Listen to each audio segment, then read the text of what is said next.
here. Let me. Okay, everyone is joining.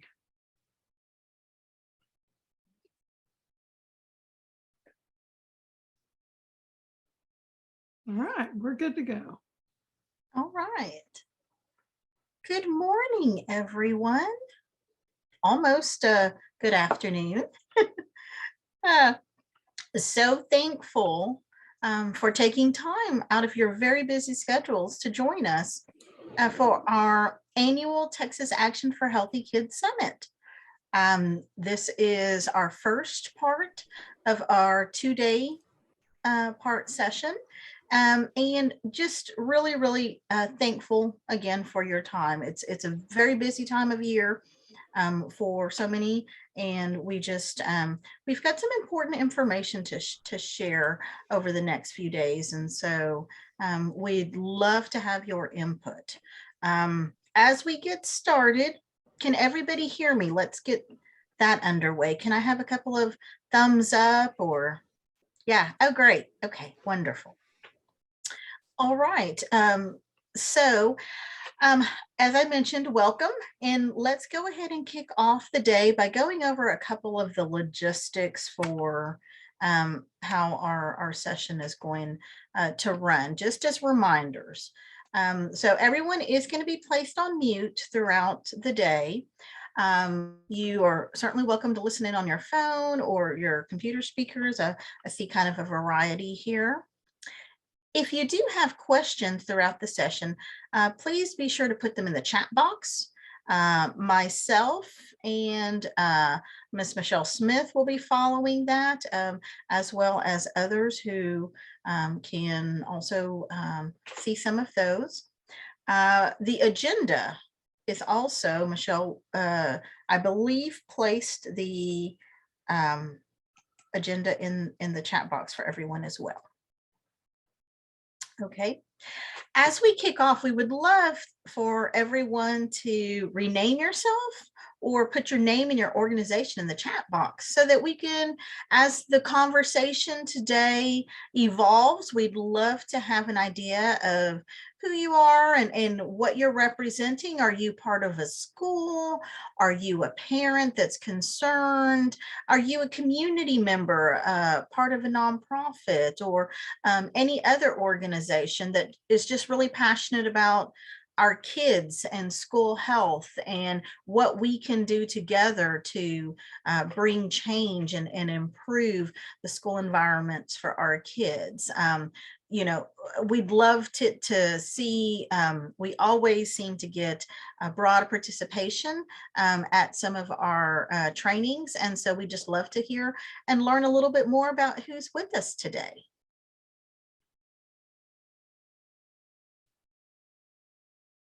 So to kick everything off, and if you're new to attending one of our Texas Action for Healthy Kids summits, we host these annually, and we want to just tell you a little bit about who we are, along with the vision that you see here about mobilizing family and school partnerships, really to look at preparing kids to be better students and ultimately, you know, better adults.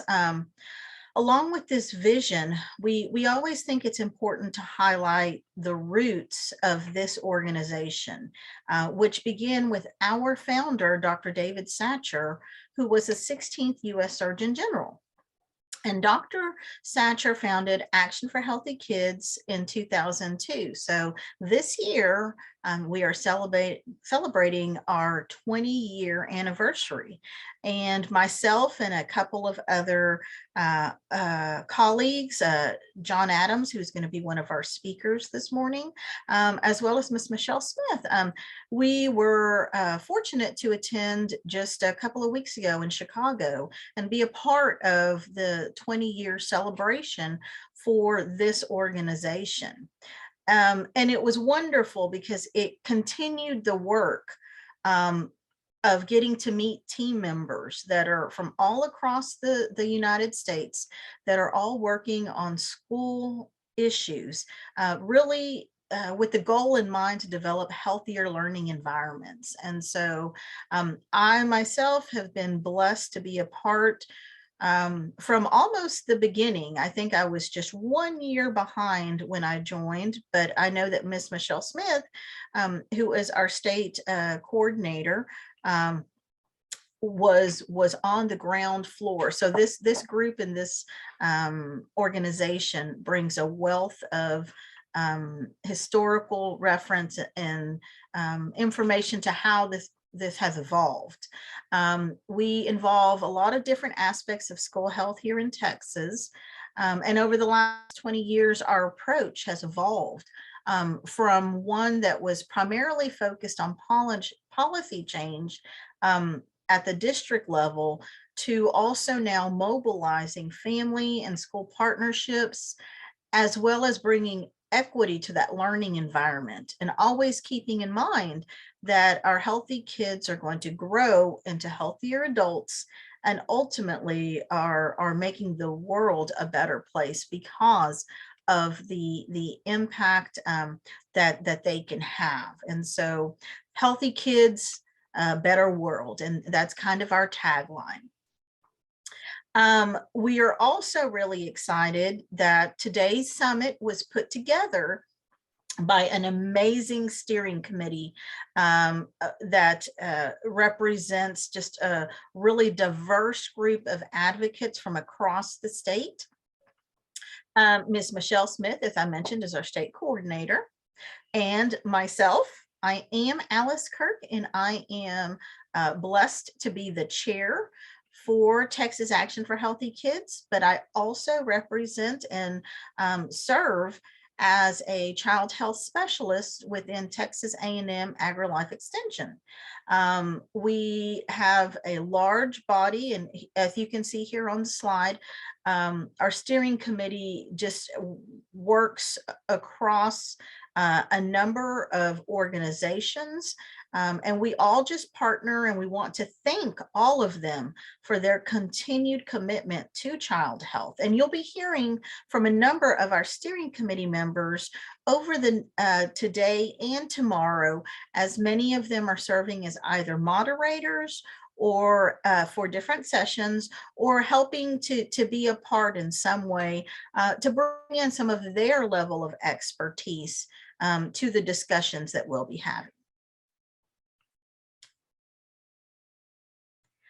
Also, before we kick off the day, I also wanted to share with everyone that we've got just a wealth of information, and we encourage everybody to visit our website, where you can find resources that support your work, everything from nutrition to physical activity, social emotional health, and we've got a number of resources and workshops for school health advisory councils, as well as grants that may be of benefit to you and your schools across the state. And we'll be talking a little bit more about that a little bit today, and then again tomorrow to highlight. So I want to go ahead and kick off our first session.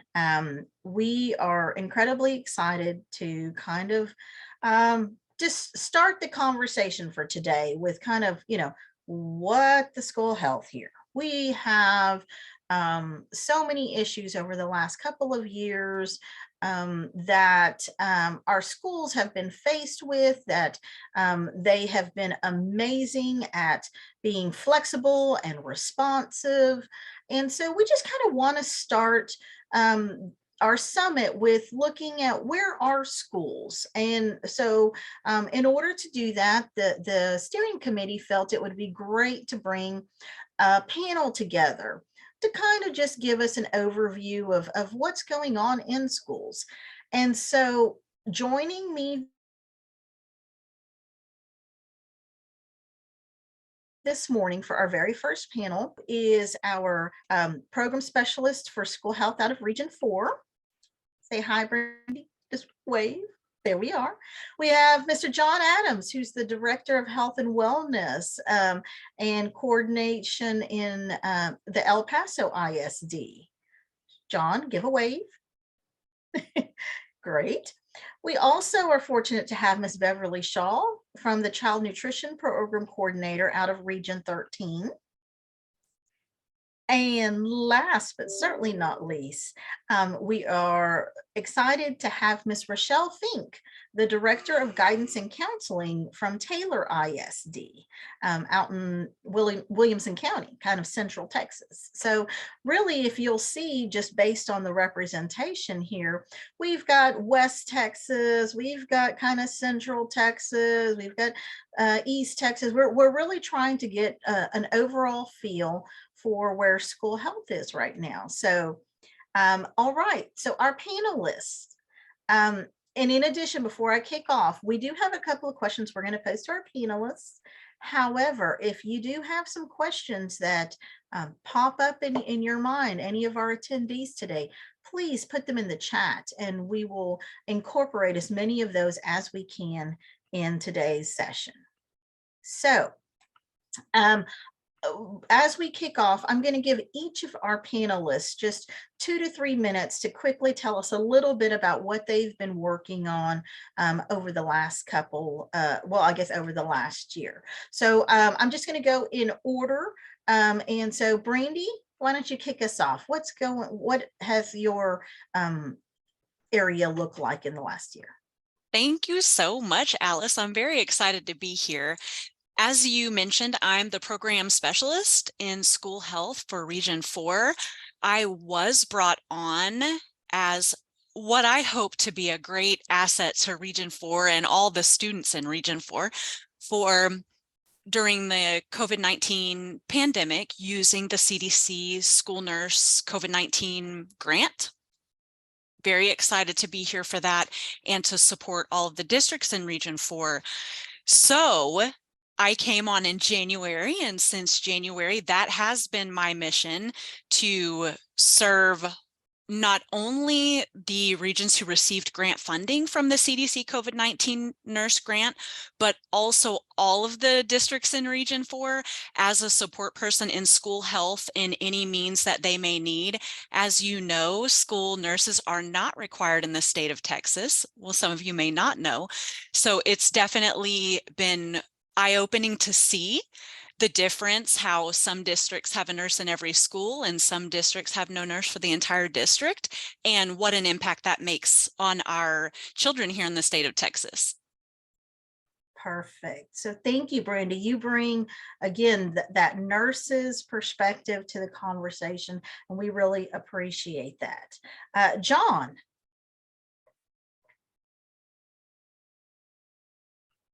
Uh-oh, John, I think you're on mute still. Sorry. I am, yes. Thank you. Good morning, everybody. And again, thank you for having me. Look forward to our presentation here in a few minutes. But just a quick overview of some of our work here in EPISD over the course of the last year, specific to health and PE instruction, because that's the area that I oversee. Of course, we have new TEKS out for both health and PE, first time in over 20 years. That we've had updated standards, which is really nice to finally have that done. And then, of course, with the adoption of the new textbooks as well, to go along with that, our main focus has been getting all those materials available, getting our curriculum updated, those kinds of things. But also just coming out of COVID, trying to reestablish a little bit of normalcy, and we'll talk more about this during the panel. But just getting those routines and everything's reestablished coming back from COVID has been really a real focus for us, getting our kids back to being active again and getting them outside and playing and those kinds of things. So really, in addition to that, just getting, like I said, the curriculum stuff back up online and the new textbook adoption, getting our shack back up and functioning properly again. We had a little bit of a lax there with COVID. It wasn't very responsive here in El Paso to virtual shack meetings, and so we've tried to reestablish those face-to-face meetings and get that shack built back up. And so far, so good this year. Our first couple of meetings have been well attended and pretty successful. So we're looking forward to rebuilding that again and just moving forward. Thank you, John. Okay, Beverly. Good morning, everyone. I am so glad to join you today. Coming to you from Austin, Texas. I am the program coordinator for child nutrition programs at Region 13, which is in the central heart of Texas. And so our responsibility as education specialists for the ESCs across the state are to provide technical assistance and training to all of our food and nutrition programs throughout the state of Texas. My goal and our team's goal and every team's goal at the ESCs is to really walk hand in hand and provide what the federal regulations say to run a successful child nutrition program, whether it be through the National School Lunch Program or the School Breakfast Program, after school at-risk programs, as well as CACFP adult centers, as well as child care centers. And so we are responsible for helping them understand the regulation, but really what it looks like with boots on the ground. We have lived through COVID. We've learned that you can serve healthy meals and still be in compliance. We are here to help and provide not only guidance and technical assistance, but to sometimes kind of scrape you up off the ground when life has kind of slapped you in the face when that supply truck didn't show up at the end of the day, right? And so we help our contracting entities.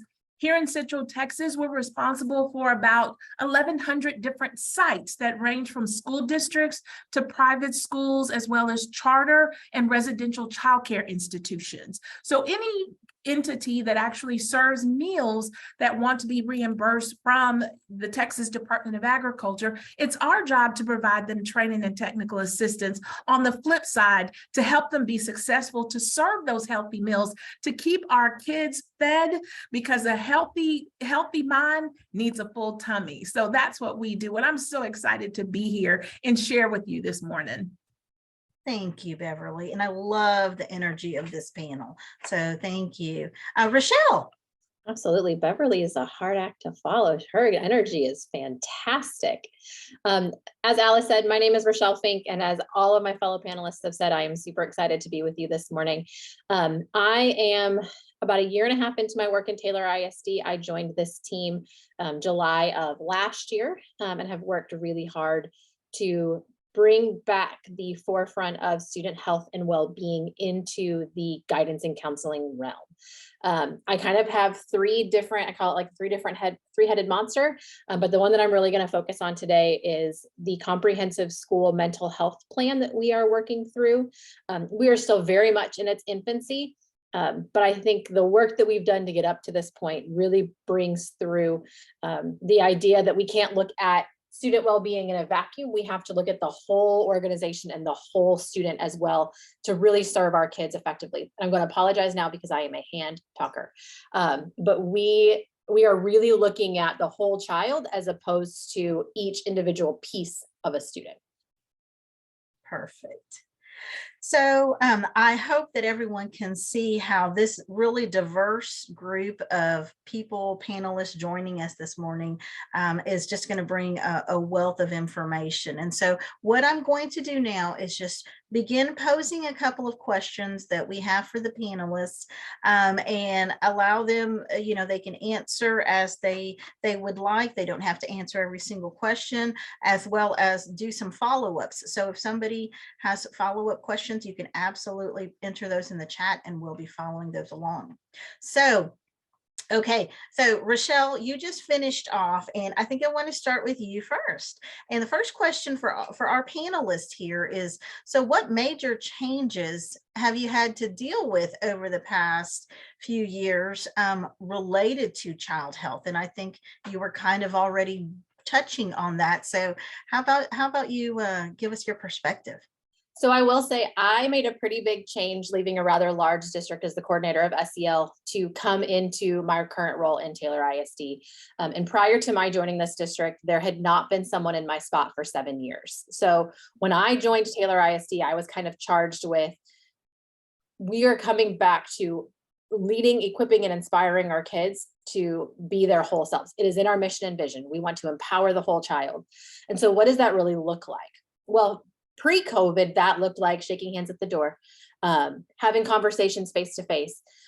But when we had to go virtual, we weren't able to do a lot of the things that we relied on to intrinsically build relationships with our kids. So we kind of had to relearn, what does building relationships look like when I'm staring at a Zoom screen? Because this feels very different than being in a classroom. And for some of our kids, we know that school is their safe place.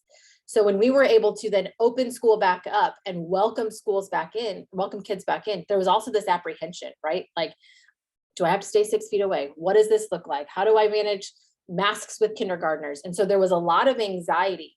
What we're also seeing and what we're working through very intrinsically, I know this is a question that'll come up later as well, but really focusing on our staff mental health and well-being so that we can then serve our students' mental health and well-being.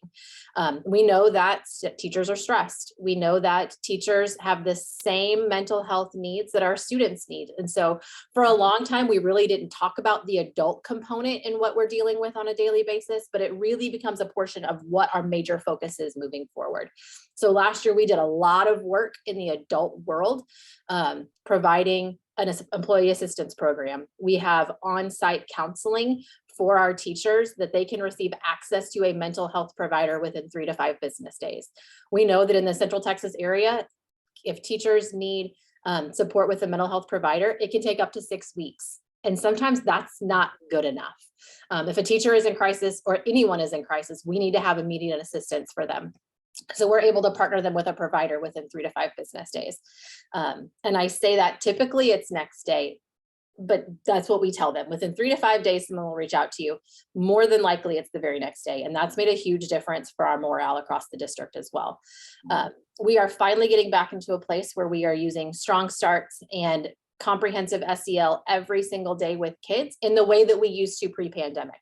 But now I think the importance of it is so you can't deny the fact that we are wired for connection. We kind of went 1.5 years without any connection, and we have felt what that feels like. And so now we're kind of like, oh yeah, that really is important. Spending that 30 minutes in the morning really is important with my kindergartners, even if it feels like we're just having a conversation, or even if it feels like they're just playing. All of that serves a purpose, and all of that is super important. Perfect. Thank you. Thank you for your input, Rachelle. John, what major changes have you had to deal with over the past year?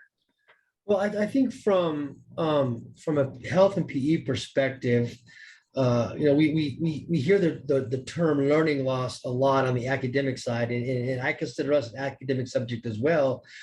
Of course, our academic loss is different. We had kids coming back to our campuses, and they were behind in math, they were behind in reading, they were behind in all their subjects.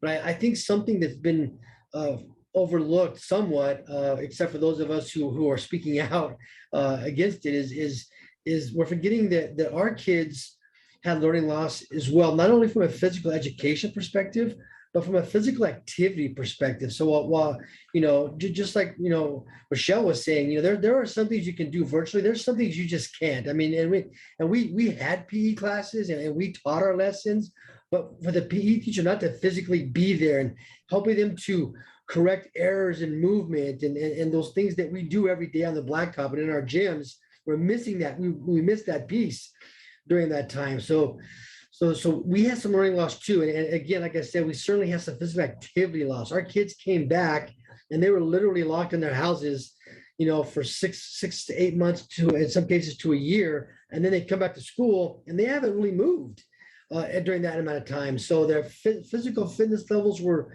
drastically reduced. Some of the skills that should have been learned, kindergartner and first grader, especially those basic movement skills that we spend so much time teaching in kinder and first grade, we kind of missed some of those pieces. And so now we're a little bit behind on getting our kids to learn those movement skills that are so critical at that age, and then the upper elementary and the middle school, getting those sports skills that kids need in order to get the skills to move on to athletic programs and sports programs and being active for the rest of their life. We're behind in all that stuff. And so we're trying to close those gaps. But, like Rachelle said too, on the behavior side, our kids came back and they forgot how to play together. And so we've really focused a lot on those transition times, that time on task. When kids come into your gyms, when they come onto your blacktops, they need to be moving immediately. If kids have idle time, they're going to get into trouble. They're going to find a way to occupy their time, and it's probably going to be doing something that you really would rather them not be doing. So if we can keep them active, come into your gym, get them, and we've always focused on that, but really coming out of COVID, we really put an emphasis on your transitions have to be, let's plan these things out. Make sure you know what you're going to do. Don't have kids standing around in your gym waiting on stuff because you're asking for trouble. And so having those routines reestablished, having those systems in place, making sure kids are busy and learning throughout the entire time that they're in your class was very critical. And then giving them that time to play and learn and get better together. The social piece that we missed over that time, was so crucial. And we really have spent a lot of time trying to get that back. And, I think it's getting better. Last year, our behavior problems across the district were off the charts, and coming back from the lockdowns, I think obviously contributed to that. And it's better this year, and it'll be even better next year. It's just reestablishing those routines, getting those kids used to, being in their classrooms and then coming to PE and being able to, get the wiggles out with, those kinds of things. It's critical to what we do, and we're working towards that. It's getting better. I think we're probably a year or so away from getting us back to where we were before as possible. Although I think, ultimately it's going to take several more years to get fully caught up, but I think we're moving in the right direction. Perfect. Thank you, John, for sharing some of the challenges that have come in the realm, certainly related to PE. On the nutrition side of things, Beverly, what are some of the major changes that y'all have had to deal with? Obviously, there have been many from what we have heard. Thank you, Alice. Yes, just to piggyback on what John and Rachelle has said, from the child nutrition perspective, I can tell you that our groups, right, our team of super lunch professionals across the state have had to unlearn a lot of things, right? And so the pandemic, we felt that we just being on Zoom, trying to get that learning curve from our line cooks, trying to take training to understanding that you can prepare a salad and put it in a brown bag and actually have some grab and go meals. And so from child nutrition, the perspective is still, we need to maintain compliance while also providing healthy meals to students. Again, so no matter what learning environment they were in, that they had the ability to have access to a healthy meal.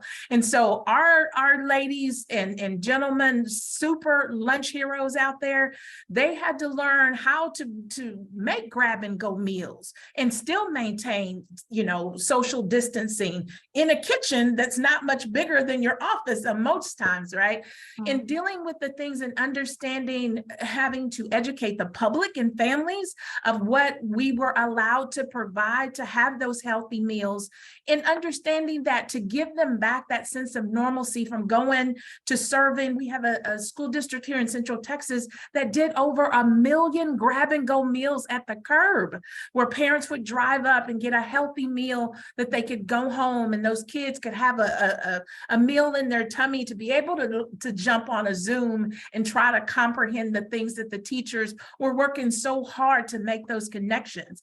But with child nutrition, with supply chain issues, and trying to plan menus around what you think is going to come and the things that that you have in stock was a challenge. But I can tell you from right here, right now, we know that all across this country, amazing things happen in child nutrition to be able to still provide those meals, even in bulk settings, and working with school officials, not only all the way from bus drivers, delivering meals to homes, to actually talking to school administrators to get them to also help with local police departments, working with local libraries and having book exchanges, trying to keep that interaction in the community and still, again, maintaining that compliance piece. I can tell you that child nutrition reached out to school health professionals to actually do inserts and a lot of those grab and go meals of where you can get help with mental health issues, where you can go and get help with prescription drugs and where you could get help with anything that those students needed when they were away from what they knew as being a normal school setting. And so seeing their lunch heroes at the curbs on the mornings and in the afternoons, waving and welcoming them, because that was the one thing that they could actually see those professionals in person, to give them back that little sense of normalcy. But in child nutrition, we have adopted new ways of doing things. We've learned that you don't need 7 different kinds of chicken nuggets for a student to be able to choose from, because of the ongoing supply chain issues that we even see from a personal perspective. You go into your local grocery stores, you don't see the things that you used to see, and the amount of money that families are having to spend on food now, with the whole price index and the whole things that are just more expensive because they're in high demand and aren't available. But I can tell you, child nutrition has reached across outside of the cafeteria. We have made allowances to be able to talk across different programs with our ELA teachers, our SPED teachers, making sure that that is a constant communications involving SHAC committees, not just meeting just to shoot the breeze and check off a box on your local wellness policy, but really making a concerted effort that we are really trying to raise a whole child, and not just from just child nutrition, but how we can all work collaboratively to make sure that that help happens through a nutritious meal. And so the things that have happened across the country with child nutrition have been amazing. COVID brought some trials and tribulations and a lot of gray hair. I'm here to contest, but it did teach us a lot of things, and to be more effective in what we're doing, time efficiency, product efficiencies. And so it has taught us a lot of different things that we are taking forward to be more effective in growing that whole child, which I'm very excited about. Thank you, Beverly. Absolutely. And there's much to learn, and it sounds like we'll get into that a little bit later as well with some of our questions. Brandy, on the nursing side of things, I know you're kind of coming new into this role, but what major changes have you had to deal with related to child health? Thanks, Alice. You know, it's interesting because although I am fairly new, almost a year in at this point, to my role here in Region 4 as a school health specialist, prior to that, I served 12 years in Klein ISD as an elementary school nurse, and I'm going to say with boots on the ground because I think that's valid. The reality is that the pandemic went ahead and shined a great big spotlight on the disparities across our great state in school health. And I can tell you it has been a challenge because, of course, your school health personnel were deemed frontline workers. And so you were not, your health and safety was not the priority. Everyone else's health and safety was the priority. And you made some sacrifices where if you were exposed, you came to work anyway. You did what you needed to do to be there, to show up, because the whole motto for school nurses is keeping students safe, healthy, and ready to learn. And I am a board certified school nurse, and school nursing is absolutely a specialty. The problem with the pandemic and the issues that we face is that it led to burnout. Absolutely exhausted school nurses and nurses in districts where you would have one for the whole entire district. No matter how many students it was, one nurse running from here to there and answering the questions and fielding the phone calls. How important was that person? Such an important role during the pandemic. Also, I can tell you that school nurses do not work alone in a silo like many people think they used to. It was communicating with Beverly to find a way to get that medication list into that school lunch bag going home because it was the only way. And it was communicating with Rachelle to figure out, oh my gosh, what are we going to do about the mental health issues right now? And how are we going to address social and emotional learning? And John spoke directly to something that today is a problem, where at the beginning of the pandemic, it wasn't so much. And that is the I'm just going to say developmental delays in students and their social and behavioral, and how that directly affects the ability of a school clinic to function. When you're inundated and overwhelmed with students who just cannot stay in class because of behavior issues or discipline issues, or they just don't understand, they don't want to be there, they don't have the discipline to sit in the seat.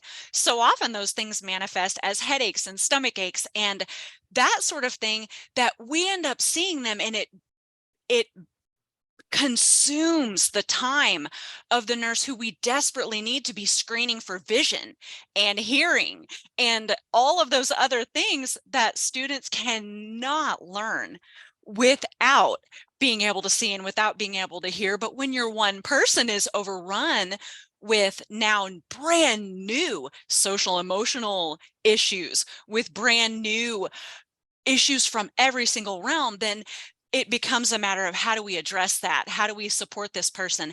And then it's very difficult right now to replace school nurses.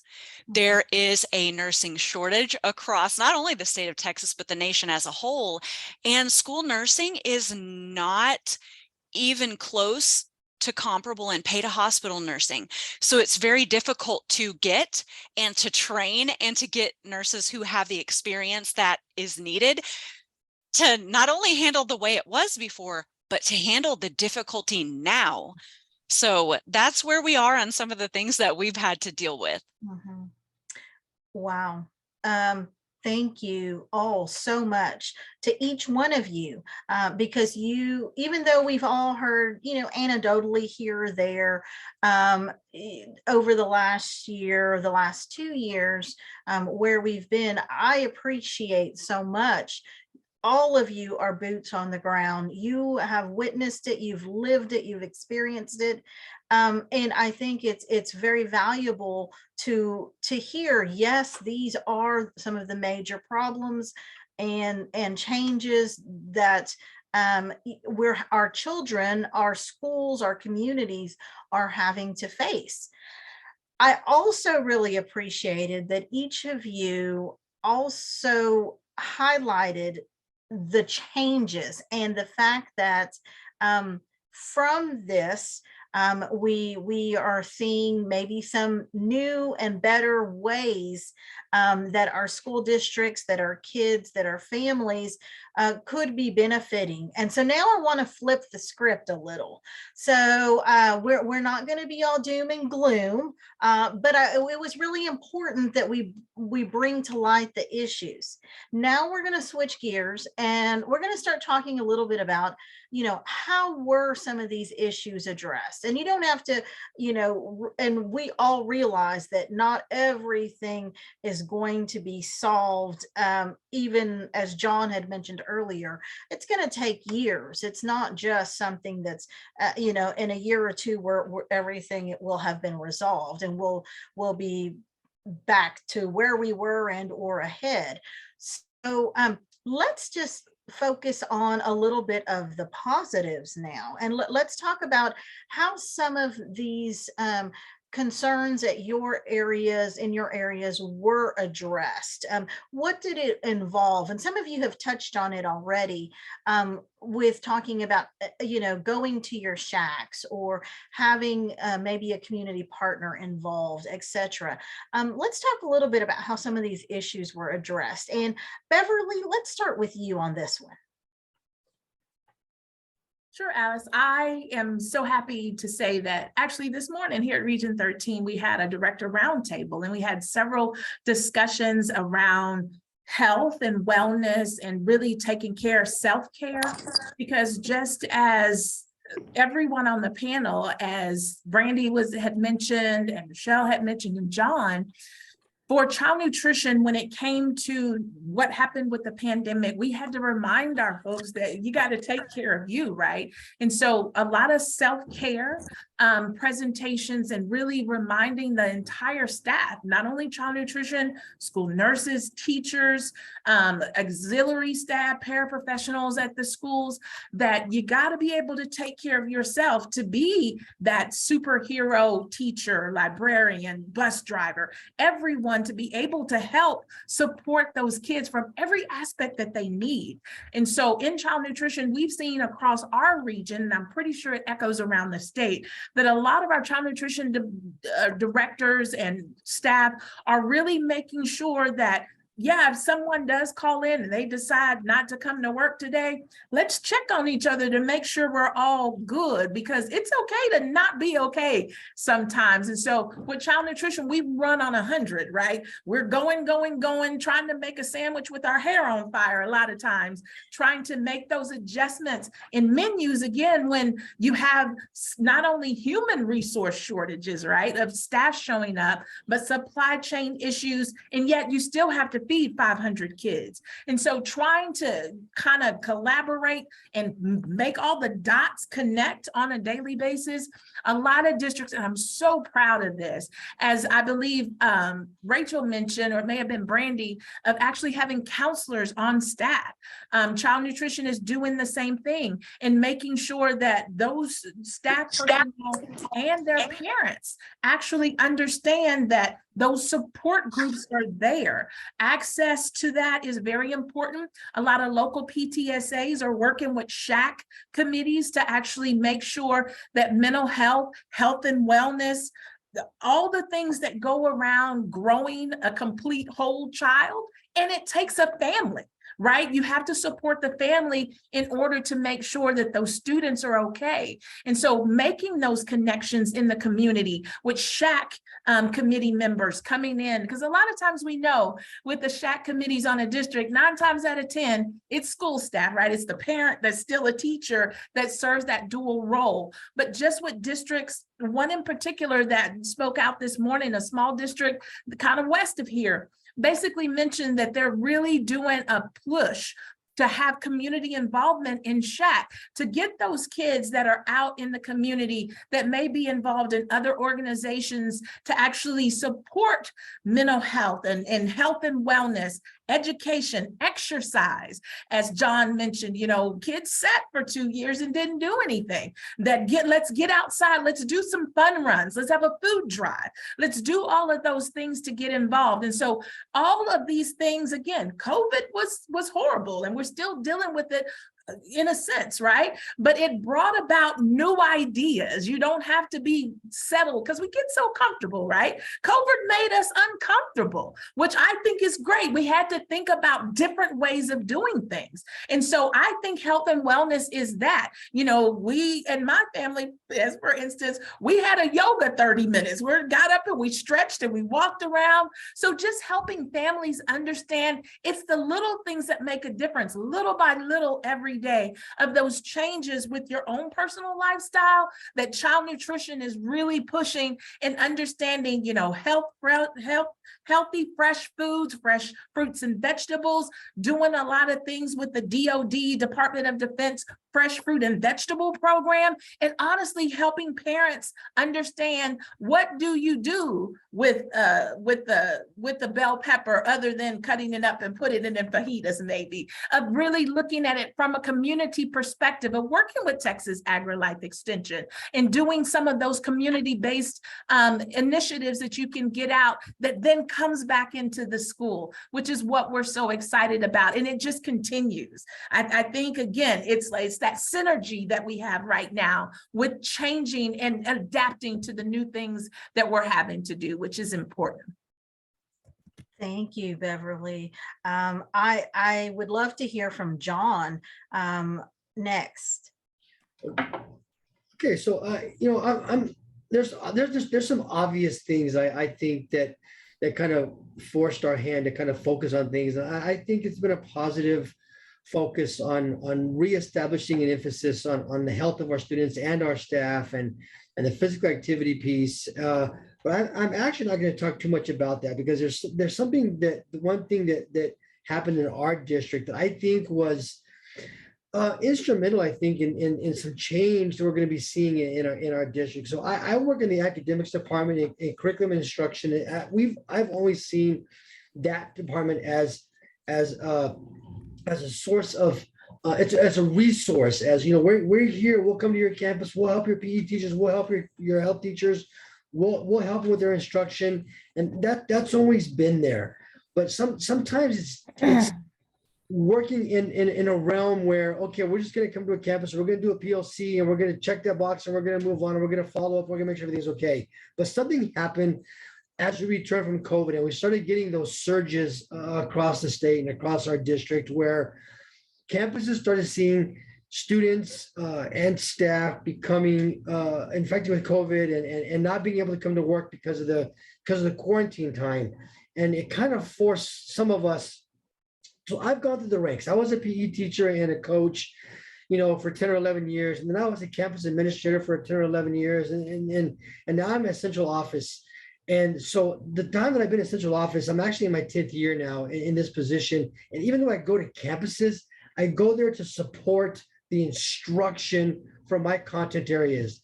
And what we found was, even as early as a year and a half or so ago, is as these spikes were occurring, and campuses were there was no substitutes. They're 10 or 12 teachers short on any given day. The APs out, the principal's out sick. The schools are really struggling to have just people in the building to help them function. And so our district, it was all hands on deck. There was a time where I wasn't even in my office for almost a month because I was on campuses as I was filling in as an AP. I was filling in as a principal.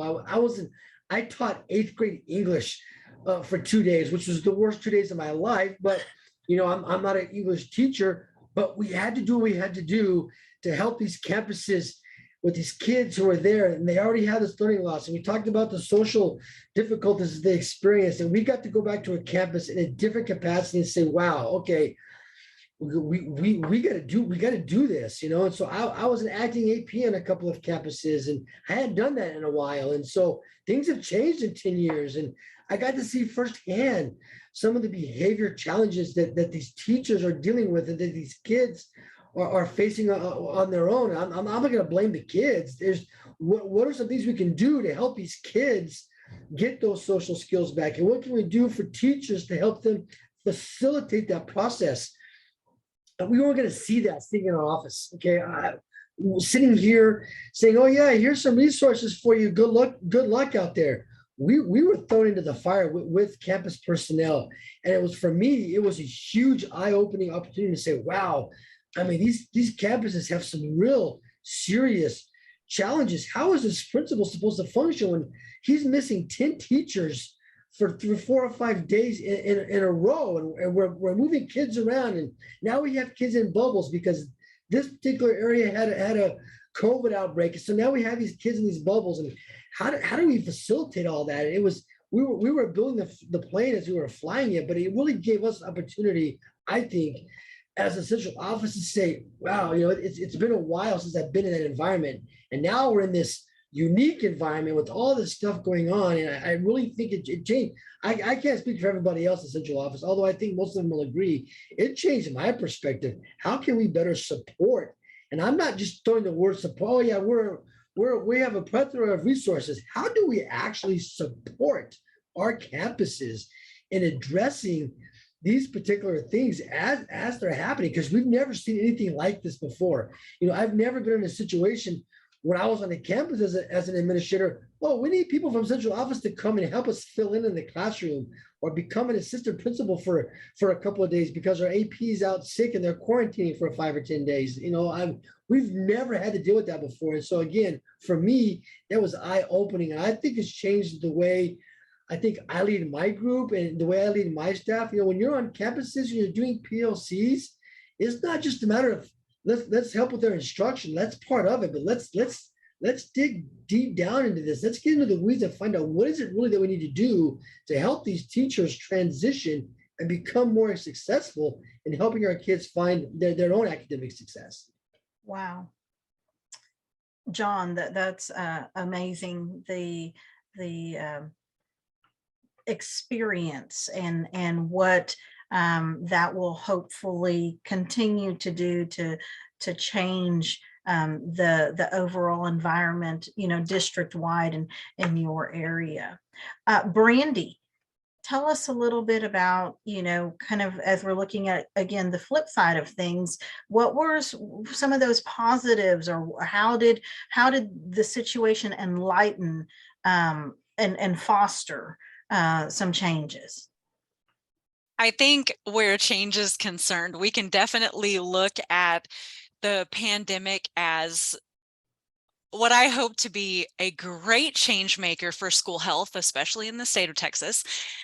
Nationwide, it definitely did help to shine a light on, again, the discrepancies and the disparities, which I think as a parent, if you look at it, we just expect that there's a school health specialist in every school. You expect that there's a nurse or a medication aide, maybe an EMT, somebody's there. But a lot of times the people who use the term the school nurse are really nothing more than your average citizen, perhaps trained in CPR and first aid, because that's less expensive. The pandemic definitely did shine a light on the fact that sometimes, and in many cases, is not good enough.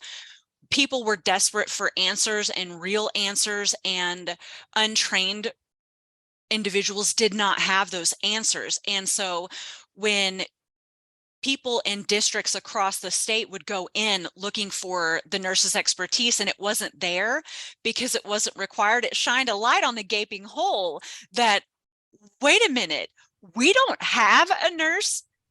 No, you don't. Do we have a nurse in our whole entire district? No, you don't. But then it also shined big lights on, what about in our region? Do we have someone that we can turn to at our education service center, for example? And in so many cases, the answer was no, you don't. So who's going to help me from within my own bubble? And the answer was no one. It left districts relying on DSHS, TEA, on all the different entities, but no one from within who could help them immediately with a quick question, with an emergency question, that sort of thing. So I was super pleased to see that CDC brought this gigantic grant, and regions across the state were allowed to apply for this grant with no other purpose than to improve school health staffing across the state of Texas. And what a beautiful thing that was, because districts had the question of, I want this, I need this, and I know it. How do I pay for it? The funds are just not there when I'm trying to figure out, how do I do all of these new things that we're trying to do right now? And how do we keep the doors open? And how do we support that principal? And how do we get that child nutrition support, but out of the cafeteria and outside? How do we do all these things? How do we pay for all of these things? And so it was kind of a beautiful thing to get to see that those funds trickle down. And so school health specialists were placed in some of the regions, such as Region 4 here, and several regions took advantage of that. And so it put me here to just be that support person that's no more than a phone call away. Hey, Brandy, help me. I have a question about this, that, or the other.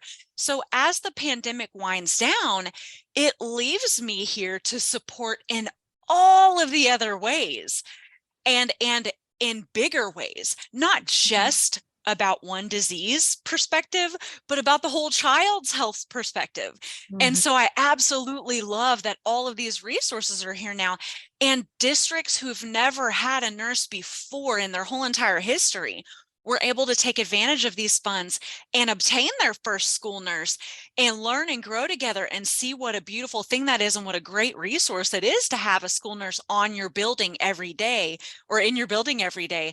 And I hope that continues on for eternity, and we definitely need school health there. And I'm super pleased with the fact that it definitely did highlight that need, and we've got some now.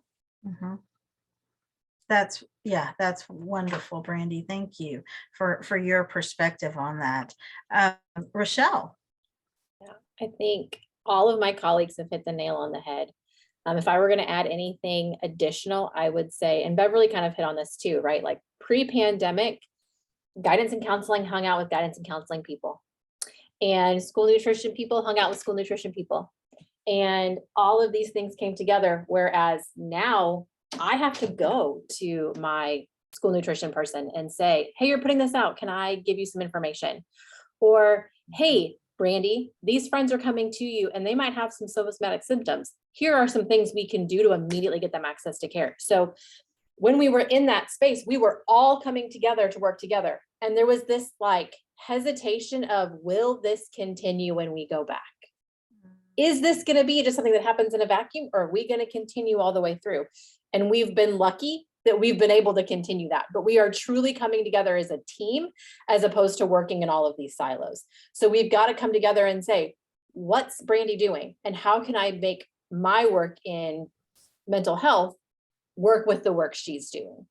It also then helps our principal, because then they're not hearing from 12 different people. They're hearing from maybe 1 or 2, because when you hear from 12 different people, it all just goes away and it just sounds like white noise. And we don't need it to sound like white noise, because what we're offering is good information, but sometimes we just have to be really strong with what that looks like.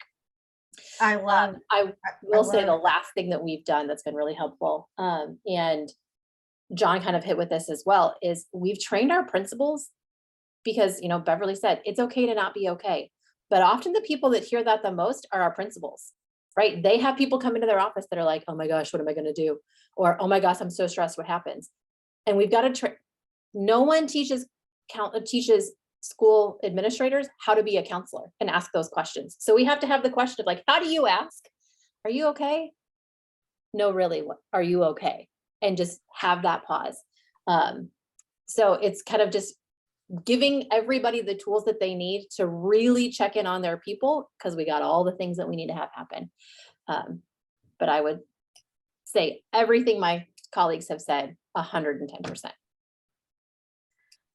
thank you, panelists. I think, you know, we're hearing some really good, I want to say solutions, but, you know, all of the interdisciplinary or multidisciplinary relationships that are building across the districts, across the communities to partner with maybe non-traditional partners, or those that you haven't worked with in the past, to be able to realize it really is taking the whole village to raise the child, and to be able to provide the level of support that children need. I think throughout this panel discussion, every single person has touched on mental health, and that certainly is a pervasive theme, and something that is very real. I want to kind of turn to that because everyone has mentioned it. We're hearing so much about it being a top priority.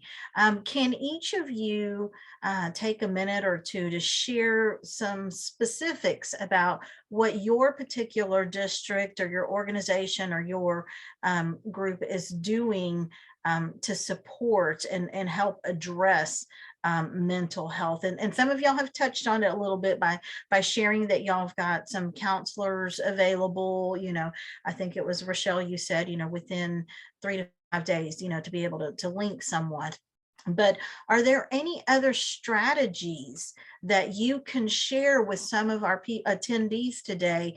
You know, some little gems that they might be able to pull away from our discussions and be able to go back to their communities or their districts and think about if it's something they could adopt. John?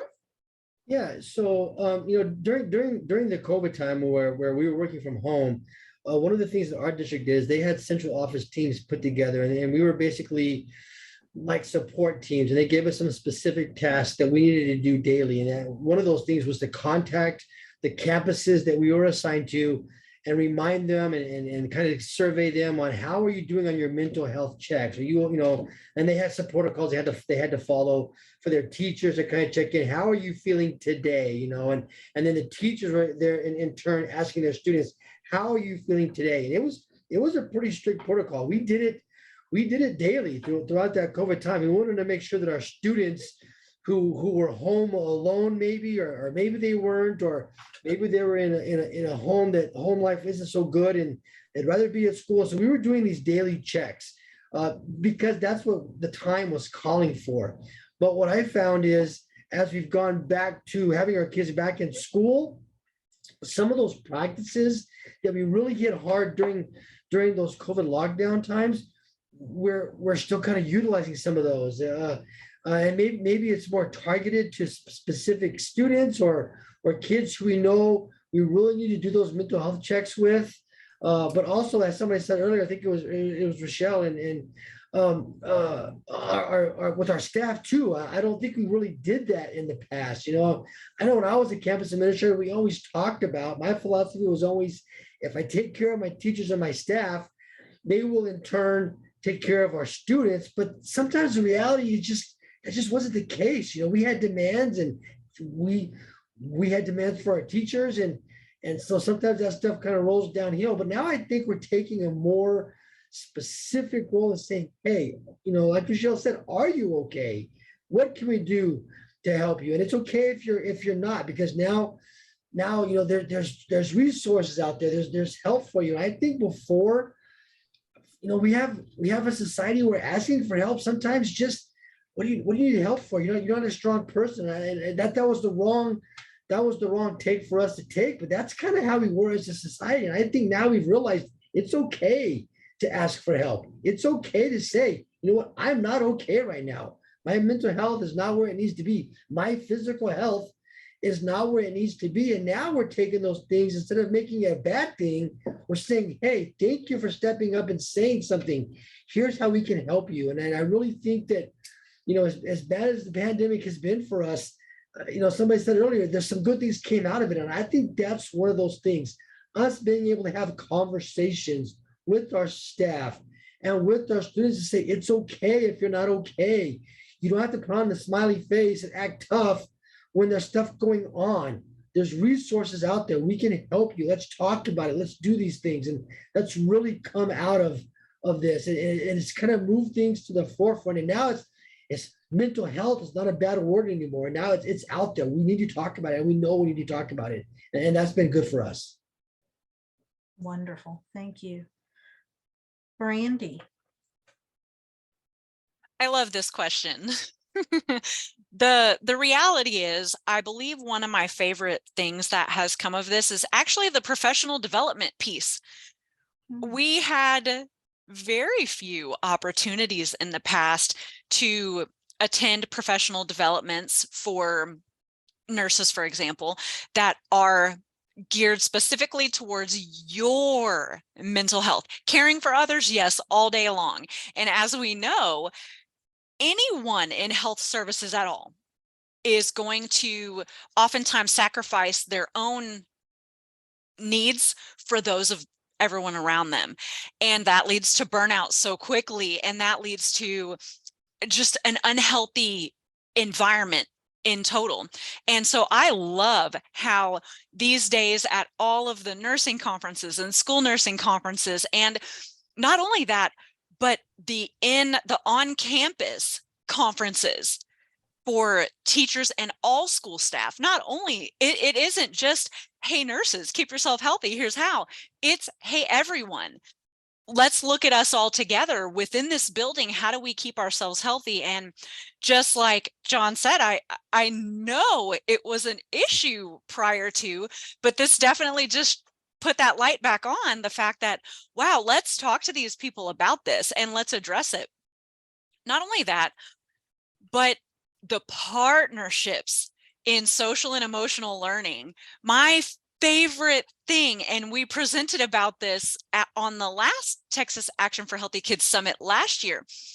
Before I left Klein ISD and Epsilon Elementary, it was during the pandemic, and we had created a social and emotional summer camp where the school nurse, the school counselor, the district dietary department all came together with teachers and our PE staff and developed a whole entire summer program where we fed the kids breakfast and lunch. We talked about healthy food choices. We had a breakout session on cooperation and dealing with it and CPR and all the different things. And that partnership helped not only us all work through our own silos, we'll call them, but also it trickled straight down to the kids and showed our kids and our families how all of these pieces are such an important part. And it brought health, community health, really right back to the spotlight and kind of took it away from disease and just put it back on health again as a whole. And that was brilliant. And I hope that continues forever. Good points, good points. Rachelle, how about you? Are there some specifics? I know you had touched on some earlier that your school district is doing, but any other really specific points that you could share with others that are on today?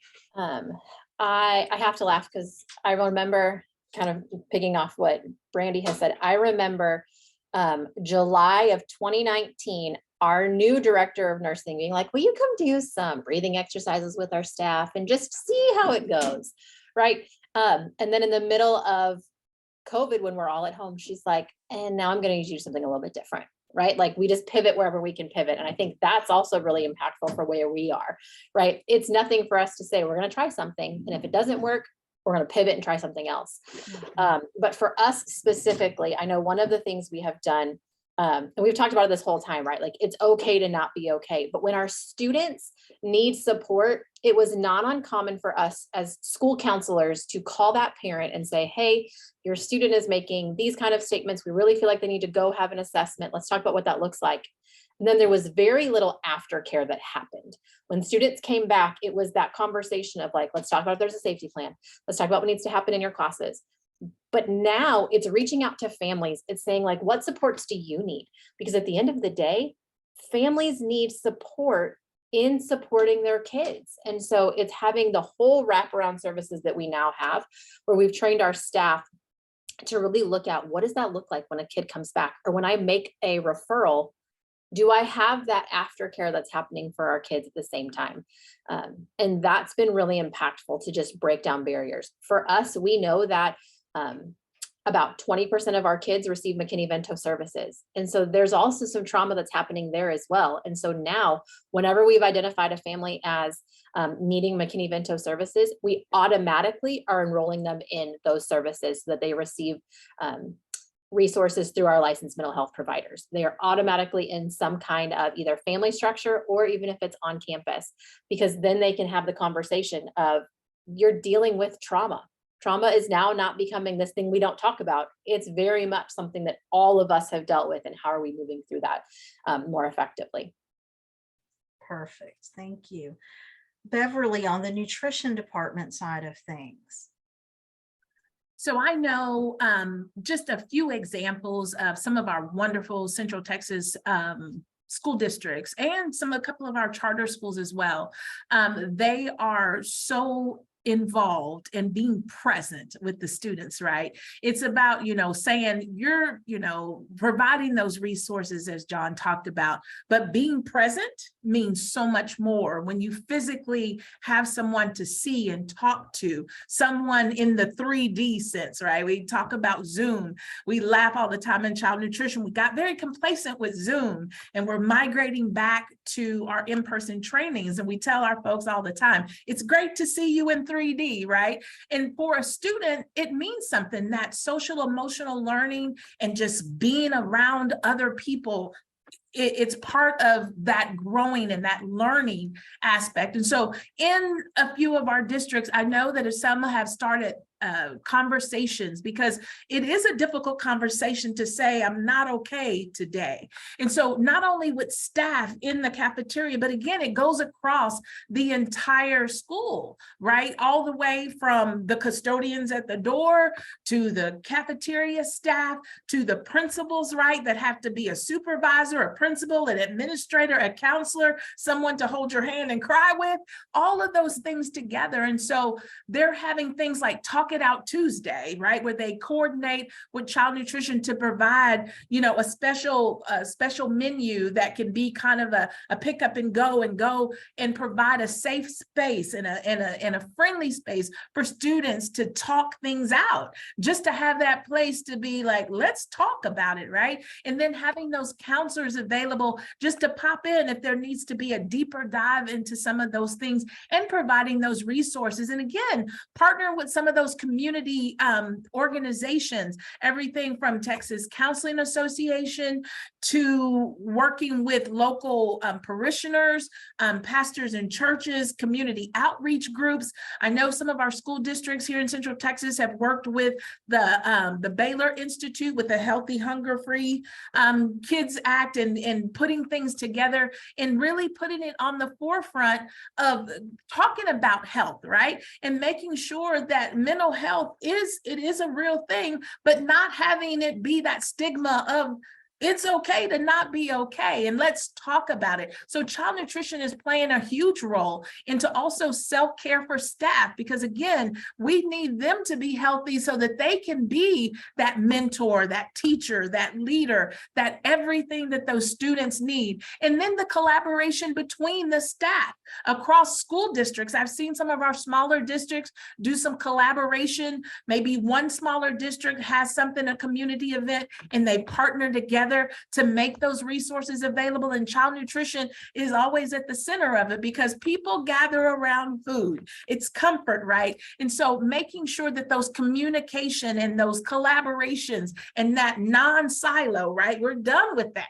All of that's over, to keep, again, that synergy going forward. So the things that we learned that are positive that we can build upon, and thinking outside of the school tray, right? And collaborating with our school health professionals, families, grandparents. As Rachel was talking about, all of the kids that are part of the McKinney-Vento, getting those ones that have the most need, I think is important. And that's one thing that child nutrition is always looking at, is making sure communication is happening from the parent all the way down across the school district.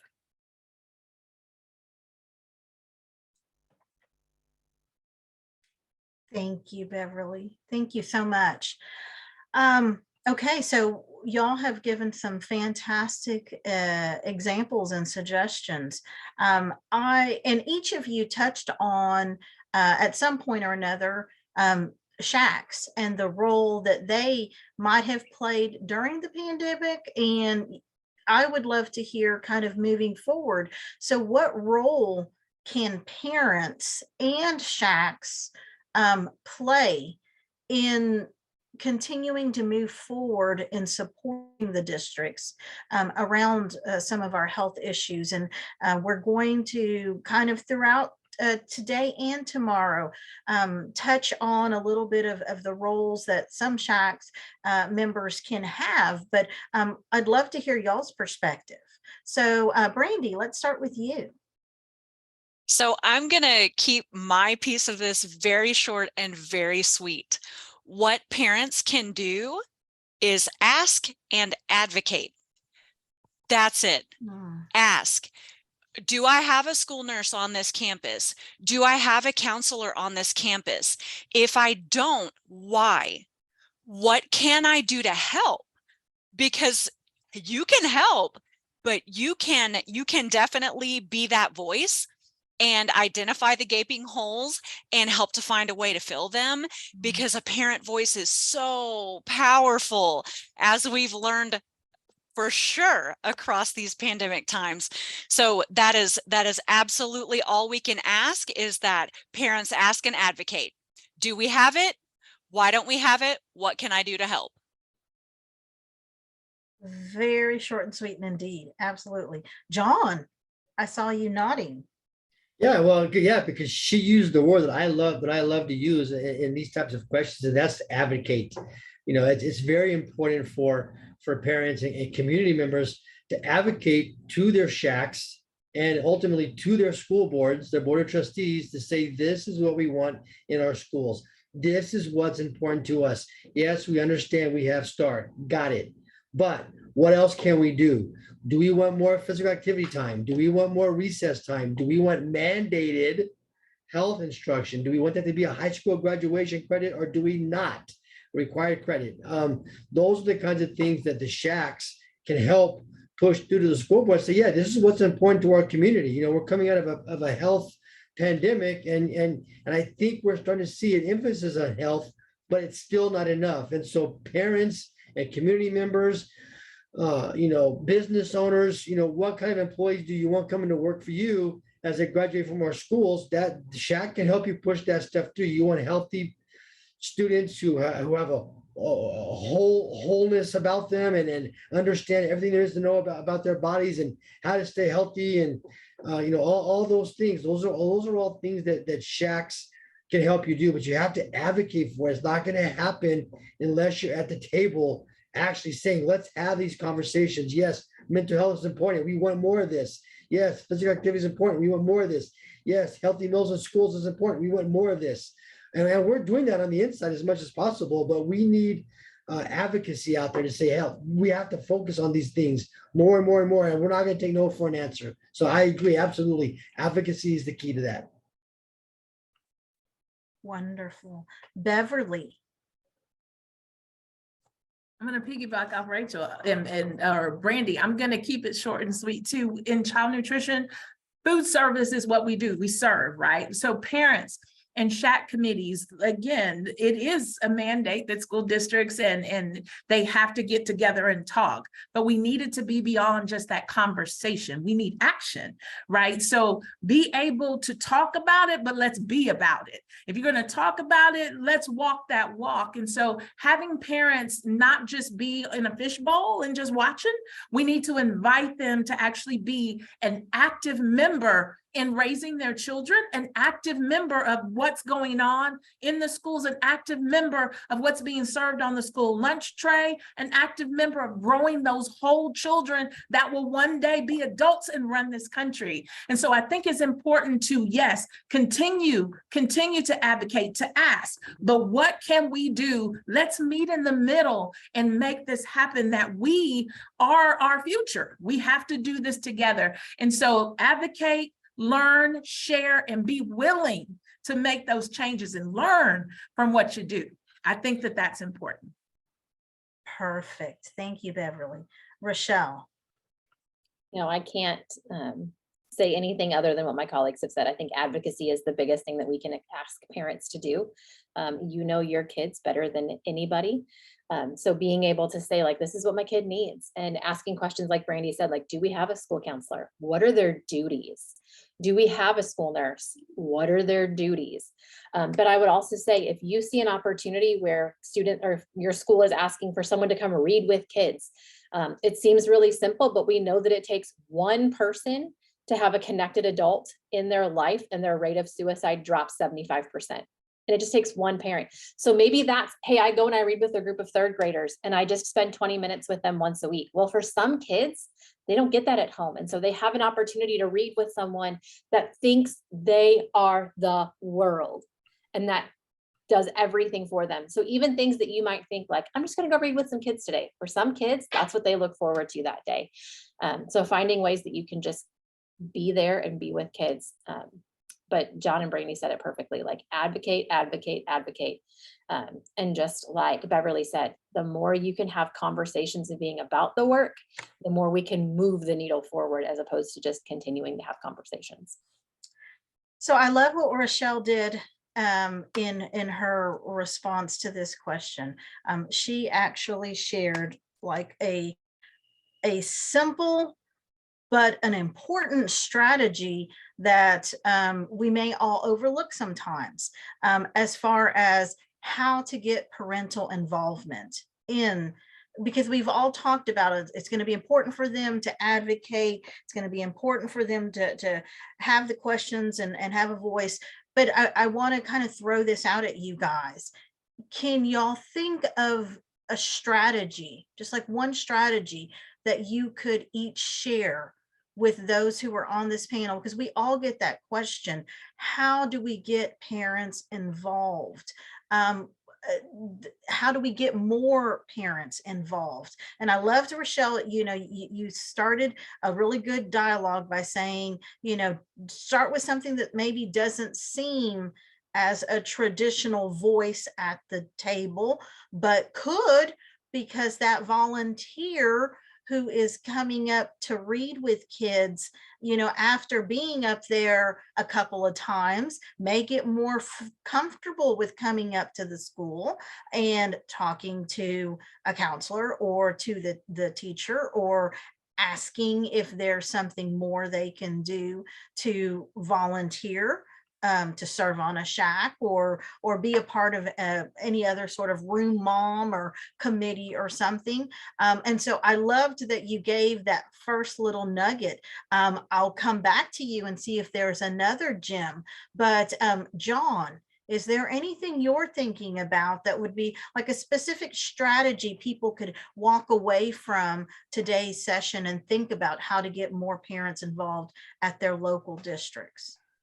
Well, I mean, I agree with that comment, just coming to the school and reading. I mean, we have some programs in our district where they have family fitness days, or those PE days where parents actually come out and participate in their PE class with their kids. And that's a great way to just bring people out there and just come out here, and we're going to play some games. We're going to do some recess games.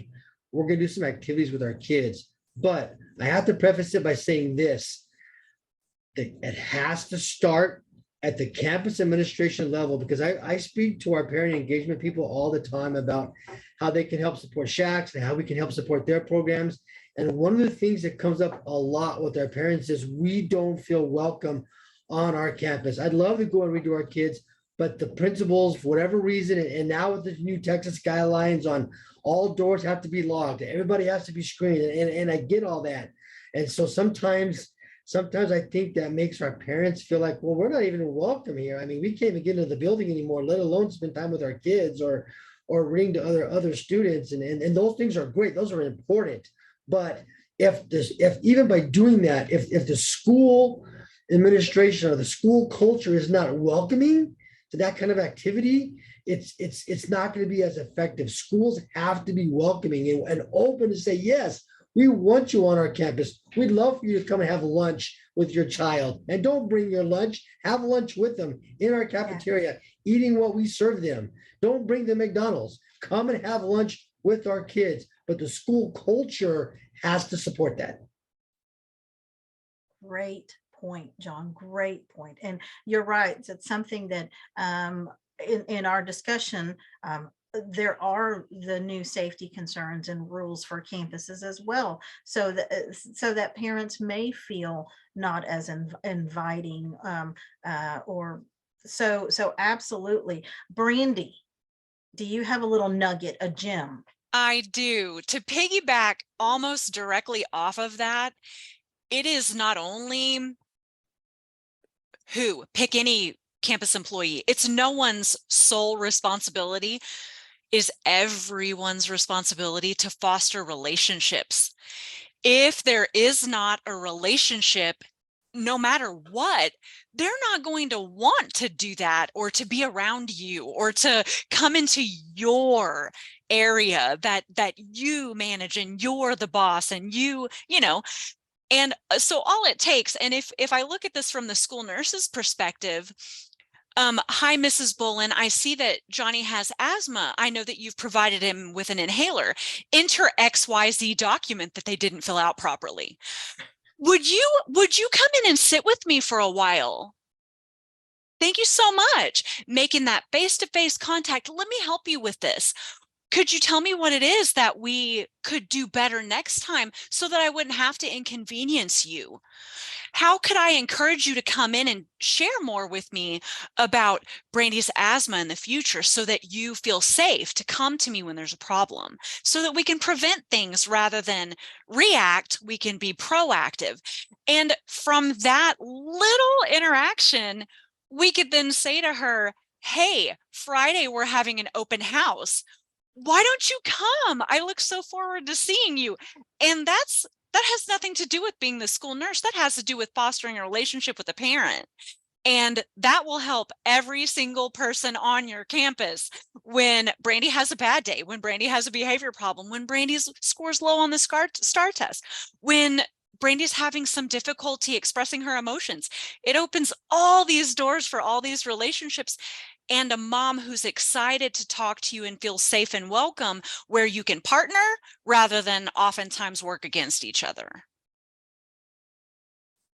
Great point about, and I mean, we've all been there, right? I mean, I know I have with my boys over the years, and you're right, you want to have a feeling that if you're walking into the school and you may have a concern, that it's going to be really listened to, that you're going to have a beneficial conversation where you're listening and really hearing each other, because it's all about our child's health. And the goal is that we are working together in concert for the betterment of that child. So absolutely.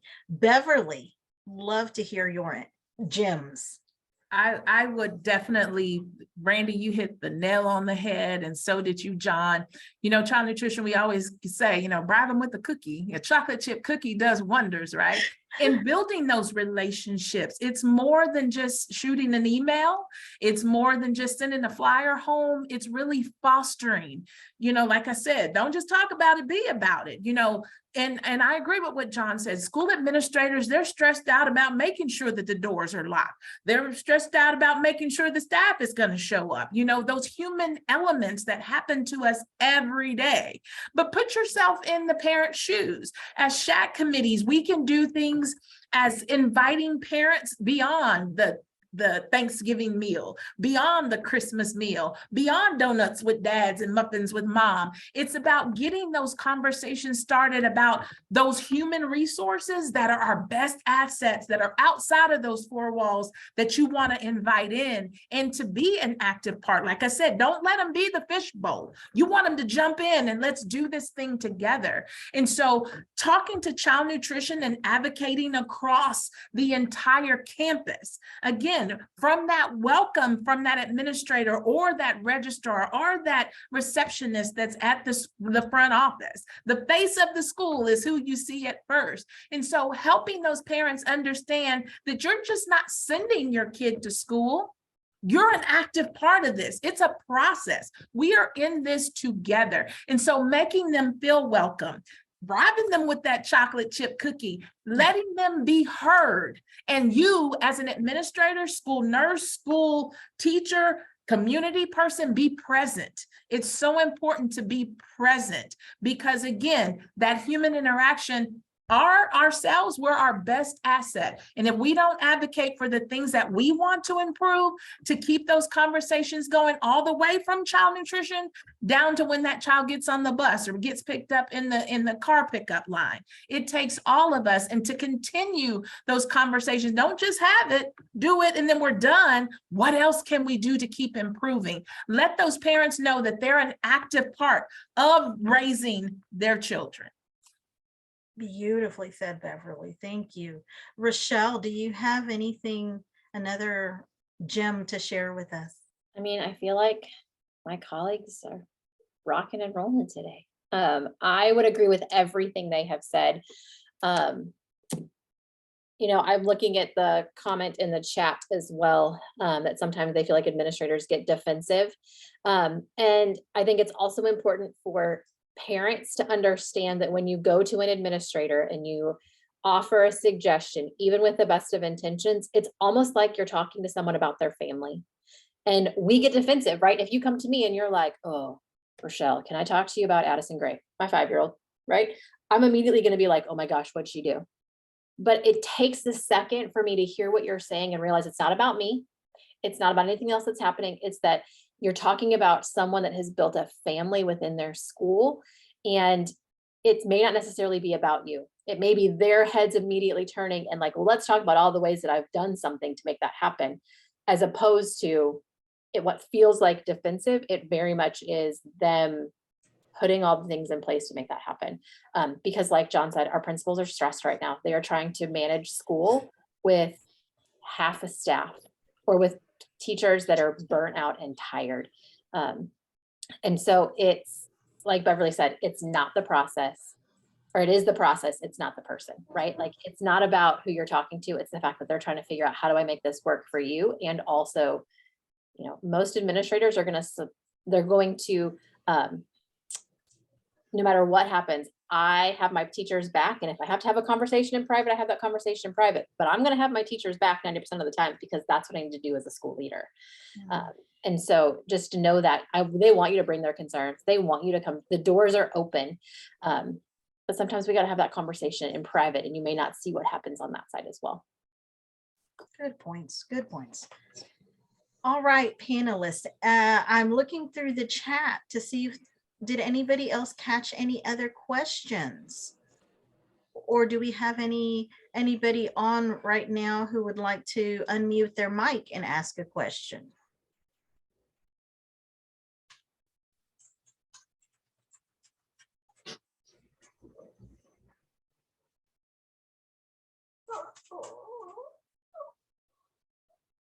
Okay. Hearing none then. I want to express our greatest appreciation on behalf of our Texas Action for Healthy Kids Steering Committee to all four of you, Beverly, Brandy, John, Rachelle. Y'all have been a wealth of information this morning.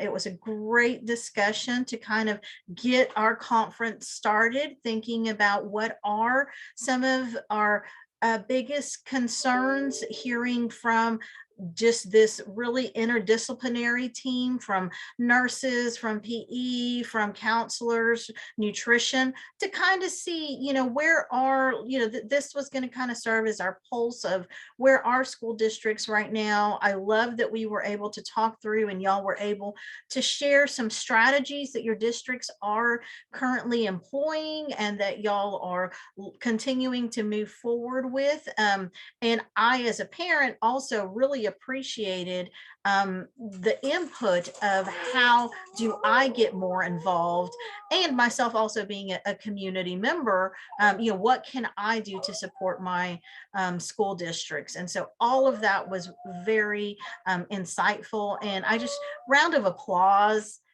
for our speakers. Y'all all were wonderful. Thank you, thank you, thank you. What we're going to do now is we're going to give everybody just a quick 5 or 6 minute stretch break. At 1:10, we have Dr. Deanna Hoelscher joining us. And so I would advocate, if everybody just wants to stand up, walk in place, get a little stretching done before our next presenter kicks in. So thank you all again. Rachelle, John, Brandy, Beverly, y'all were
Good job, Miss Alice.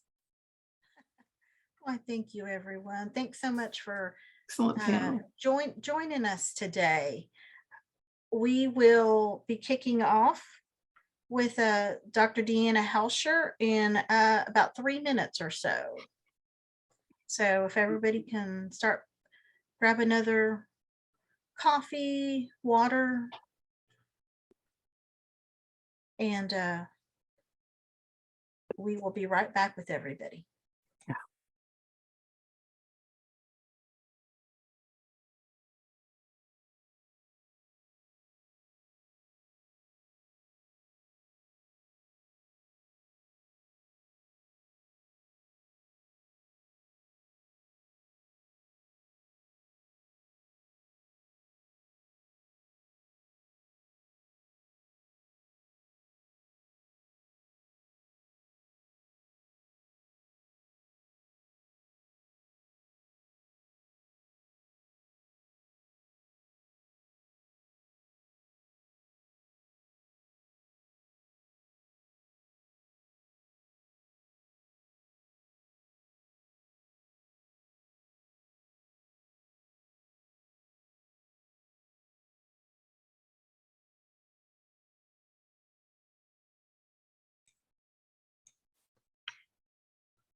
Okay, welcome back, everyone.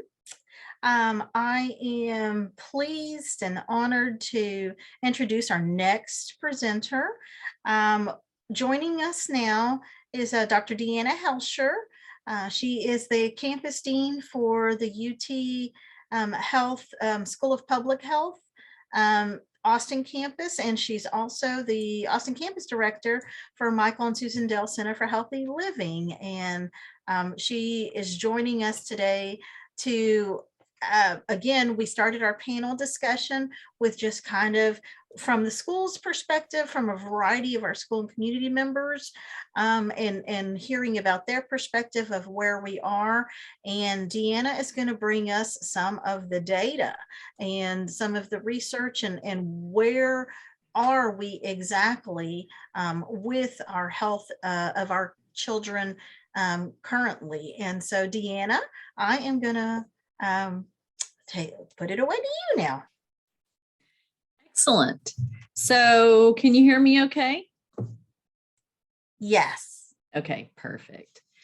All right. Well, thank you, Michelle and Alice, for that nice introduction and for inviting me here today. I always like to talk to the group at the Texas Action for Healthy Kids. It really is a group near and dear to my heart. So feel free to ask me questions as we go along. I'm kind of anxious to hear y'all's experience in the field as well. So today what I'm going to do is talk about child health in Texas and talk about how healthy are our children in 2022. And so before I start, I just wanted to say that I'm with Michael and Susan Dell Center for Healthy Living, and our vision is healthy children in a healthy world. So this is part of that effort, is some of the data that I'm going to show you. And so what I'm going to do right now is I have an activity for us. So what I'd like for y'all to do is join at Kahoot, www.kahoot.it, or you can join, download the Kahoot app. So we're gonna find out how much we all know. So I'm gonna stop sharing for a little bit and let me queue up the quiz. So I'm gonna share the quiz now with y'all. Do you have a game pin, or? Pardon me? It's asking for a game pin. Do I need one? Yes, I will give it to you okay. in Perfect. just a second. There, let me share this. There we go. All right, so y'all should see the game pin now. Do y'all see it? Yeah. And so enter a nickname in it, or you can also just do the QR code if you want.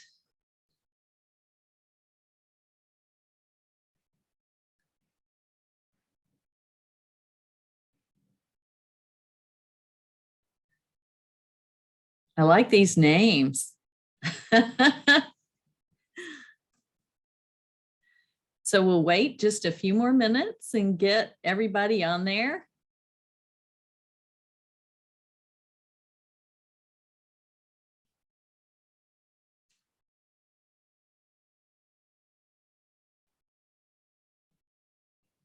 So what we're going to do is just give you a little bit of quiz to kind of start off the presentation and the discussion.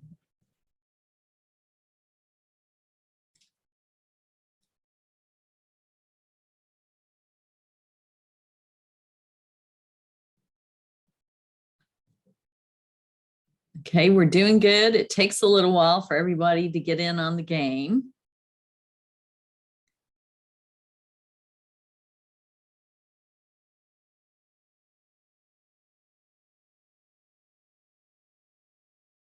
So once we get started, we have 5 questions. And so those are pretty easy to answer. There will be different colors associated with the answer choices. And so you'll be able to look at those.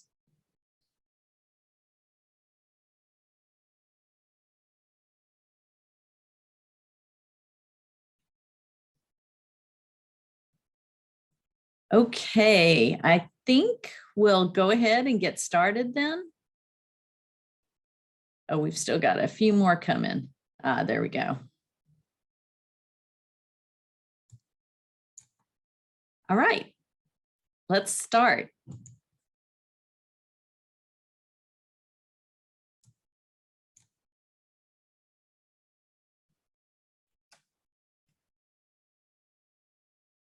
Okay, the first question is about you. How many servings of vegetables did you eat yesterday?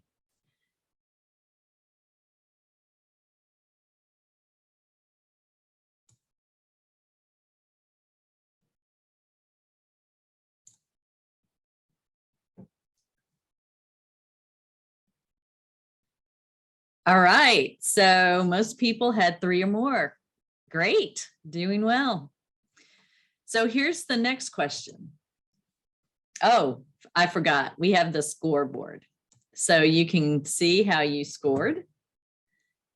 All right, next question. So this is asking about the prevalence of obesity among Texas 4th graders, and this is in the year 2000 and 2002. So 22 years ago, what do you think the prevalence of obesity in 4th graders was?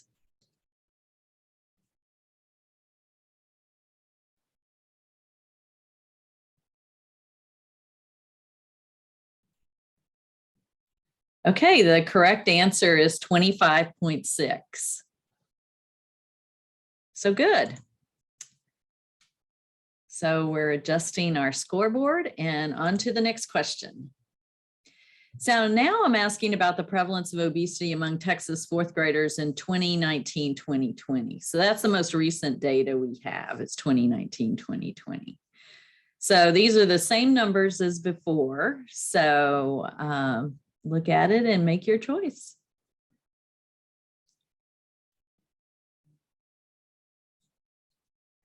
Yep, so y'all got that right. It has gone up. And in fact, it went down and then it went back up. So we'll see that in just a second.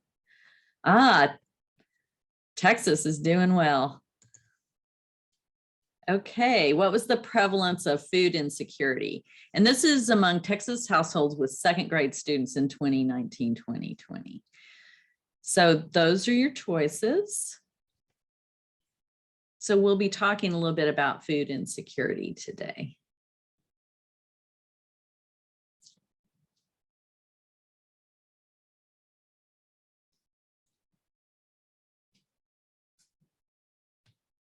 Oh, good. Most people got that right. All right. Oh, there we go. Bigfoot fan is now at the top of the leaderboard. So last question. How many servings of fruit did you eat yesterday? So we're going to start it and end it with a question about your intake.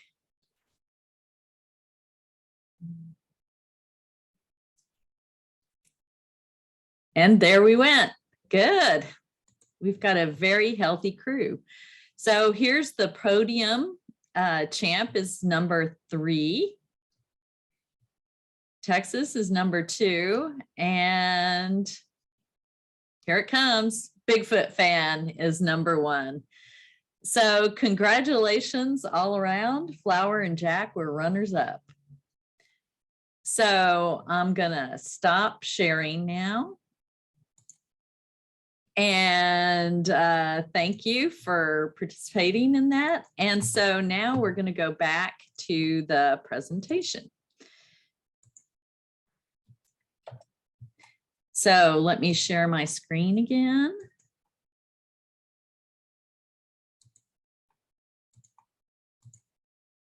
Okay, so I'm going to start with the end in mind. So I'm going to start with telling you what the takeaways from today are. So first off is child obesity was increasing in Texas prior to the COVID pandemic.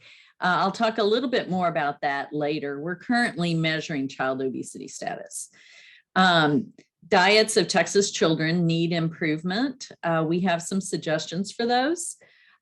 Physical activity levels of Texas children decreased for most, but not all children during COVID. So I'll show you some trends on physical activity and sedentary activity too. And then we can address these issues through evidence-based programs, best practices, and school and state level policies. So when we talk about this, we want to know how are we doing? And from the takeaways, you can see that we're not doing so well in Texas. So I'm going to start a little bit with the obesity data from adults. And when you look at the obesity rates among adults, we rank 7th in obesity levels in terms of overweight and obesity, 12th in obesity, 12th in physical inactivity, and then 9th in diabetes. So we're really within the top 10 of, and just below that for all of these issues that I'm talking about now.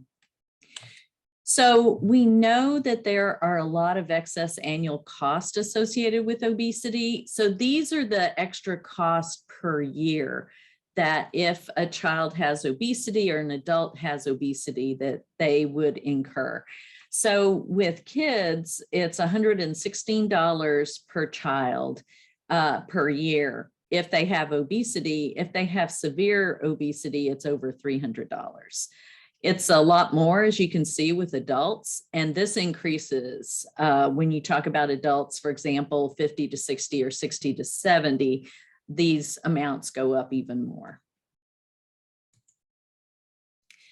So again, we know that severe obesity is high among US adults and increasing. So when we look at obesity, and this is what we're usually used to, is this is a BMI of 30. So for a woman who's about 5'6", she would be about 30 pounds over healthy weight to be considered obese, to have obesity, sorry.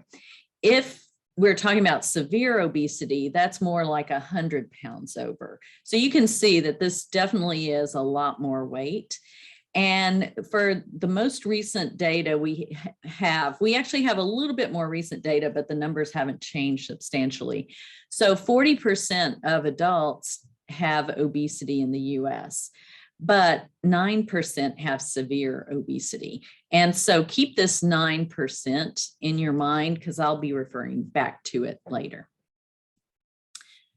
So that's all I'm going to talk about adults. I'm now going to switch and talk about children. So when you talk about weight status in kids, we talk about underweight being the 5th percentile, and these are these are growth charts that were done with previous populations. Healthy weight is 5th to 85th. Overweight is 85th to 95th. Obesity is 95th and above. And then severe obesity is 120% of the 95th percentile. So that's a kind of a hard concept to get. I will tell you, these are based on data from the CDC charts, growth charts. And here's a BMI. If y'all had kids and you took them to the doctor, you're probably used to seeing these charts. So there's a little dip in BMI and then it increases again. This particular chart is for boys. But what I can tell you is CDC has recently updated these BMI charts, and they will be coming out with new charts in December. And so the new charts, this goes into the 95th percentile. The new charts will have something like the 98th percentile, the 99th percentile. So it really will enable us to measure children a little bit better. And since we know obesity is associated with unhealthy outcomes, that's something that we'll be able to see as well. So just to let y'all know, I know sometimes it's hard to look at these numbers and say, what does a child look like that's like this? And what these numbers show you is it's not that big of a weight difference. In an adult, it might be a smaller weight difference, but for a child, it will put them from a healthy weight to obesity. So for a 4th grade child, and this is a girl in particular, it's basically 9-pound difference from healthy weight to having obesity. For 8th grade, it's closer to a 20-pound difference. And then for 11th grade, it's closer to a 30-pound difference. So very similar to adults. So when you look at Healthy People 2030 objectives for child and adolescent obesity, the target in the US is to get to a prevalence of 15.5%. So I'll show you where we are. And this objective is also a leading health indicator for Healthy People 2030. So they have a series of, all the indicators are important, but they have some that they call leading health indicators that are more important. And this one is one of those. So these are data from the National Survey of Children's Health. So with this survey, they will call parents and ask them how tall their child is and how much they weigh. So these data actually underrepresent the prevalence of obesity, and they're also looking at children from 10 to 17 years of age. So it's a very broad age category. And so you can see here, Texas is one of the orange states.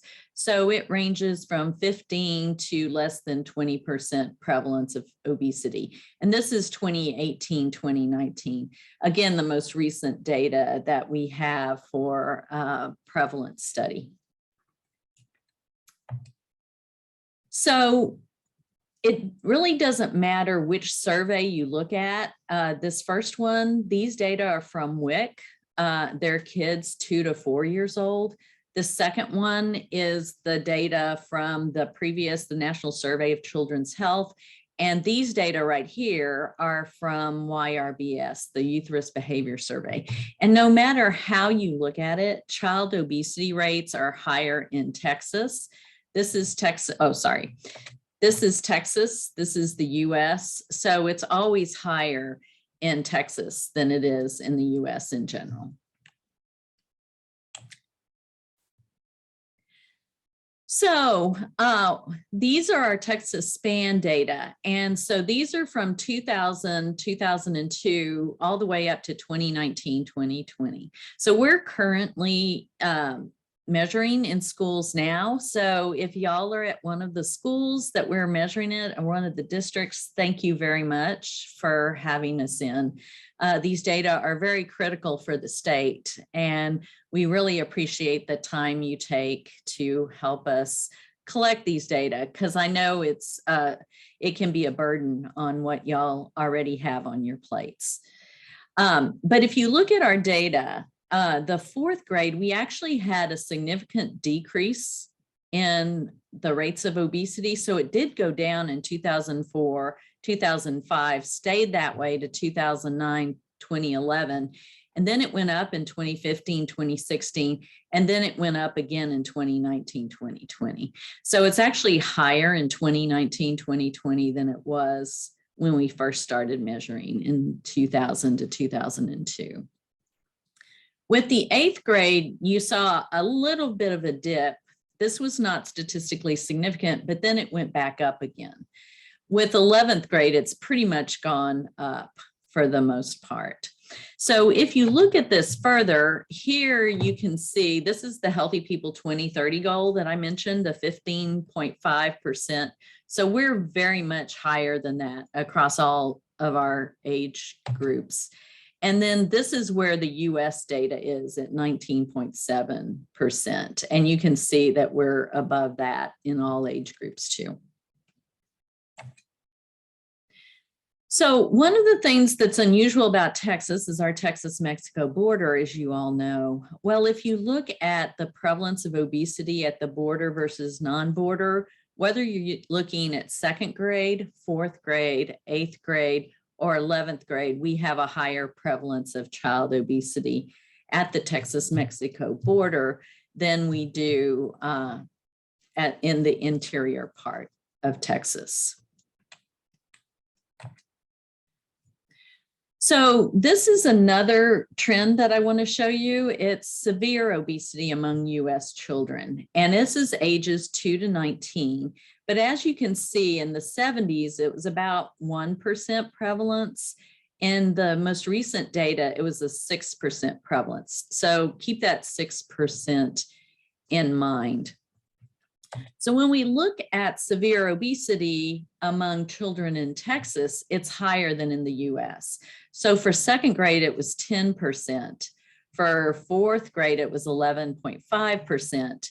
For 8th grade, it was 9%. And then it was 10.4% in 11th grade.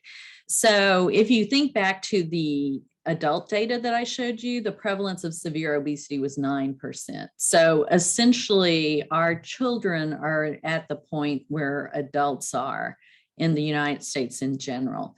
And if you look here, this is about the mean of where the prevalence of severe obesity is among children in the US. So you can see, again, at all grade levels, we're very much higher than that. Now, keep in mind, these data, we measured them right up until March 13th, 2020. So these were all data that were taken prior to the pandemic.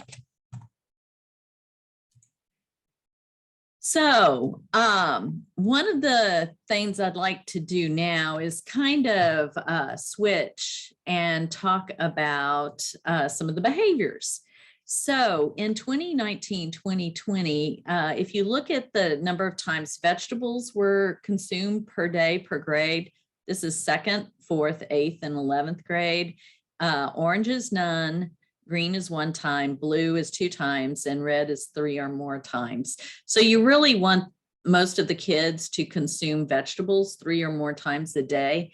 What you can see across this is only about 1/3 of kids consume vegetables 3 or more times per day. And a very significant proportion of them, especially the higher grades, consumed no vegetables on the previous day. If you look at the times that fruit was consumed per day, you see it's not quite as bad as the consumption of vegetables. So there's fewer kids that consume fruit that didn't consume any fruit the prior day. It is a little disconcerting that in 2nd and 4th grade, it wasn't too bad, the ones that reported consuming no fruit on the previous day. But then you look at 11th grade and almost 1/3 of the students reported consuming no fruit on the previous day. And again, with the younger kids, you generally see most kids consume at least one fruit at least 1 time per day. So we also measured sweet and savory snacks. And when you look at these numbers are kind of interesting because if you look at sweet and savory snacks, they generally are about 200 calories per serving size. So what we're seeing is across all grade levels, more than 40% of Texas kids consume these snacks 3 or more times a day. So if you assume that they have about 200 calories each, that's 600 extra calories that they're getting per day. So we really would like to see some of these substituted with fruits and vegetables. So the last group of food that I'm going to show you, our food consumption, are sugary beverages. And so when you look at the sugary beverages consumed per day, really it's the fourth graders and the eighth graders. About a third of them are consuming 3 or more sugary beverages per day. And so when we measured it this time, we looked at flavored milks, we looked at energy drinks, we looked at sweetened coffees and tea. So when you look across all of that, again, that's a lot of their calories coming from sugar, basically. So now I'm going to switch a little bit. One of the things that we have found in a lot of our work, and others have found it as well, is that food insecurity in general is associated with overweight and obesity. So this doesn't always make sense because you would think if people don't have enough to eat, that they should be skinnier than they are. So, but what happens is a lot of times the food that's good for you costs more. So we all know, especially now with inflation, fruits and vegetables, meat, the cost of all of that is high. So people generally tend to gravitate toward foods that are high in caloric value, but are cheaper. And so those tend to be from a nutritional standpoint, tend to be worse for you. So if you look across the state, according to the data from SPAN, over 1/4 of second grade families reported being food insecure, which is a huge number, and really kind of shows the problem that we have in Texas with this, which is a little bit ludicrous when you think that we're known for agriculture and growing a lot of fruits and vegetables, a lot of meat production in Texas. So this varies widely by racial ethnic group and then community type. So if you look at racial ethnic group, Black and African Americans and Hispanic Latino populations tend to report greater amount of food insecurity. And then if you look at it by community type, it's higher in urban areas than it is in major urban areas. So these are like the large school districts, the Houston ISD, Austin ISD, those larger school districts compared to more rural school districts. You also look and find, and this isn't really surprising, that the prevalence of food insecurity in Texas was higher on the border than it was on states that don't border the that aren't on the Texas-Mexico border. And if you look at the USDA data here from 2021, we definitely are much higher than that. And again, this was prior to the pandemic. What we saw in the pandemic, that there was an increase in food insecurity, and then it kind of went down, mainly because a lot of programs kind of kicked into place. So the universal school meals, the pandemic EBT, those really helped to eliminate food insecurity. So it'll be interesting now that we're out in the schools to see where that is right now. So one of the things we are focusing on right now is nutrition security. So in the past, we've really focused a lot on this food insecurity part of it. But what nutrition security is that not only do you have enough food to eat, but the food that you have to eat is nutritious and it's a healthy diet, and that there's an equity aspect to it. So do you have the kind of food that you want to eat that's culturally appropriate? Does everybody have access to that?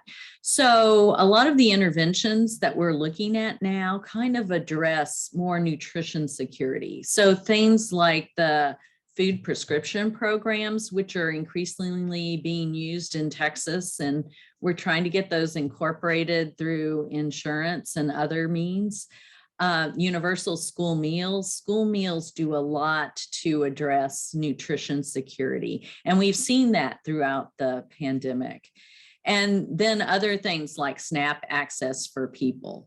SNAP is really a nutrition program at the heart of it. And so how can we make sure that families with kids have access to it if they need it? So I've talked about nutrition. Now it's time to kind of pivot to physical activity. So I'm going to talk a little bit about data from our street study. And the thing about streets is we do have data from during COVID. So I can tell you what kids were doing during COVID. So STREET stands for Safe Travel Environments Evaluation in Texas Schools. And so what we did was we were looking at active commuting to school. So that's walking or biking to school in the Central Texas area. So for this particular study, we had 168 students that we had accelerometer data. So we were able to measure objective physical activity prior to COVID and then during COVID. So we had more girls than boys. They were 9 when we started, and we had a pretty diverse population. And as you can see, the majority of them were attending virtual school during COVID. So these data are some of the best documented data on what happened during COVID in terms of physical activity. So what we saw in terms of physical activity here is the kids actually divided up in 2 groups. So the type of analysis that we did here, the latent class linear mixed model is the official term for it. But basically what it shows is kids fell out into 2 groups. So this group right here was about a little less than 20% of the group. And they actually kept their physical activity pretty constant. They decreased it about 2 minutes. This is before COVID. This is at the during COVID. So right in the middle of COVID. However, 80% of kids decreased. They weren't doing that much physical activity to begin with, and then they decreased during COVID. And so this decrease here was about 11 minutes per day. But one of the most striking findings here is the kids here that were in the high activity group, they got about 75 minutes of physical activity a day.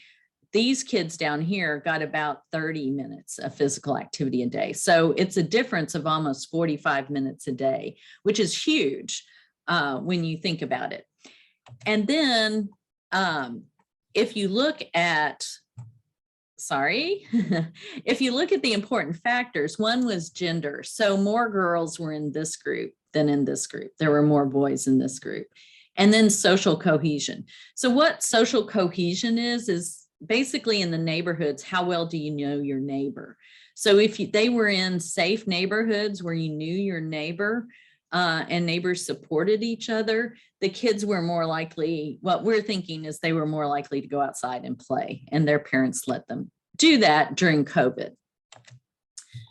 So with sedentary behavior, we found 3 trajectories. So most of the kids fit into this moderate increase in sedentary activity. So this is where about 80%, 78 to 80% of the kids were. And they increased their sedentary activity by almost an hour a day, 0.95 hours a day. The next biggest group was the decrease the sedentary activity. And this was about 16% of the sample. And they decreased their sedentary activity by about 3/4 of an hour. And then we had a group that really increased their sedentary activity. And this was only 6% of the population. And they increased their sedentary activity by 3 hours a day. So when you look at this, what we found out is social cohesion again was associated, and race ethnicity was associated with who fell into which of these groups. So just to summarize these data, is we saw significant declines in physical activity and increases in sedentary activity. So when you look at it all together, that's what we saw. So we didn't have a control group, but we do know that if you look at it, kids generally decrease their physical activity by about 3 minutes a day, 3 minutes a day per year. So from 4th to 5th grade, 5th to 6th grade, and so on. In our study, there was a decrease of about 17 minutes per day per year. So it was significantly more than what you would have seen over time. Girls were less likely to maintain physical activity, which indicates that we really need to focus on girls in terms of increasing physical activity. Hispanic kids were actually more likely to decrease sedentary activity. So it looked like they did a lot more physical activity, but it was very light physical activity. So those are generally like indoor activities, playing games, things like that. And then these data also show you the importance of social cohesion. So now that I've kind of showed you what the health is like, what can we do? So we did a systematic review that came out earlier this year. And what we found is if you look at preschool kids, effective interventions tend to be interventions in the home and family or healthcare community settings. So anywhere you can reach the parents tends to be effective with preschool kids. If you're talking about 6 to 12-year-olds, school interventions, so y'all are right where it's at, really have been shown to effectively decrease obesity levels among kids, and then regulated screen time, particularly TV watching. For all children and teens, you want to combine nutrition and physical activity. So doing them both together, multi-component, multi-level, or multi-setting interventions. So interventions that had components that reinforced one another. And then policies that improved access to healthy foods. So some of those had to do with school meals, for example. Now, in terms of research gaps, we don't know a lot about the high school kids are a little bit more of a mixed bag. We don't know necessarily the effect of diet quality or for e-health, m-health, telehealth. Even though we're doing a lot more of it, we just don't have the evidence base yet. So it doesn't mean these don't work, but these are things we need more data on. And then effective food access. In terms of schools promoting physical activity, data from our SPAN survey have shown that more physical activity policies at the school level, and these are policies like shared use agreements, physical education time, a recess, brain breaks. They're associated with more days of physical activity. And you really see this effect with low income schools. So really there's a lot that schools can do to help in this regard. Another bit of data that we have with a study that's currently under review is if you look at schools in promoting active walking or cycling to school.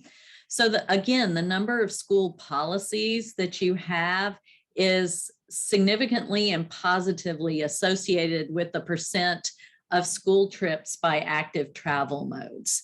And if you look at it, the effect is really striking for 5th grade because parents are more likely to let their 5th graders walk to school than they are their 4th graders or 3rd graders. So these are policies like drop-off policies where it might be that you have to drop off and then the kids have to walk a certain period of time. Crossing guards are associated with this, and then other programs and policies, other safe routes to school programs that are done within the school. So in terms of treating childhood obesity, that's kind of a new it's increasingly becoming more important. So the American Academy of Pediatrics is going to come out with some clinical practice guidelines in January. And once these clinical practice guidelines come out, if pediatricians find a child who has obesity, they will need to do an intervention with that child. And so the interventions can range from physician brief counseling in the visit to some of these multi-component interventions with nutrition right here. So the intervention components tend to be nutrition counseling, parent involvement. You can't do work on child obesity without getting the parents involved. Physical activity, mental health care, which is becoming more important in terms of obesity prevention, and then primary care, linking back to the primary care provider. So again, we have some research gaps here, but one of the things we have found is that these interventions that are proposed for kids tend to be cost effective, and they also don't worsen psychosocial outcomes. So a lot of times people are worried about eating disorders, and that doesn't seem to be an issue if you have them in an evidence-based program at this point in time. So just to wrap up a little bit, if you want to find more out about the health status of kids, we've got a lot of one-pagers on breakfast consumption, sugary beverage consumption, things like that. You can click on this QR code and kind of get our Texas Health Status Report. So those can be very helpful to you. And then something we're very excited about is the data I've showed you from SPAN are now part of an interactive website. So I can show you that. But what that means is you can look at data from 2000 to 2002 to 2019, 2020. So we don't have all the data in all the years, and it's a smaller set of indicators, but you can still look at where there's been improvement over the years. And if y'all are interested, the link is there, but I can also show you, I have it pulled up, so I can show you if you're interested as well. So I'd just like to briefly thank the Texas Department of State Health Services, who's funded a lot of the work that we've done, as well as many, many partners across the state. It really takes a village to measure the children in that village. So we really want to give a shout out to the school districts, schools, children, and parents who participated in the study, and all of our partners who helped us measure as well. And then this is our awesome SPAN data research team who's been traversing Texas, so they can let you know where the best coffee is around the state if you're interested. And then in terms of the street study, here you can see there's a QR code that links to our the study that I highlighted here. So if you're interested in finding out more about that, you can check that out. And then finally, any questions? I'm willing to take questions, or if you want to go off mute and ask me a question, that'd be great too. Thank you again for inviting me here.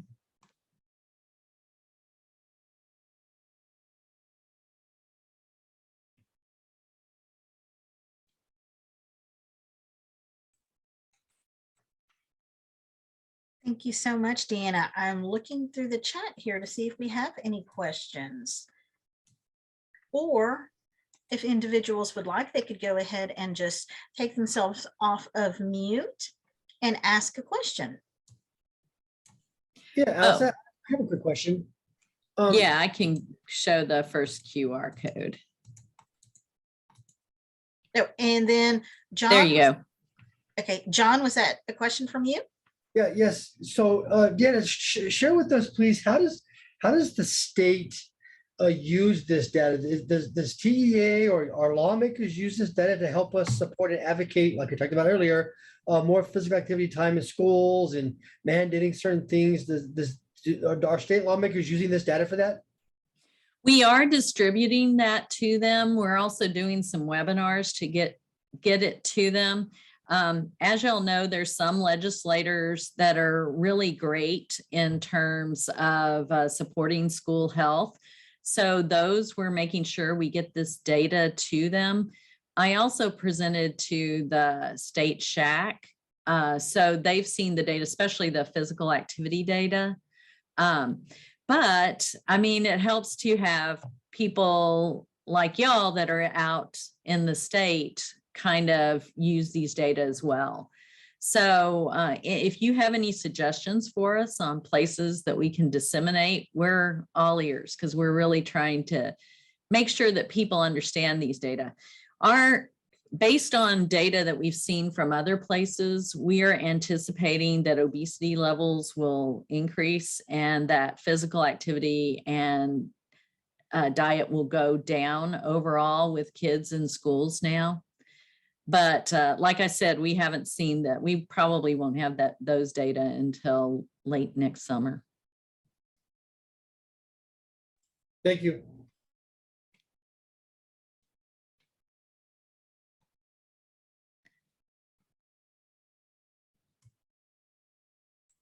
Other thoughts or questions? Thank you, John.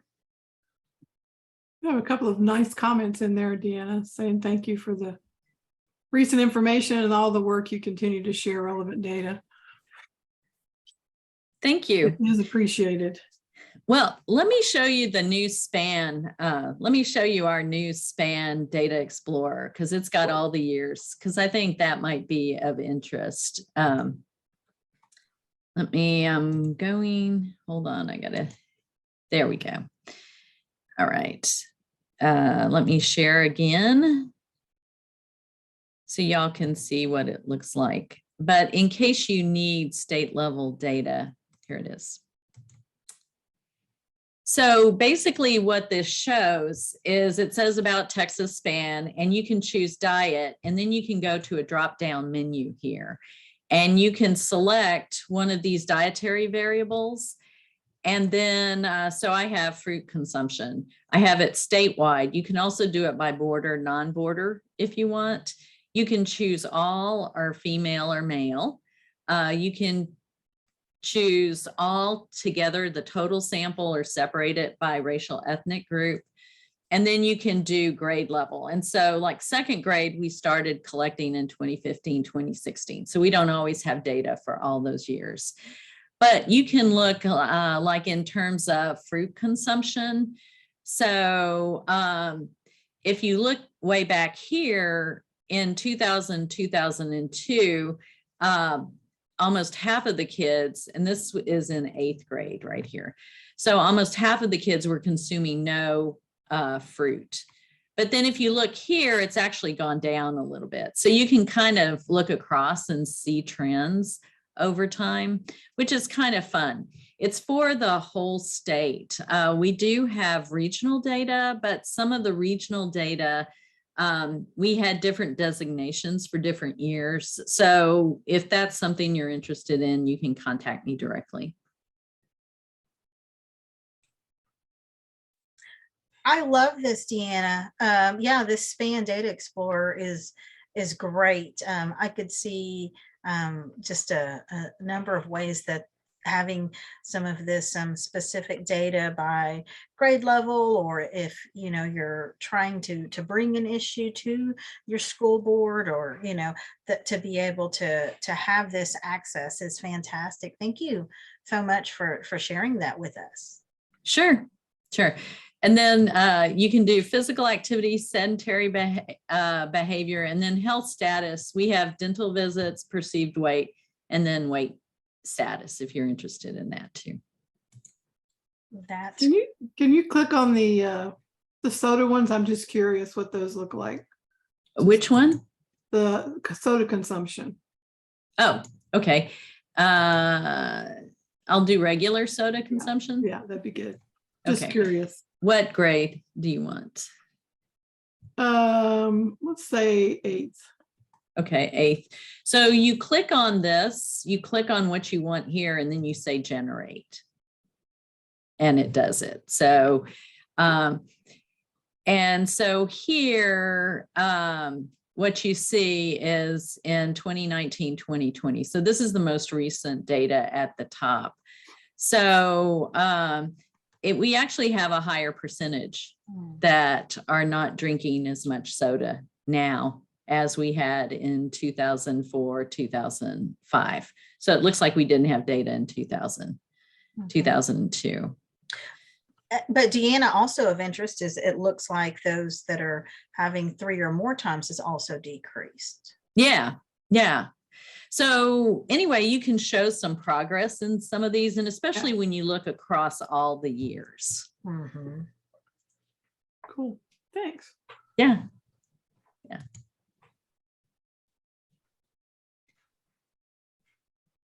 Okay. Any questions from anyone else that's attending today's session?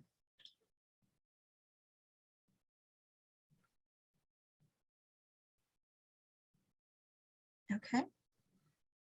Seeing none. Michelle, did you have any others? Nope, I'm good. I'm gonna go explore. Okay, I know. Fun. It's always great to learn about a new resource. So Yes. thank you so much, Deanna, for taking time from your incredibly hectic, busy schedule to come and meet with our group and our attendees at this year's summit. We really appreciate you always bringing up-to-date research and information. And thank you for dropping that into the chat. Yeah, so feel free to visit that if you want. Just remember, once you click what you want, you have to hit that generate at the bottom. But I enjoy coming here. And once again, I'd like to say thank you to all of you that are participating in SPAN or have participated in SPAN in the past. That's why we're able to show you these great data. Cool. Perfect. Thank you. Thank you. Great. Okay, we are Bye. Bye-bye. We are running just around right on time here. Let's see, where are we? We've got a quick, it's almost 2 o'clock, and do we have our catch people on? Is Margot I think on? we can take a quick, Stand-up break? yeah, give everybody a quick break and then have them come back at 1:10. And for catch, 2:10. 2:10. Yes. Sorry. Yes, that's it. All right, so if everybody wants to take about a 10-minute break, we will meet everybody back here at 2:10.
Okay, everyone, we will be joining everybody.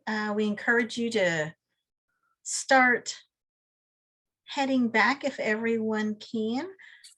We will get started with our activity break just shortly. We've got about 2 minutes.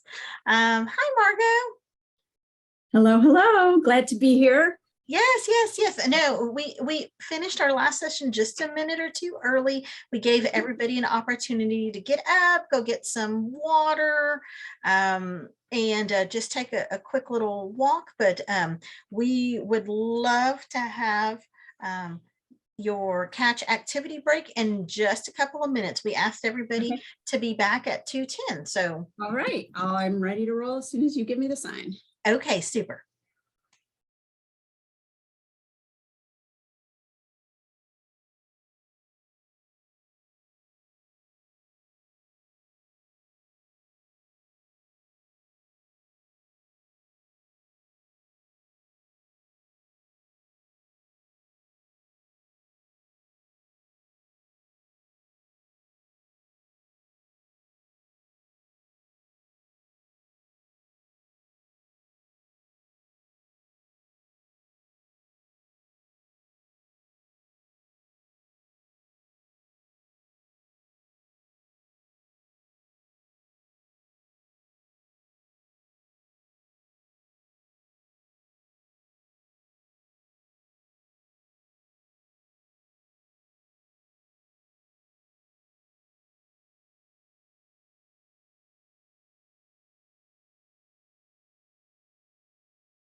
Okay, welcome back, everyone. I hope everyone had time to go top off their coffee or their water.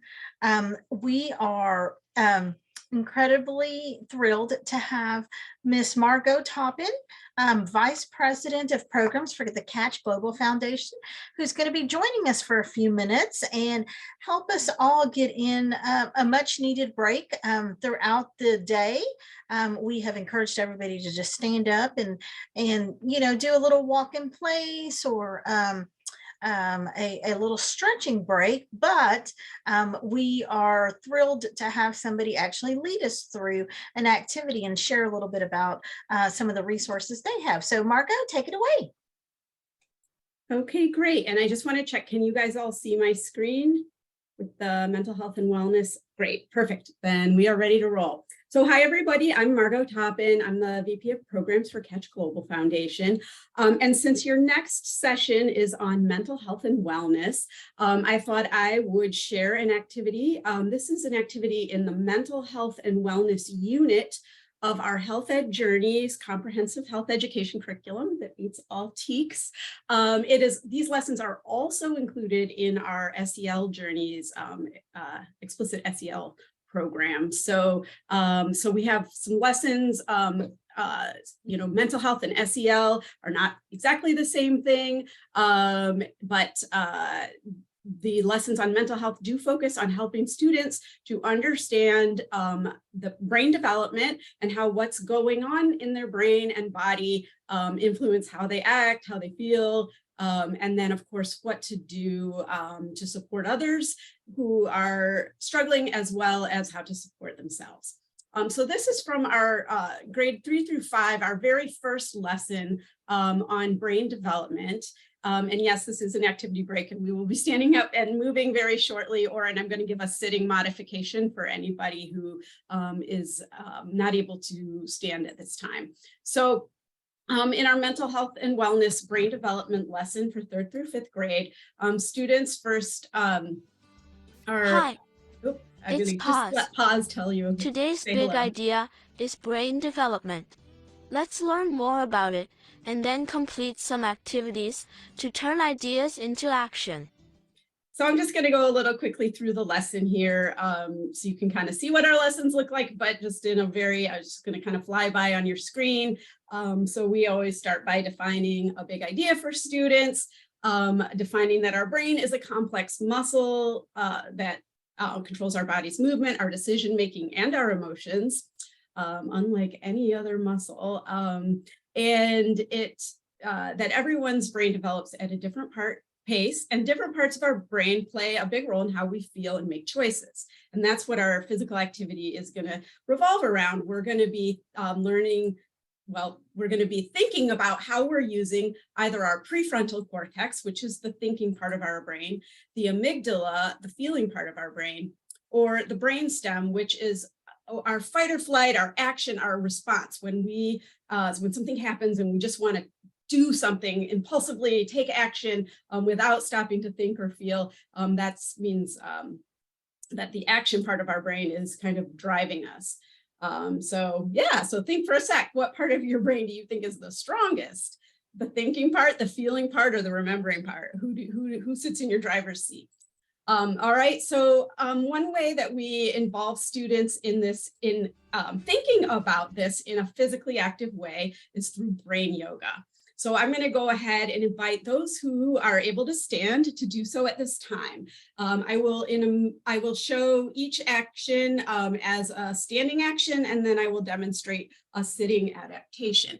So I'm going to be reading you some scenarios today. And when you hear a scenario, I want you to think, and I want to say there are no right or wrong answers, but when you hear a scenario, if you think that the first part of your brain you would use is the thinking part, then I want you to do a deep squat and go into this thinking pose, which I call the owl pose. All right.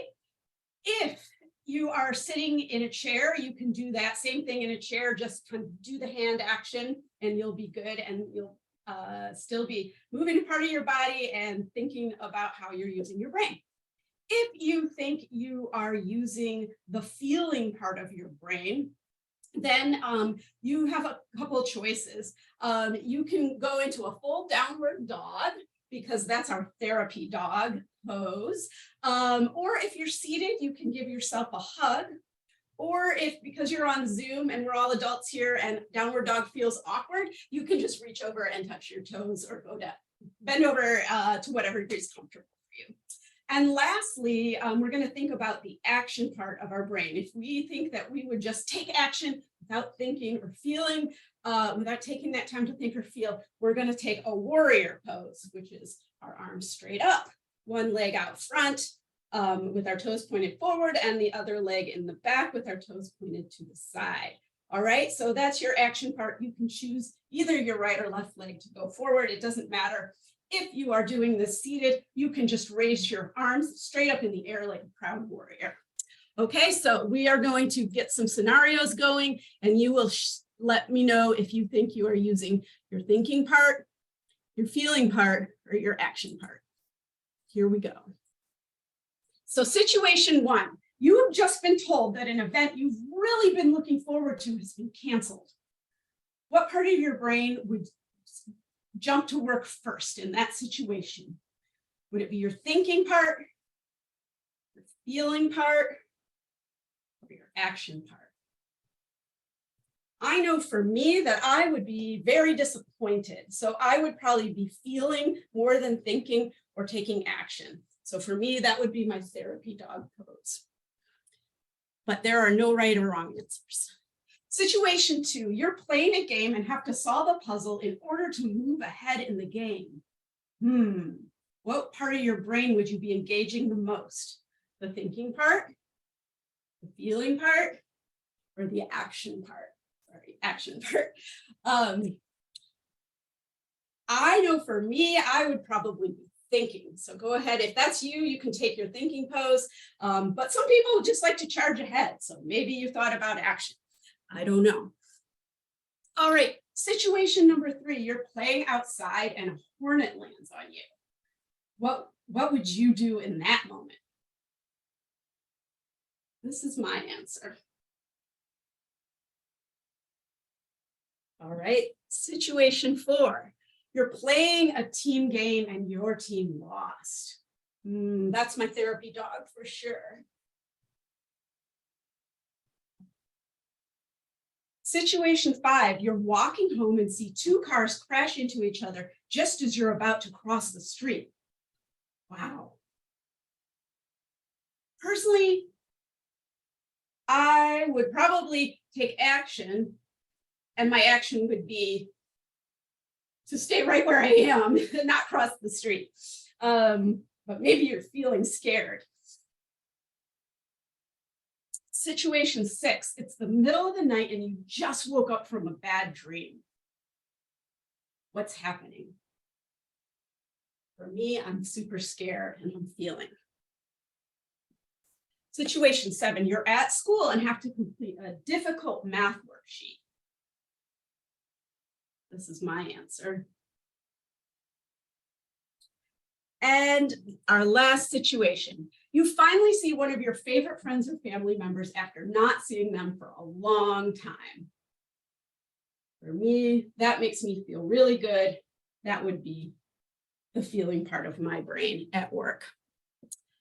And that's it for that activity. So thank you so much for playing along to Brain Yoga. I hope that woke you up for the mental health session that you're about to take part in and thought a little bit about your brain. Thank you all. Thank you, Margot.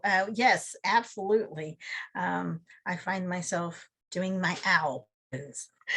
Yeah, that was a lot of fun. Thank you. And I'm getting my brain ready to absorb all of the fantastic information that Miss Willa Rosen and Rohanna Sykes are going to share with us. So I am going to turn things over to our amazing team that is going to help us look at physical activity, mental health and how it plays into physical health. And Willa is from our ESC Region 13 and Rohanna is from our TEA. So ladies, please. Hello, good afternoon. I'm so excited to be here. Thank you all for setting aside some time to invest in yourselves and to attend the Action for Healthy Kids Summit. My name is Rohanna Sykes, and I'm the Project Aware Expansion Consortium State Coordinator. And it's a big title, but basically the Expansion Consortium is our second federal grant that we received from SAMHSA. And we have an Aware 1.0 that launched in 2018.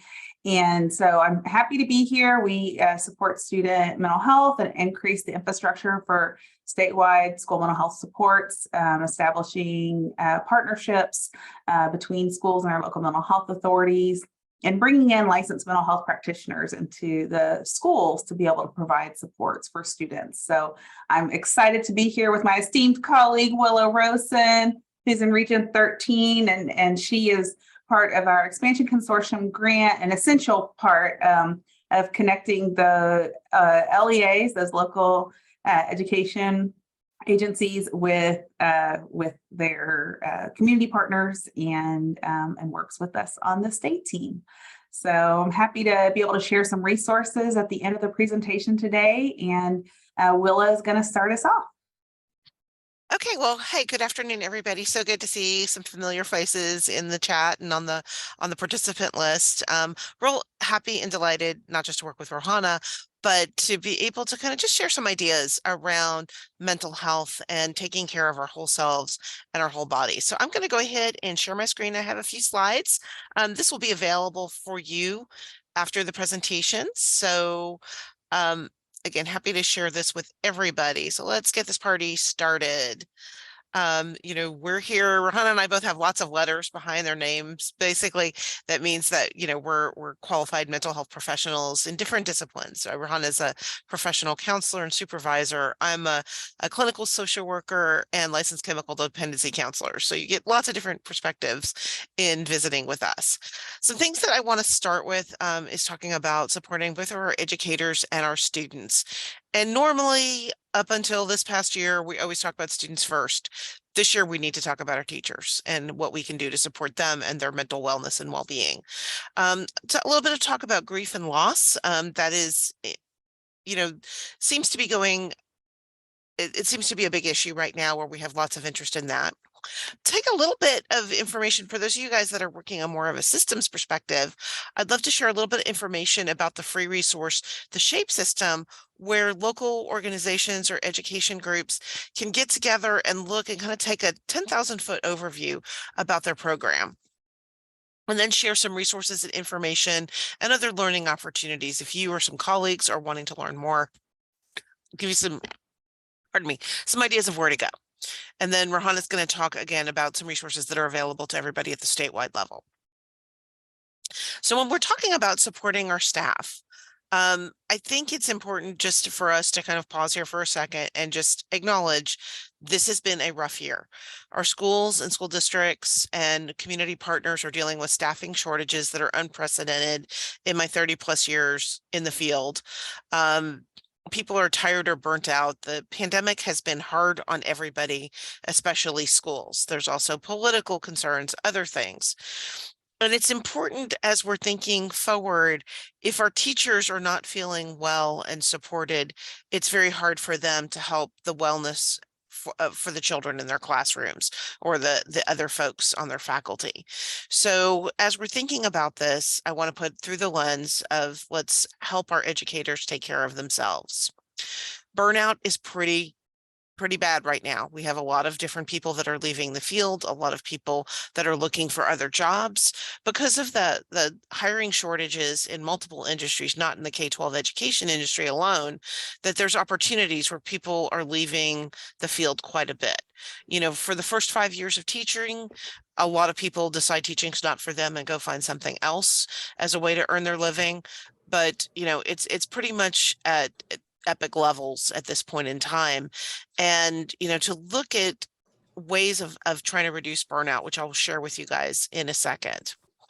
The HEB Foundation survey, they published this a couple of months ago, where it was looking at a survey of over 1,200 educators across the state of Texas and looking at problems and kind of where we are now. And I think this is some of the best data that I've seen to indicate why we're struggling in terms of teacher mental health and wellness.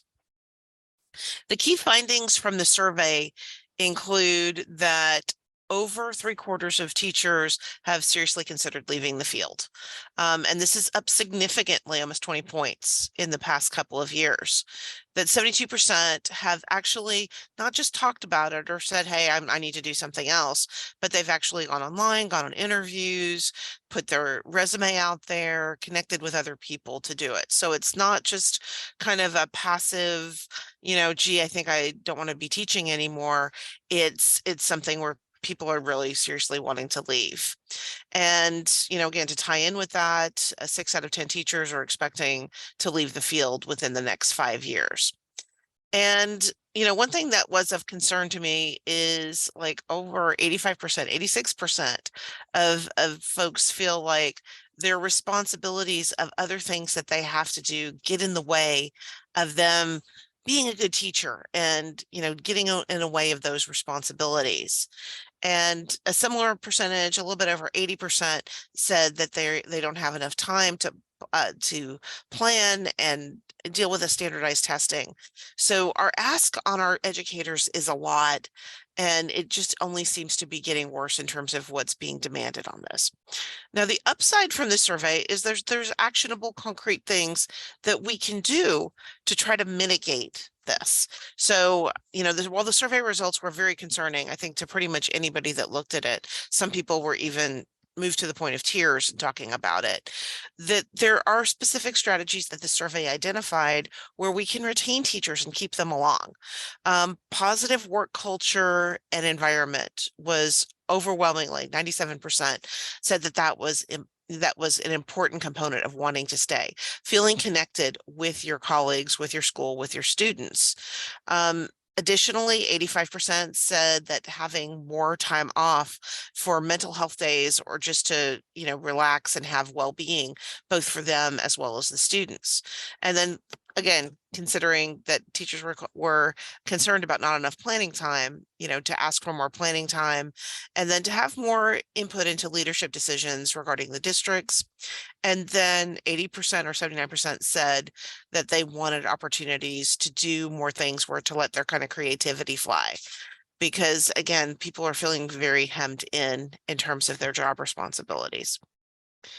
So I'm going to ask you guys, especially for those of you guys that are from a district or from an educational setting, what can you do? So if anybody chooses to unmute themselves, you can do that. I would love to see some of your ideas in terms of what are some things that we can do to support teachers during a stressful time.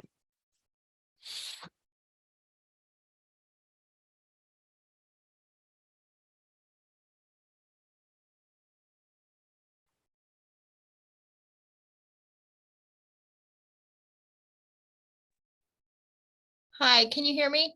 I can, yes. Okay, my name's Yvette Jacinto. I live in Corpus Christi, Texas. And I'm on the shack for CCISD as a partner, as a community partner. And we made different subgroups. And this was thinking last year. And one of our groups made thank you notes, handwritten. And I remember it was during that freeze, we lost electricity, but it kept me sane because I just, in candlelight, was handwriting thank you notes, hundreds of them. And our committee wasn't that big, and we have a big school district, to all of our teachers for everything they're doing, hybrid learning, teaching. And then we got a little keychain with a heart, and, it didn't cost a lot, but it made a big impact. And we, took them all to the chair, her house, and then she got a little group together, and they went and delivered them to all the schools. We did the elementary schools first, and then we did, that was the first wave, and then we did middle schools and high schools next, and so that was the second wave. So it was one wave was like Valentine's time, and then the next wave was like spring break time. So it was really nice that, and even came on the news, So, wow. Yeah. So it's just something, it's a little something, but it meant a lot to the teachers. And again, you have to think about the concepts of love languages, and, everybody kind of likes to be appreciated differently, but that kind of personalized approach and using the gift of words to be able to acknowledge them, that does go a long way. So thank you guys. Thank you for that great suggestion. Yes, you're welcome. Can I get one more way of helping, teachers feel less burned out or more appreciated?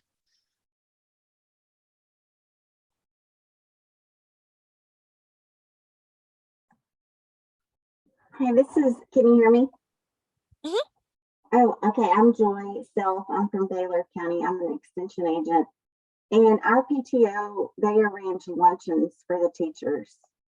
So they have parent volunteers that'll come up, and we do it monthly to have little luncheons. But, this is really interesting because I'm in a small town, but a lot of our teachers have taken second jobs just all of a sudden within this year. And we've, as a community, it's like, that's kind of weird. They're all taking a second job, but, inflation, and they don't get paid more. And so, but maybe it's because of burnout. And living in a small town, it's hard to find a job unless you move. And a lot of the teachers are from Seymour, so they don't want to move, but they are taking a second job. I don't know. I think it's interesting you're saying that, because they are looking for something else. They're just not giving up their teaching job too. And that's, most teachers, I joke about that. It's like anybody working at K-12 education has a side gig, that makes some money on the side in some other way.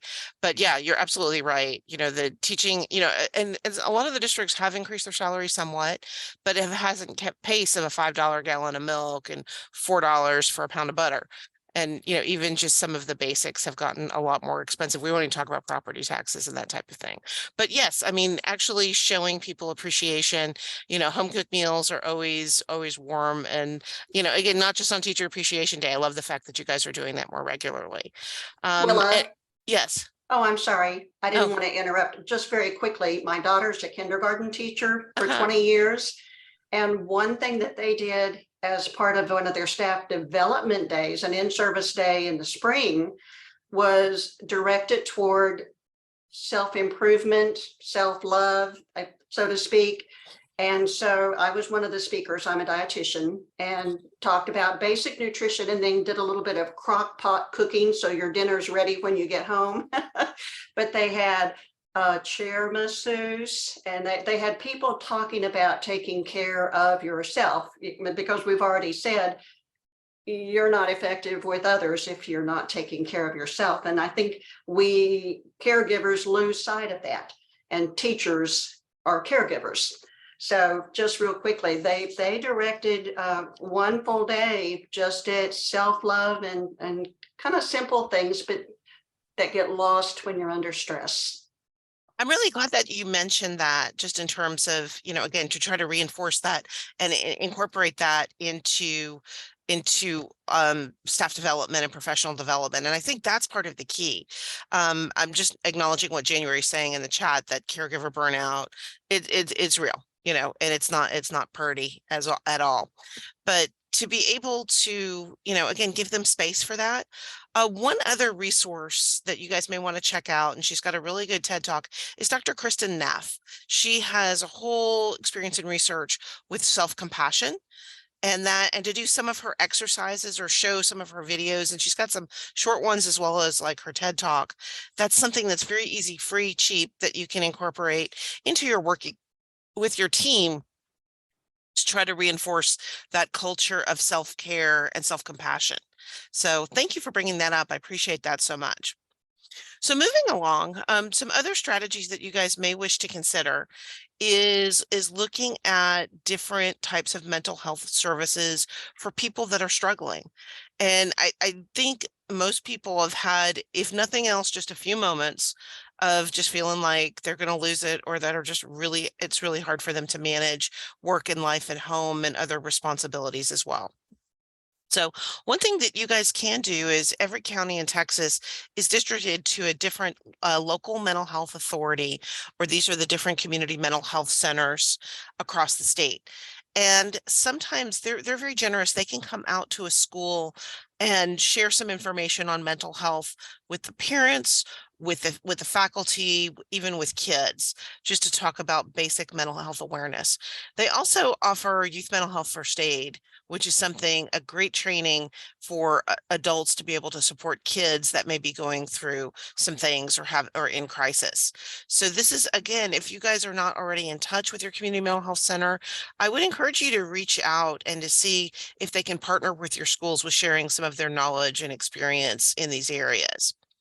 Another thing to consider is looking at your local mental health providers. Now, I know some of you guys are from very small towns where, you know, you may have to go 30 miles to the next city to be able to identify licensed therapists. But it's always a good thing to start building a relationship, just to know about their practice, what their expertise is. And then sometimes they're happy to come in and share their wisdom and expertise. All you have to do is ask. It also helps them in terms of promoting their business or their practice. Many mental health providers are really full up because we've got a lot more people seeking help right now, even in our larger urban areas. Some of the folks that have been in business for a while are there, but I encourage you to just try to connect with them and just to see where their interest of overlap is, especially those practitioners that work with kids and families. We've talked about self-care. Again, lots of different ways and strategies to do that.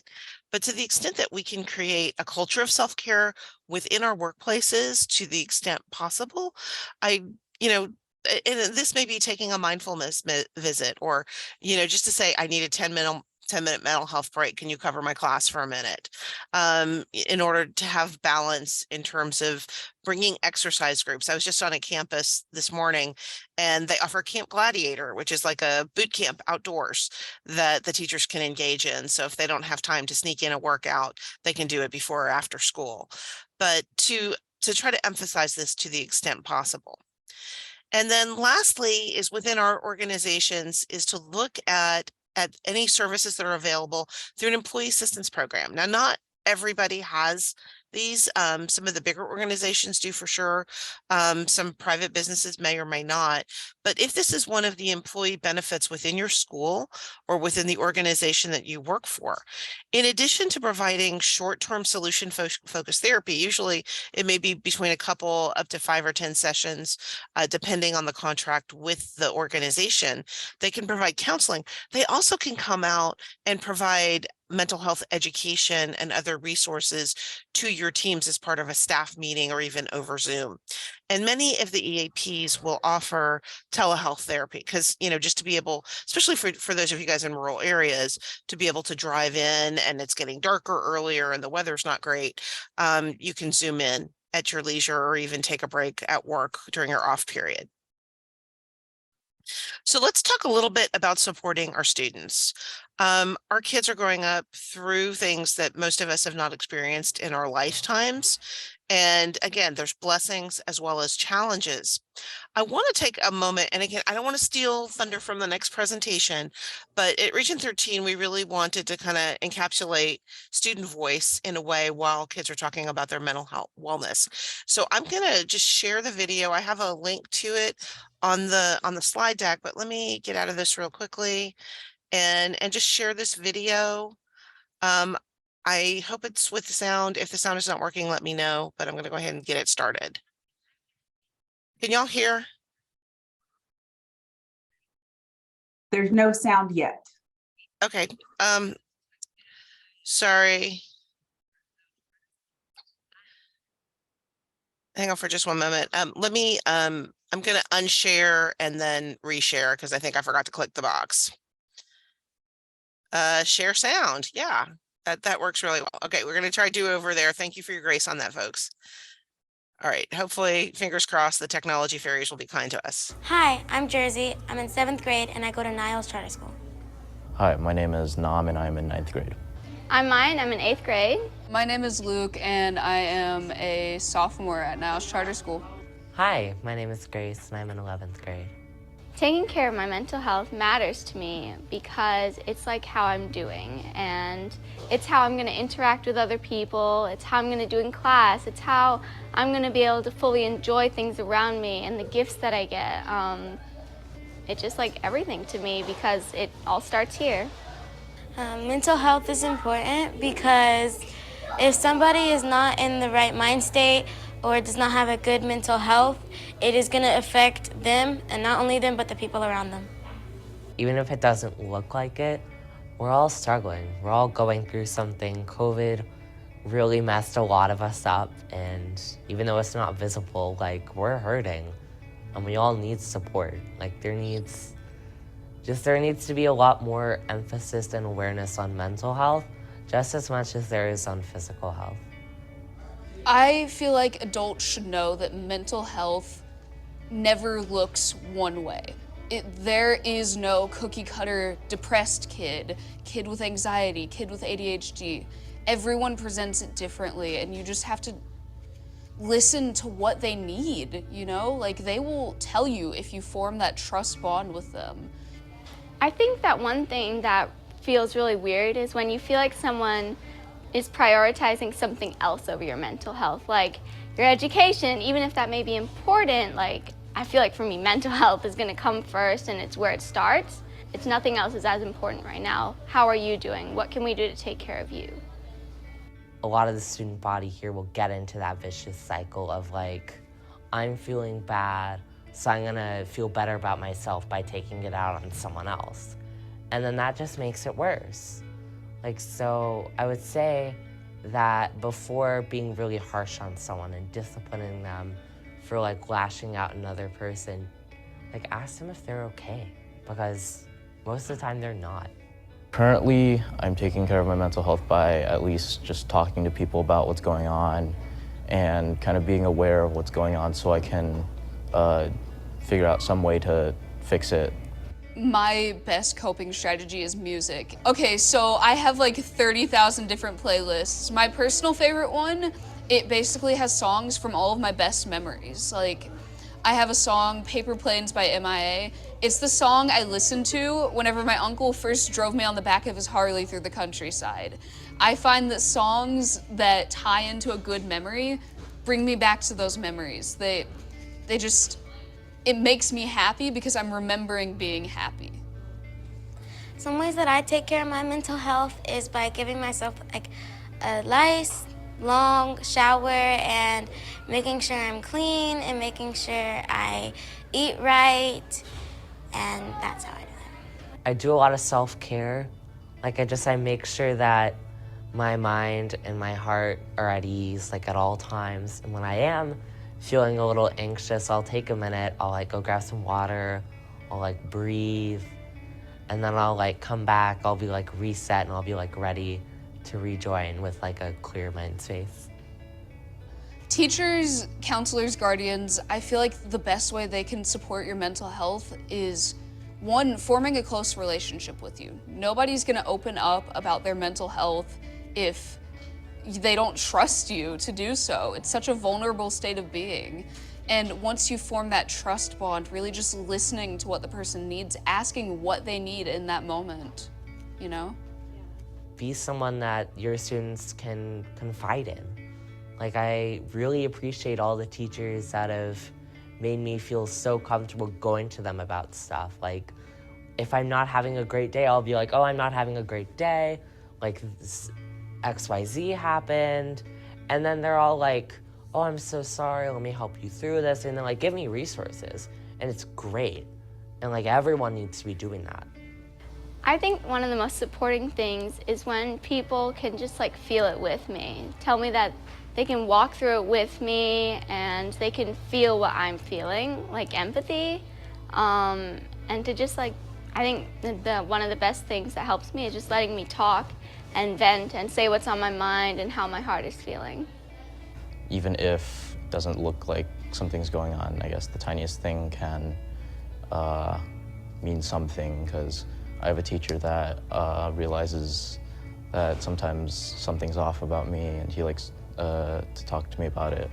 And I think that's very nice, because sometimes I may be tired or kind of annoyed, and he realizes that, even though a lot of people don't. The difference between what me and my friends think and what adults think of mental health is me and my friends are actually experiencing, bad mental health and good mental health, while the adults are just hearing our problems and hearing what we describe as it and thinking that it is not that serious and that we're being overdramatic. Children's mental health, teens, young children, matter just as much as older kids. Like, one time I was little, I broke my favorite toy, I was crushed. And I feel like grown-ups view that as like, oh, it's just a toy, but to that little kid, that toy means so much. It's such a big part of their life. And I feel like that widens out to the fact that our lives may not seem as big and important. We don't pay bills, we don't drive cars, but our mental healths can be affected by just as much, and we feel things just as strongly as grown-ups do, and they need to listen to that.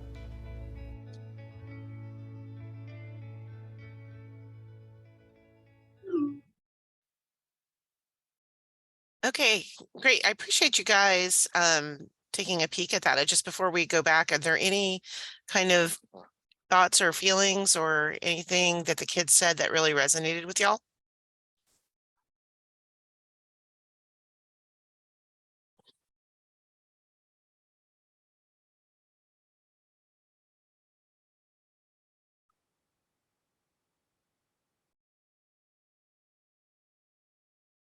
I see Brandy said that Camp Gladiator is her mental health. Awesome. Love to hear that. Well, one thing, I'm sorry, go ahead. Go ahead. I was gonna say, one thing that stood out to me was, them acknowledging if you just have that one positive relationship with an adult, on campus that is so helpful for them to feel like they can share when they are not feeling okay or when they are struggling. And, I feel like we probably have a lot of those people on this call today, and just establishing those relationships above and beyond what is required academically, but just showing students that, we care about what they're thinking and feeling first, so that we can help them to achieve their academic potential. Thanks, Rahana. And I love what January said, is just like something tiny as just checking in and asking if they're okay. And I think it's Miss Steele was saying that this is her son's goal. My eldest was a 2006 graduate from NIOS as well. And again, the teachers do a really, really good job. The folks that founded the school were very mindful about it. And again, we're also happy to kind of highlight a charter school in this. I think, sometimes they kind of get left behind in terms of sharing this, but something else, again, this video is public source. You're welcome to share it. It's a good conversation starter with both faculty and with kids in bringing them together. And you'll have the link to it on the slide deck. Okay, so other strategies that you may want to consider in terms of that help to support student mental health is, I mentioned earlier, youth mental health first aid. There's also psychological first aid training.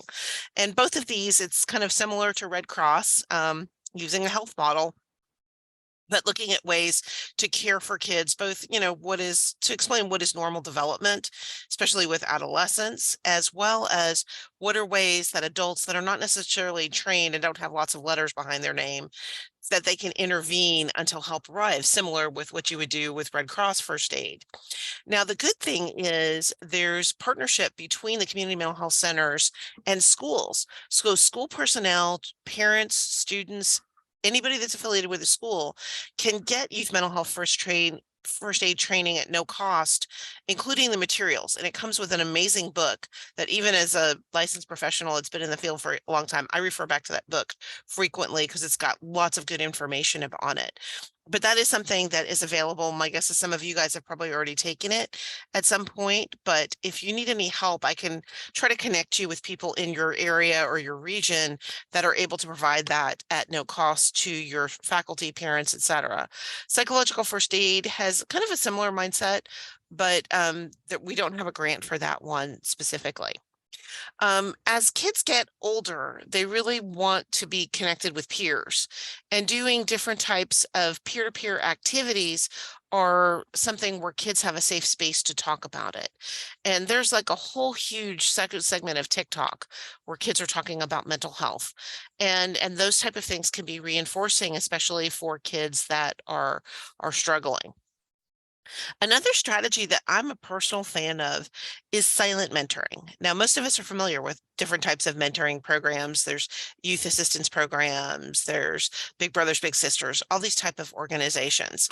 The cool thing about a silent mentor, especially for kids that have lots of trauma and that potentially have lots of abandonment in their life, is the adult that's working with the child doesn't say, hey, I'm going to be your mentor.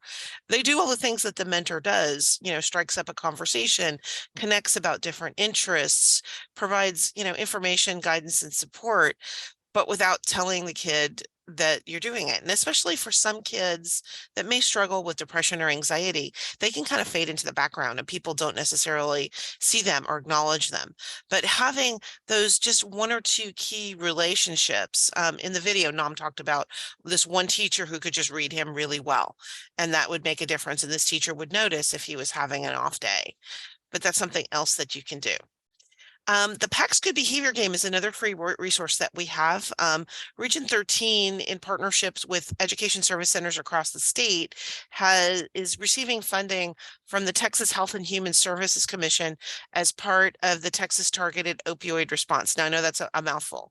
What it is to say is this training basically helps foster positive behavior with kids that actually can reduce the number of kids that are going into special education and really calm a classroom, in addition to having very positive long-range effects. The kids that have this program as young children learn to self-regulate, and they go to college more, they go to jail yet less, and they use drugs significantly less than other kids.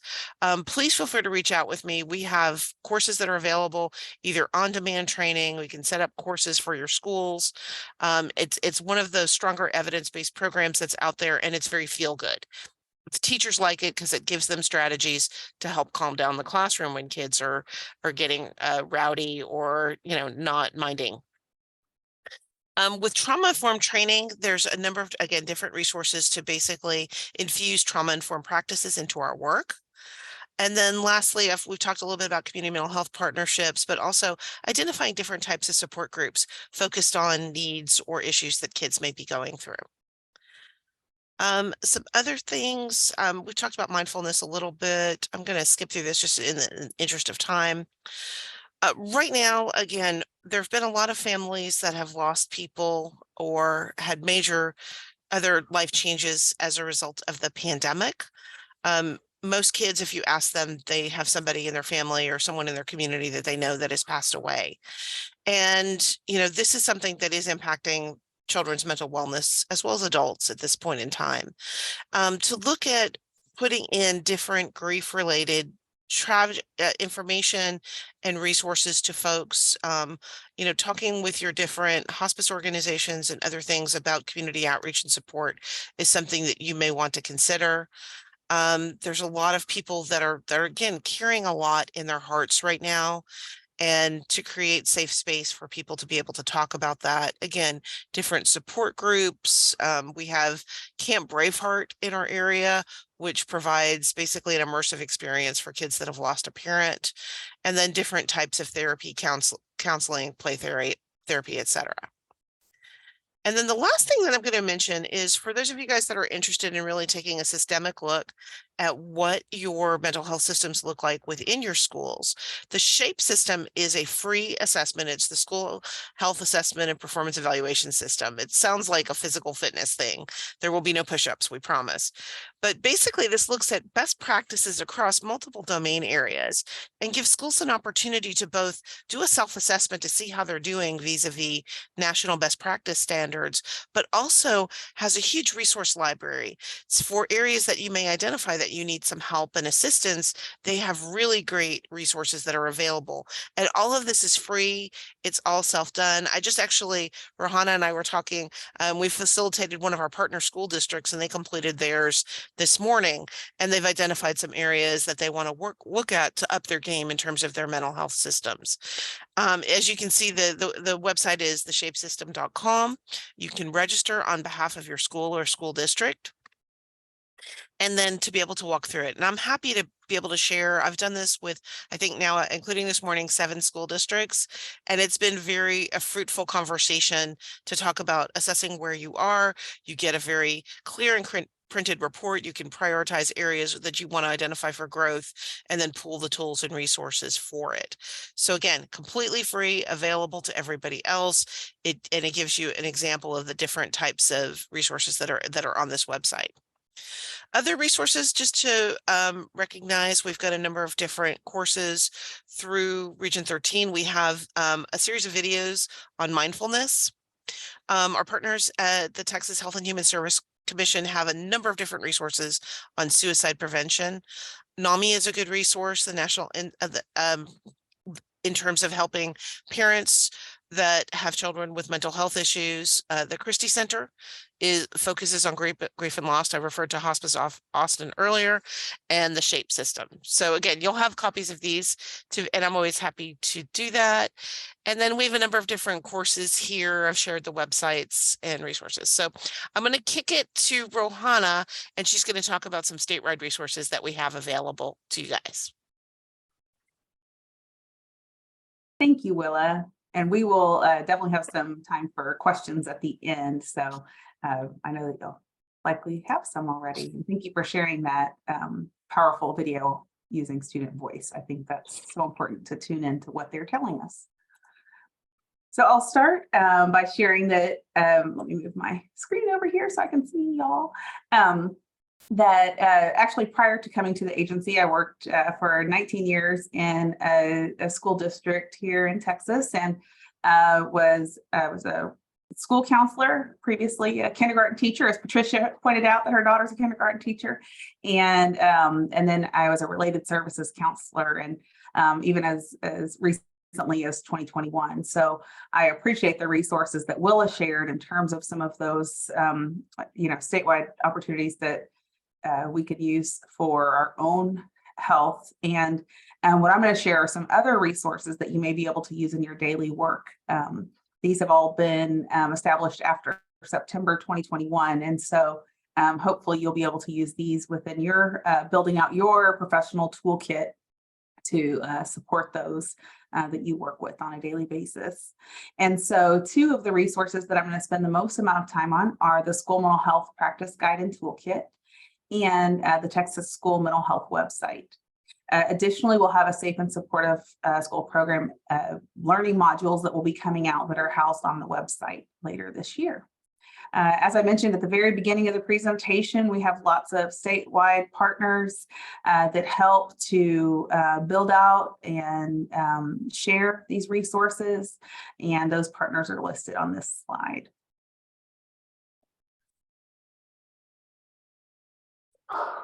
So the first resource that I'd like to share is a School Mental Health Practice Guide and Toolkit.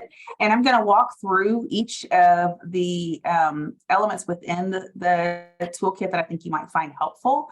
You're welcome to scan that QR, but they will also be housed in a website that I will share later. Huh? You just got. So one of the first things you'll notice is the Texas School Mental Health Framework. And these are essential elements for a safe and supportive school. And you'll see that in the middle are those tiered supports, including universal, targeted, and intensive. But how do we get there? And so the way that we get there is through that pathway, a pathway to quality school mental health systems, including that teaming and planning, needs assessment and resource mapping, as Willa alluded to, in terms of the SHAPE system as one tool that could be used for that needs assessment, early identification and screening, mental health promotion and prevention, early intervention and access to specialized services, funding and sustainability. So once you've built out systems and you've worked with your teams, how do you continue that work? And then monitoring progress and measuring impact. Additionally, you'll see the Texas School Mental Health components, and those are listed in statute. And we'll walk through each of those clouds throughout this presentation where resources are linked for your access later.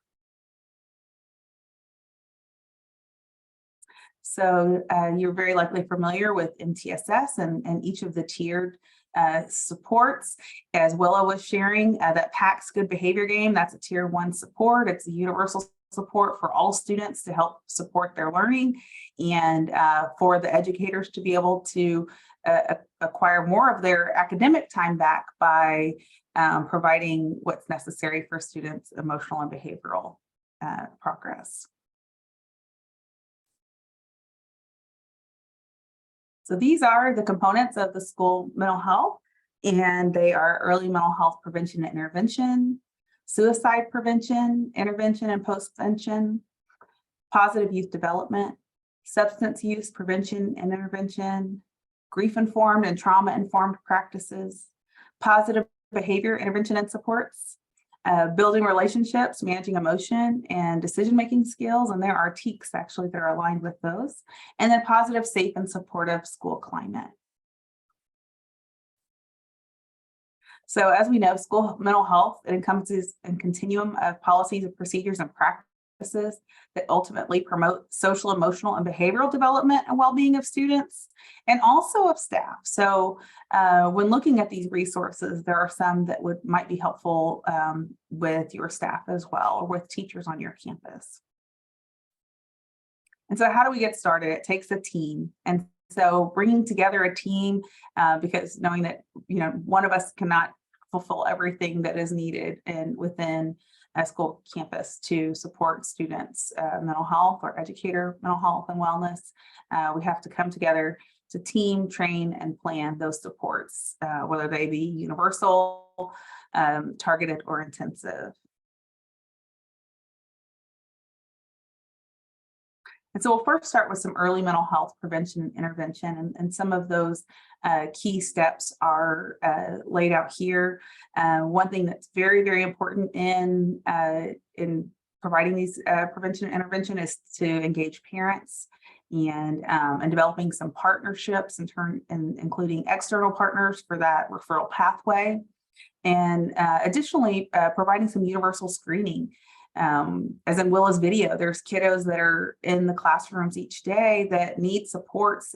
And how do we identify those kiddos that may be internalizing and not externalizing those behaviors? And then how do we determine what might be most appropriate in addressing that? And so in that early mental health prevention and intervention, these resources are all listed within that toolkit document. So when you are in the early mental health prevention chapter, you can actually click, there's hot links within there if you download it, if you have it on your phone or on your, I of course have it saved as a favorite at the top of my computer screen.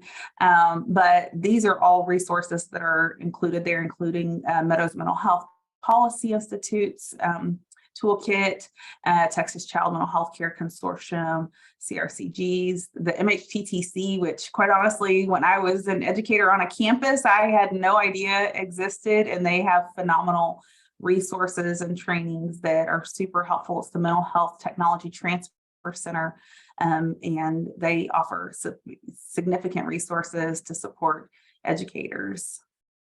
And the tier supports, or tier modules, which are housed on the TEA website. And they explore MTSS topics. And as I mentioned, the universal screening, we have some links, which you'll see these later when I go to show you a bit more about our website. But these are the best practices in universal screening, as well as a compilation of tools that could be used to see how your students are doing, how they're doing emotionally, behaviorally, and socially. Additionally, one of the components is the suicide prevention, intervention, and postvention.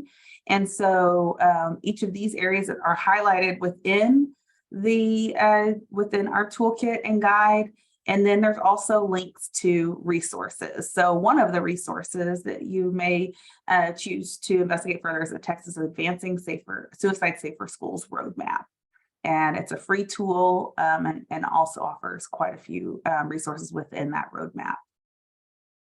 So when you're working with your teams, and I heard someone discussing that they are a member of their shack, these resources would be helpful for you as well. Additionally, one of the components is positive behavior interventions and supports. And so, that positive approach includes teaching those skills, reinforcing those skills, collaborating with adults on your campus or within your agency to ensure that those skills are being reinforced, and then meeting those students' needs, building a positive climate, and then using data-driven decision-making. And so here are some additional resources for positive behavior interventions and supports that are located within the toolkit.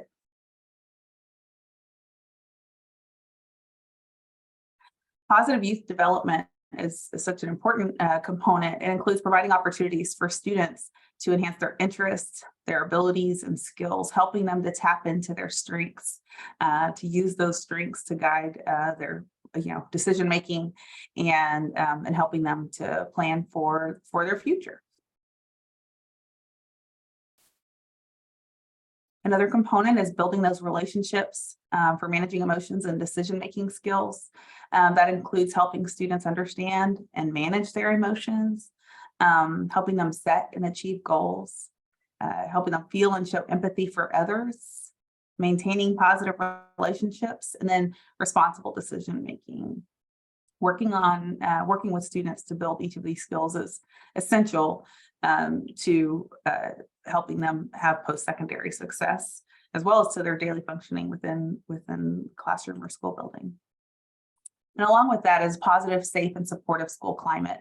And we know that a huge part of that positive, safe, and supportive school climate is those positive relationships, having that adult on campus that they can reach out to when they're not feeling okay, having an adult that they can reach out to when they may have experienced trauma the previous night and don't know what to do or what to say.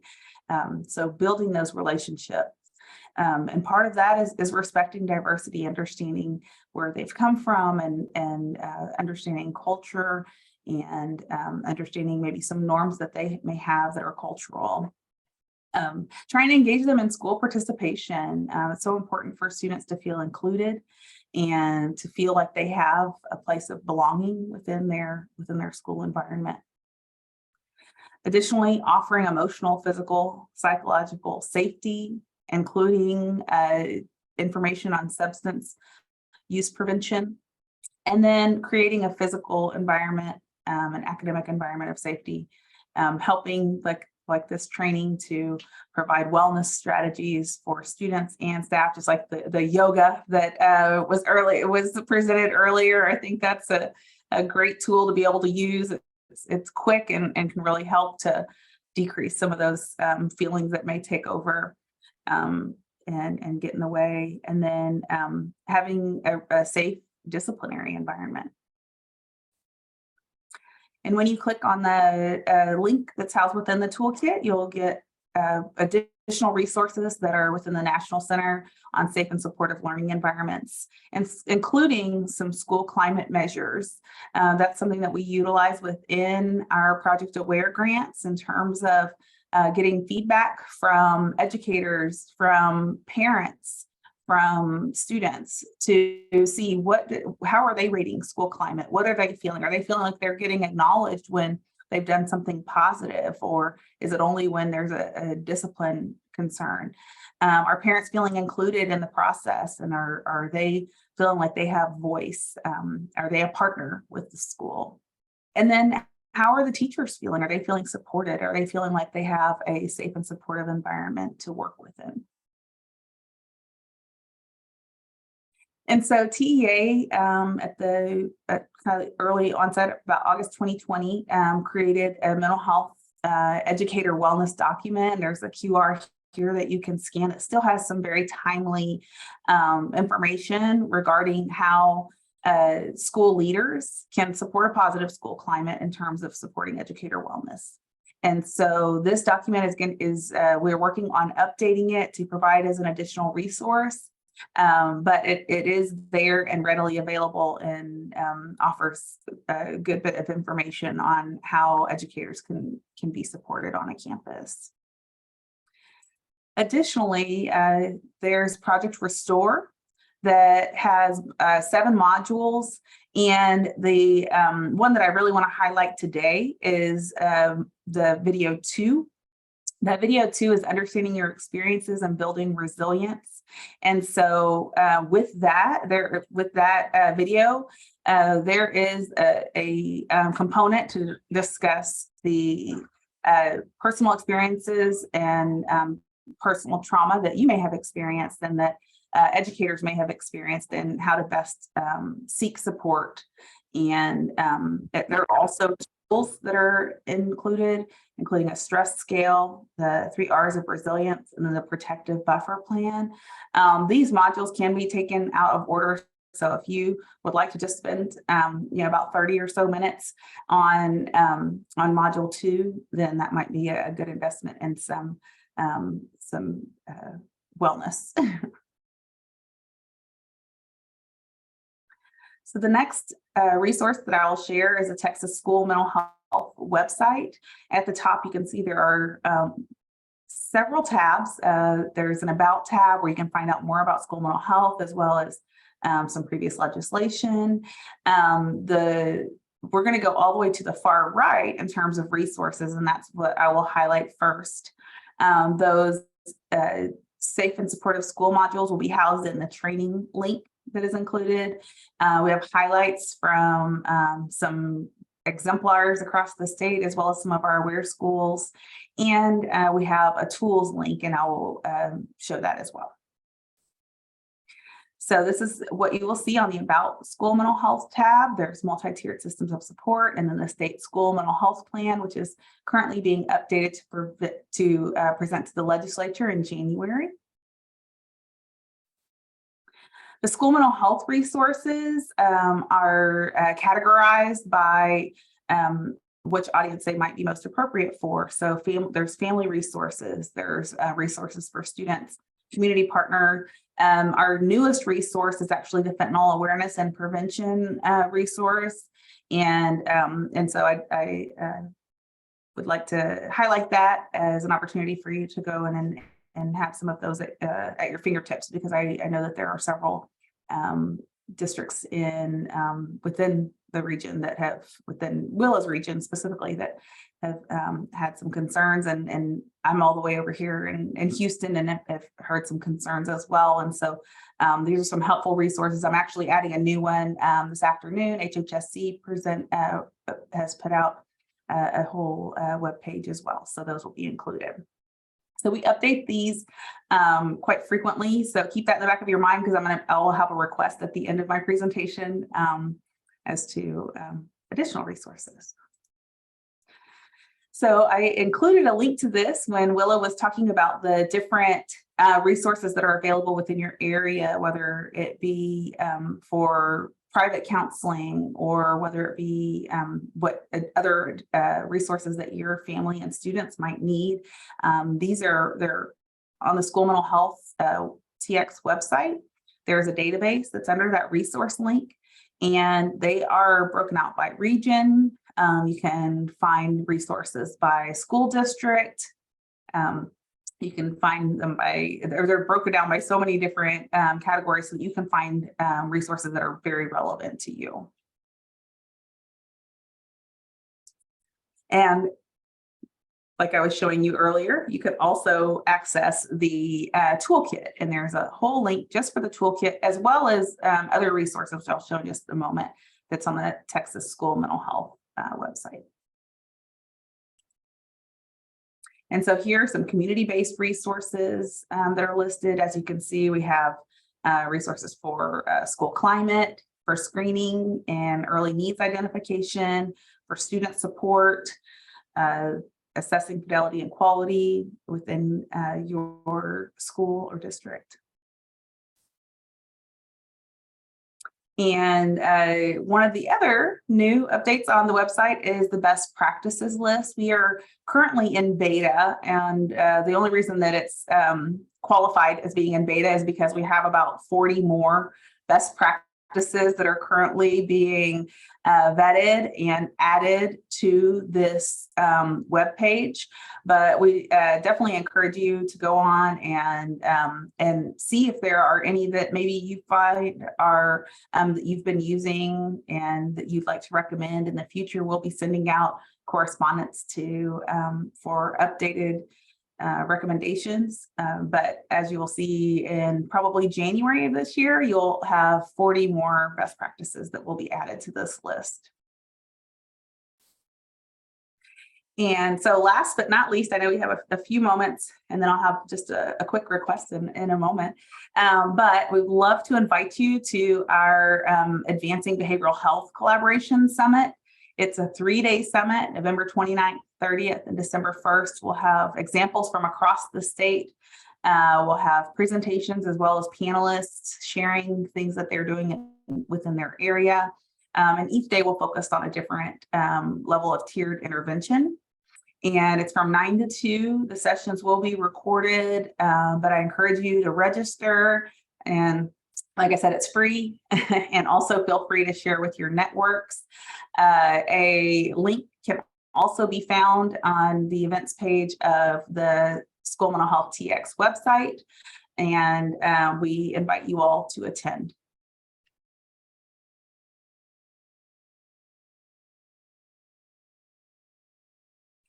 So what I'd like to pose, and you're welcome to enter this in the chat, or I'll share our contact information in just a moment.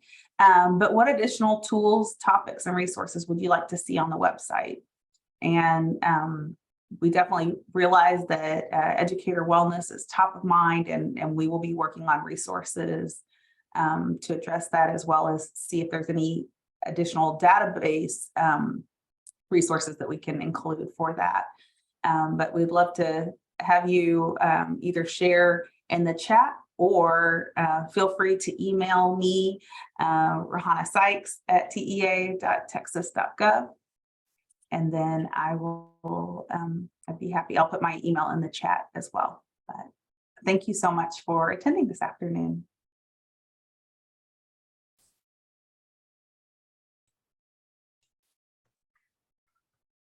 Thank you both so much, both Willa and Rohana, very, very much. Do we have any questions? We've got just a minute or two to see if anybody wants to unmute their mic or drop a question in the text chat.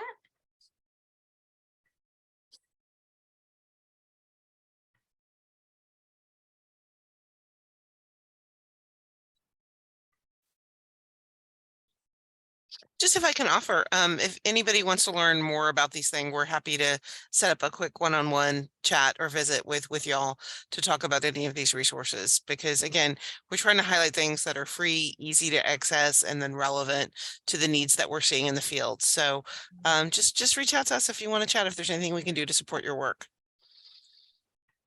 Thank you so very much. And as you can see from the chat messaging, your session was wonderful. It was really great, really appreciated. And in particular, thank you for sharing with us all of the mental health toolbox, as well as all the resources that can support so many of the local school district efforts.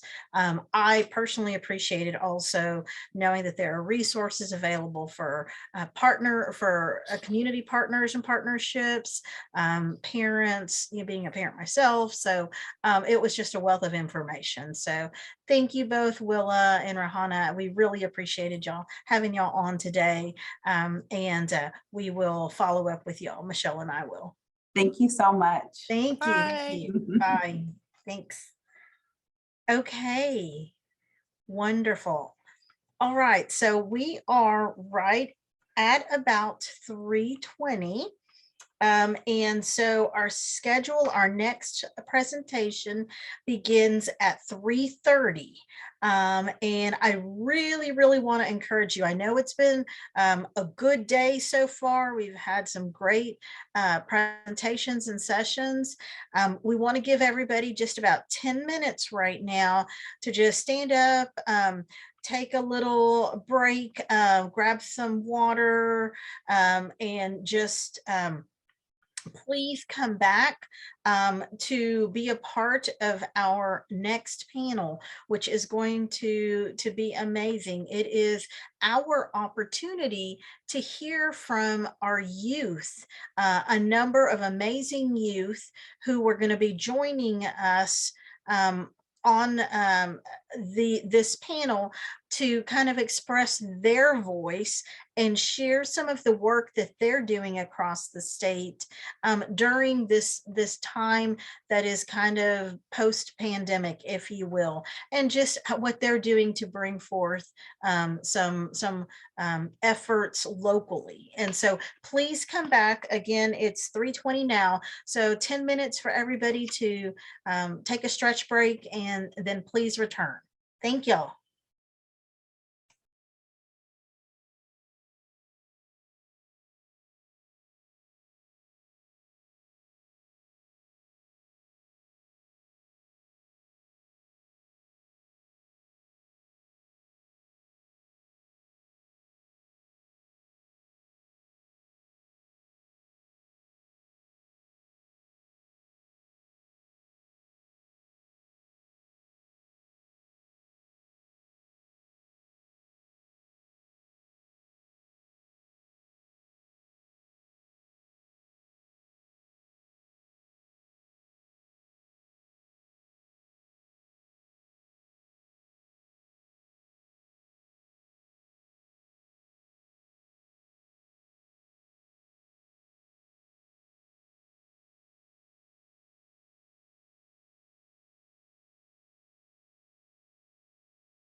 Okay, welcome back, everyone.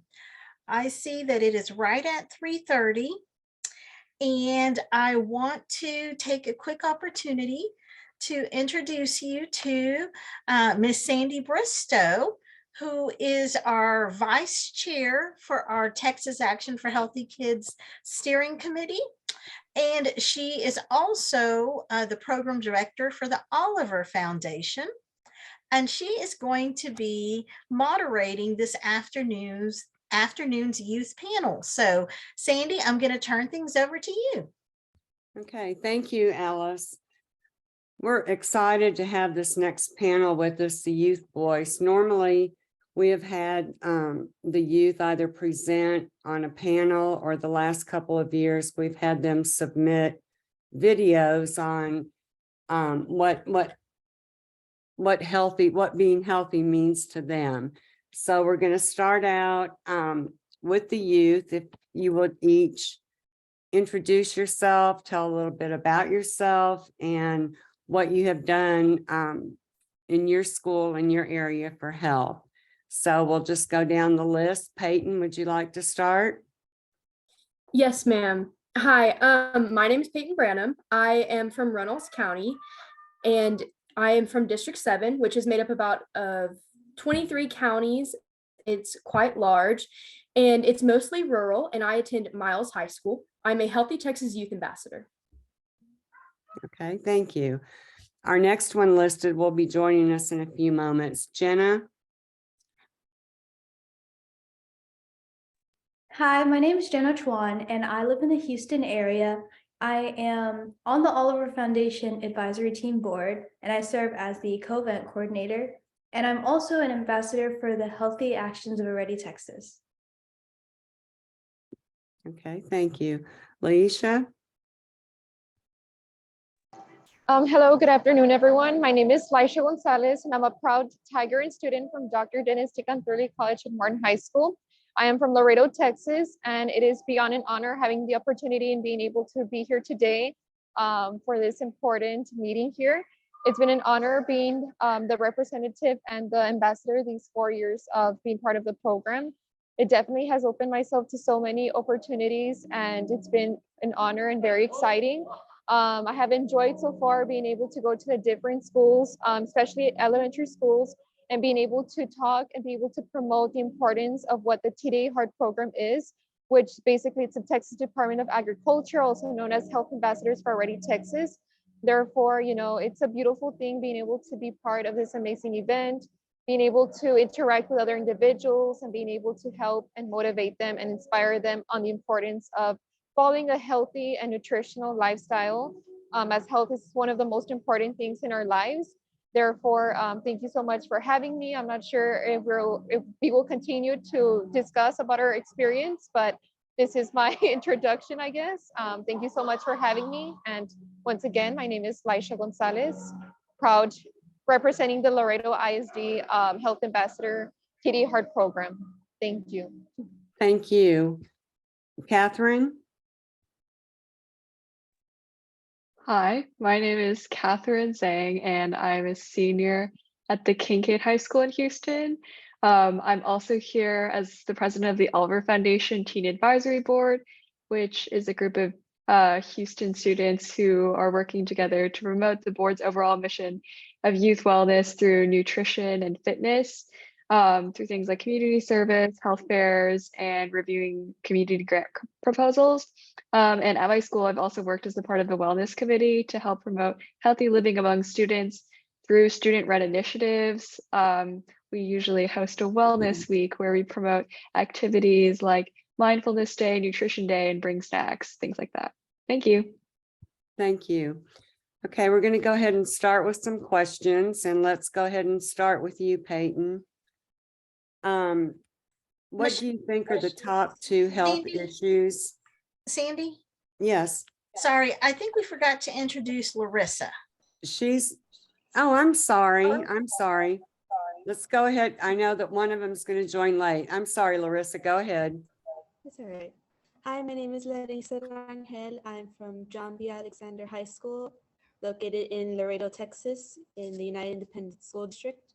Our current enrollment is 42,000 students, along with 3,000 students here in John B. Alexander.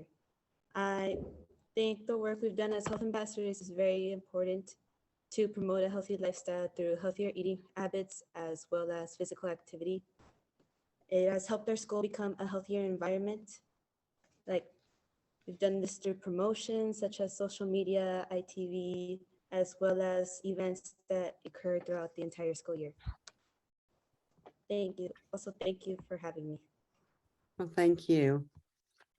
Okay, our first question for our panel is, what do you think are the two top health issues that are impacting youth health in your area?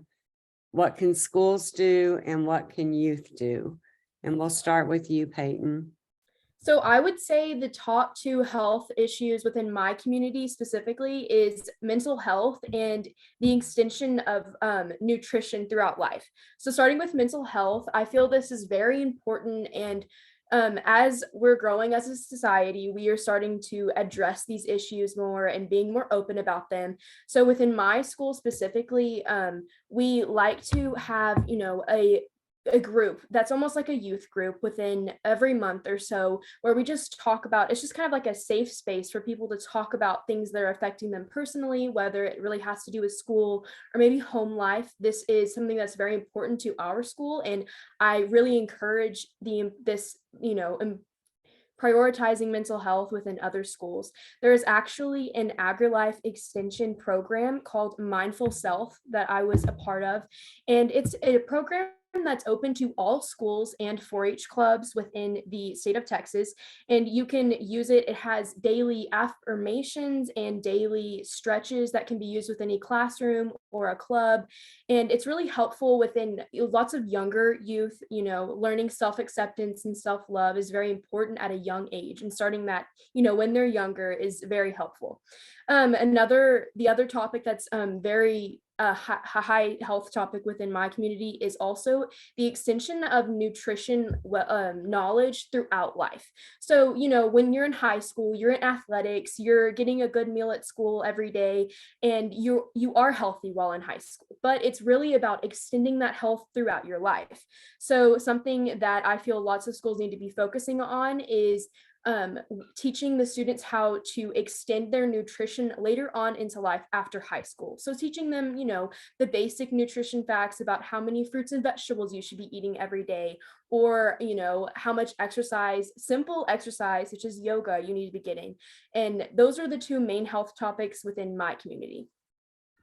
Okay, thank you. Let's go down to Jenna. Two issues that I think have been addressed in my community are about mental health and the rising use of electronics. In my mental health, there's been a trend of anxiety levels rising among high schoolers and issues like that. So my high school personally has taken a lot of steps to kind of trying to combat this trend. So we've had mental health days at my school where everyone just kind of takes a break and relax. I know some of the teachers don't give homework that day, or they give a little bit of class time just to reflect and to calm down. We also have school sponsored mental health days. We just had Mental Health Monday recently, and the school does a lot of fun things like giving out bracelets or showing a movie during lunch that can also help mental health. And the second issue that I think our community has really started to address is in terms of screen time and electronics. I know there have been a lot of studies these recent years, especially as cell phone usage and electronic usage has increased, about the effect it has on our mental health and our well-being. And a lot of studies at our school and a lot of teachers are starting to give us mini lessons in class about not using our electronics too much or limiting the amount of screen time that we have. Okay, thank you. Alicia, you want to go ahead? Yes, can you please repeat the question, please? Okay. What do you think are the two top health issues that are impacting youth health in your area? What can schools do and what can you do? Yes, so well, before anything, I do believe in my perspective how there are so many different issues going along, especially in today's generation where, technology is a little bit more advanced. So usually we tend to adapt in a different way compared to back then. However, some of the two things that I would say that that have an effect, in health wise at school is, the school meals that they give in school, and apart from that, also the mental, just what the previous student mentioned, the mental health and the school food, right? So why I'm saying that is because I do believe that, especially when you come to high school, it becomes a little bit more serious, where you tend to become a little bit more, you get a little bit more stressed out, you get to have more responsibilities and different things where, you're not really used to. And so I do believe that, mental health is one of the things, that's in effect that definitely we can take action for. And how I would do it would be by simply, maybe creating a club, being able to, be able to spread positivity. There's just so many different actions that we can take part of so we can make that difference, that change. And my school usually actually does, like, in every Wednesday, it's called the Wednesday Wellness. And so usually in the Wednesdays, what they do is they'll have a Google Meet, and they'll have the students, log in through their computers, and they'll start communicating with you, about the importance of taking care of yourself and not stressing too much. Especially I myself, since I'm part of the early college program, this is usually a concern for most of us. And so I definitely believe that this is something that really helps. And so I think that's amazing. And like I said, the school meals is also another thing that I definitely think that, it's kind of in effect right now because of everything going on. Which is why I'm very happy to be part of the HEART program, because that's one of the most important, purposes of being in the program, to improve the school nutritional meals in school. And so there have been many students, kind of, concerned within the school foods, because that they believe the portions should be a little bit more bigger, or they should be a little bit more different. And so we, as the health ambassadors at my school, we try to be the voice, being able to talk with our LIC nutrition director, which he's amazing. He's always there, looking forward to hear what we have to say. And so I feel like this is an amazing opportunity for us to also be able to be the voice for these students. And so I'm glad that I'm able to be the voice for them and being able to possibly make that change, which I haven't seen it so far compared to my freshman year. But overall, I feel those are just a few things that I can say. And I'm pretty sure that everything will eventually become a little bit more better as we become more prepared and more dedicated to this HEART program. Thank you. Thank you. Larissa? I believe one of the health issues that's affecting my district today is probably obesity, which can cause diabetes, high blood pressure, as well as low self-esteem, which later causes mental health problems. One way to inform other people of this is through health fairs, where health professionals can come in and give self-awareness about diabetes, as well as all the other high risks that it has. A second health issue that is also affecting our area is poor nutrition. Some families lack the resources to get here, to get food at home and to provide nutritious meals for kids. One way we could do this is over the pandemic, there were buses that would take food out over to the families who were unable to send their kids to school, who were unable to get to school to pick up breakfasts. So we could start implementing that again. And that's all I have. Thank you. Okay, thank you. Catherine? Sure. So my original answer would definitely have included mental health, but I think we've covered that quite a bit already. So I'd say some other important health issues that impact students at my school and students outside of my school that I also know that have been impacted by these factors, probably body image and substance abuse. I think body image and mental health are pretty related.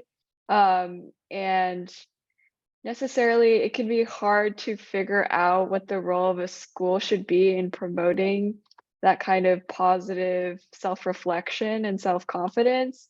But one of the more subtle ways that I can explain of what my school did was we hosted a wellness week. And for one of those days, we put a full-length mirror at the end of the hallway and had sticky notes and Sharpies at the end of the hallway so that we could all like write each other positive notes, either to leave on each other's lockers or to stick on the mirror, just as a kind of way to promote that kind of positivity and show that the school that the school supports the students in that way. And substance abuse wise, I think that my school has done a good job of making sure that annually we bring up the topic of substance abuse through, we have an annual survey that we complete about that gives us the administration, the teachers, and also the students a kind of picture of what substance abuse looks like at our school. And we also break up into smaller groups and have a speaker kind of talk about their own experiences with substance abuse, which I think is more powerful than a presentation from a health professional, I would say, because being able to talk to people that have struggled with addiction and overcome it, and being able to talk, especially because these speakers are often younger people, it's easier for students at my school, students in general, to understand these problems are real, these consequences are real, and they're actually personal and believable when we have real people come talk to us and contextualize those issues to their own high school experiences. So I think that has been a really effective method. Okay, great. Thank you. Okay, our next question. Data shows that kids are unhealthier after the pandemic, eating fewer fruits and vegetables and being less active. What can schools do to encourage healthier habits? And do you think policies around health are effective? Peyton?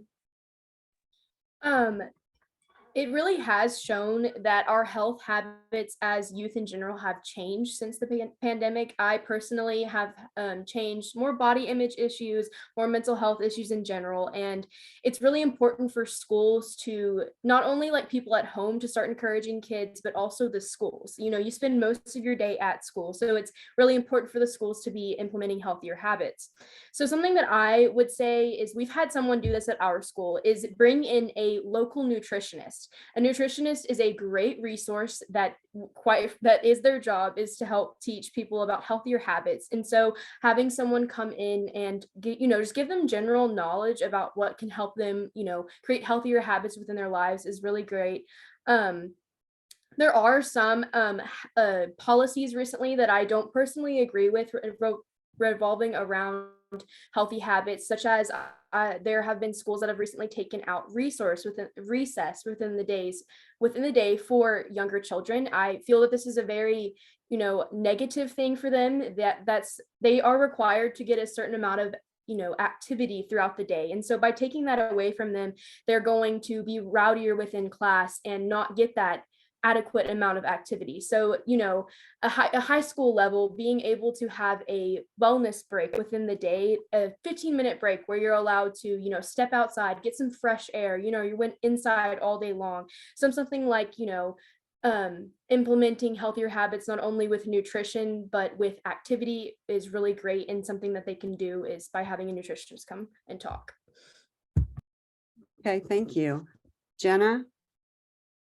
I would say that COVID-19 has definitely affected the amount of exercise and the amount of physical activity that people get. Because especially for COVID-19, like for me personally, I had to stop my Taekwondo, which is like a form of martial arts that I do because of COVID. And I know a lot of other people who had to stop their sports as well. So I think the schools should definitely emphasize like the amount of importance that physical activity has on our health and well-being.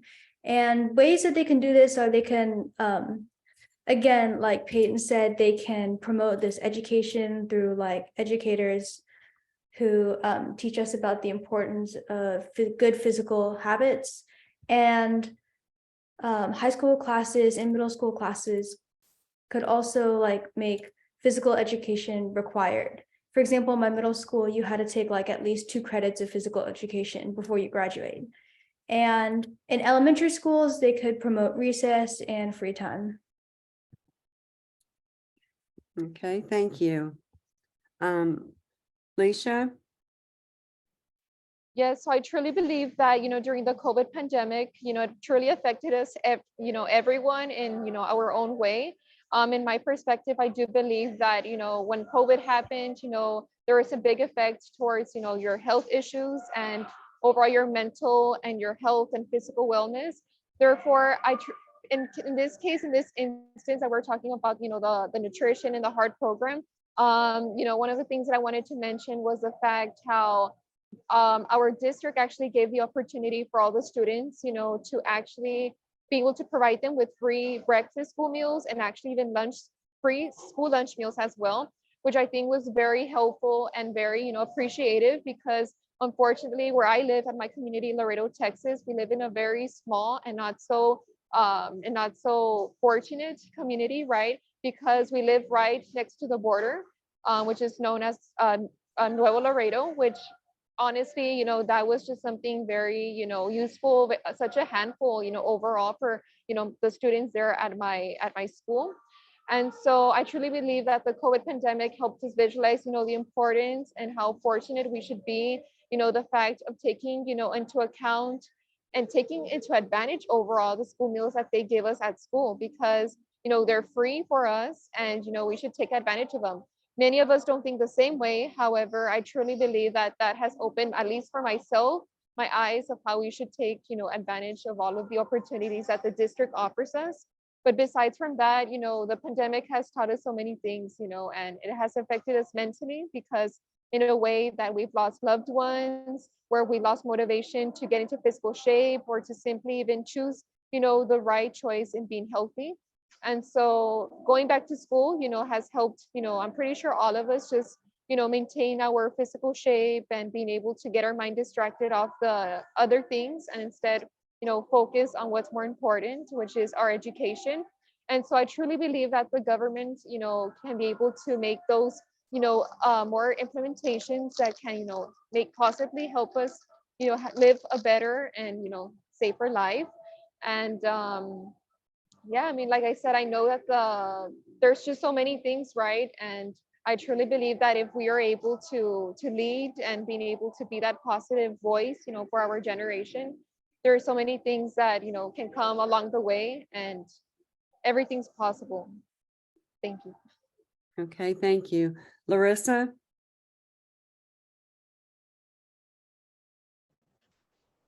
Like everyone has said before, the pandemic really did affect everybody here at school. I know that most of my friends also, they miss going out with others, and their diets, they mostly started eating junk food and everything.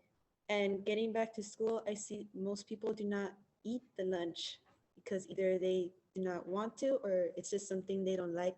So I think there should be more participation in the school lunches, such as maybe surveys saying if they like the food, what they would like to see in the food, and implement that with nutritious meals to balance out the diet, and that way more people are getting school lunches.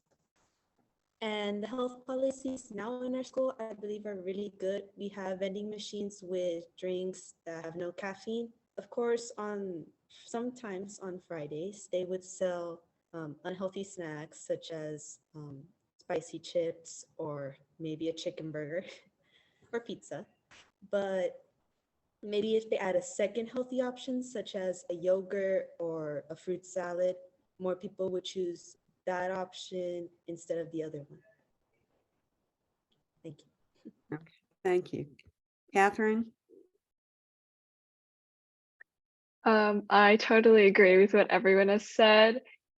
Specifically, I think some of the other problems that occurred after the pandemic was I felt like there's a much greater reliance on screen time and doing things digitally, because all learning had to be transferred to the screen during the pandemic.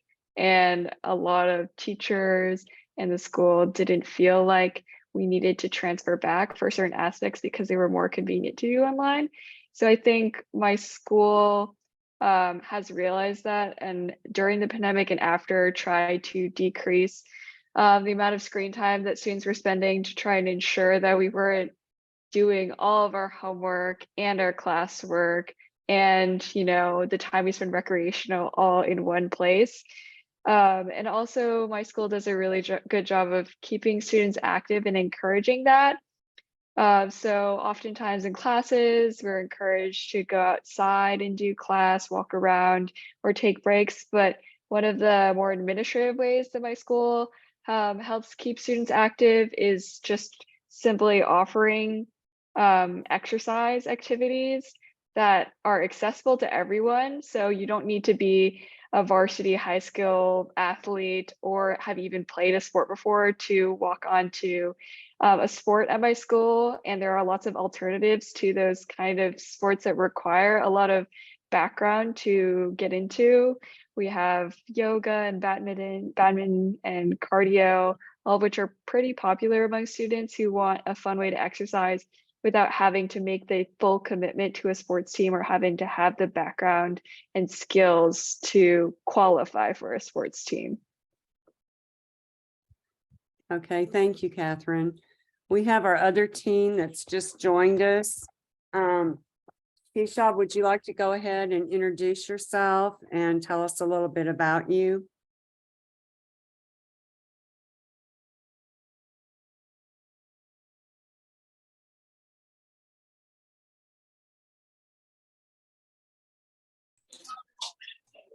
Oh, just realized that I was muted.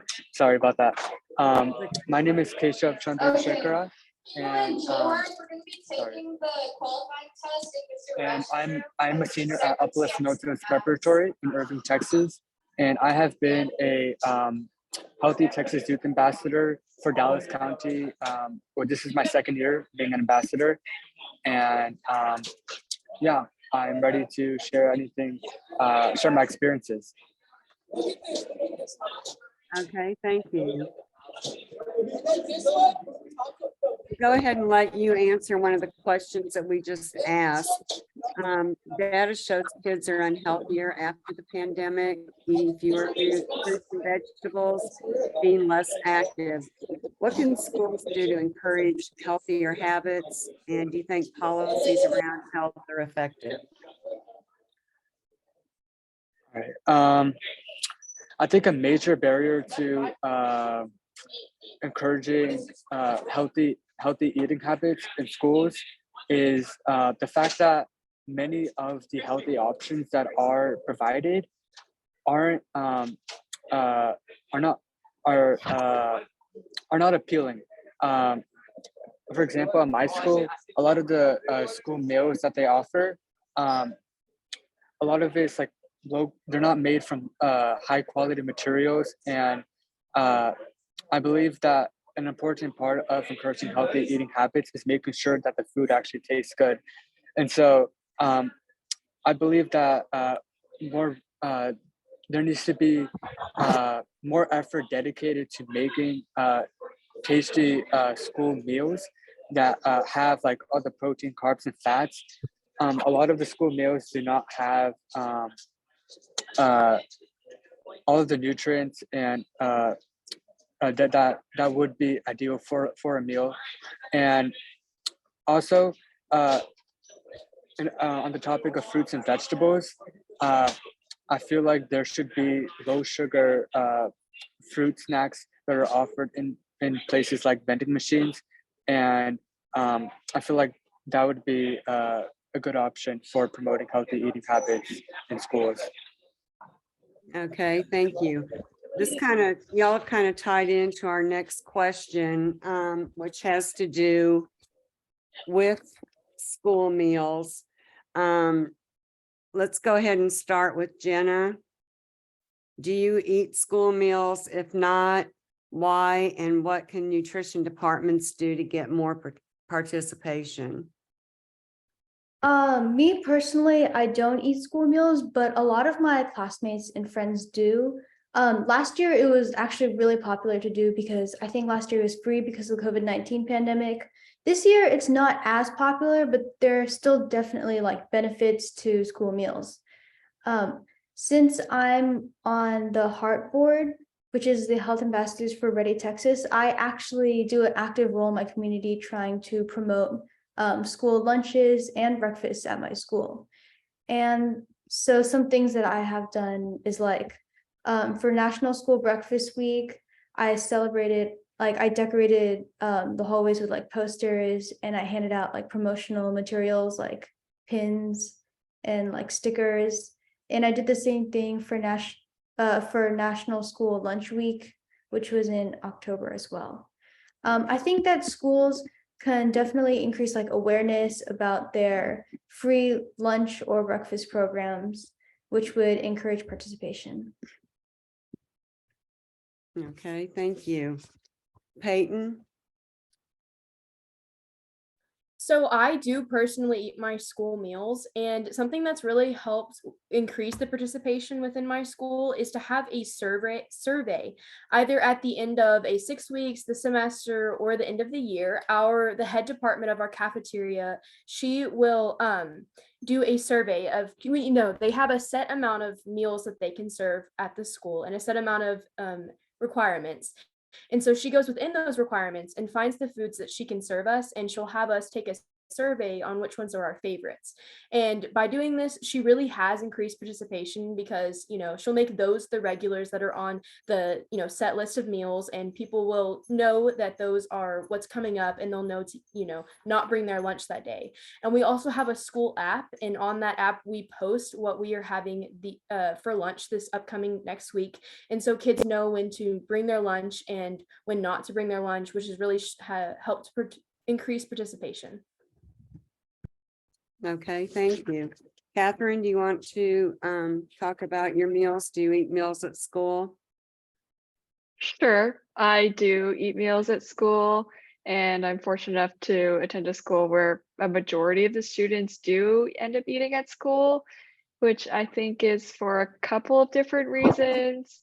First of all, the cafeteria places a lot of emphasis, of course, on healthy options, but also on just having different options so that students always feel like they have something desirable that they want to eat.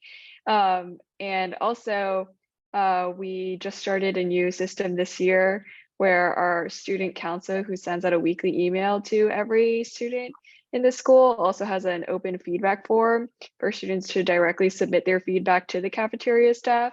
So for students, it feels like we actually have a say and influence on the kind of food that ends up in the cafeteria, which is really important.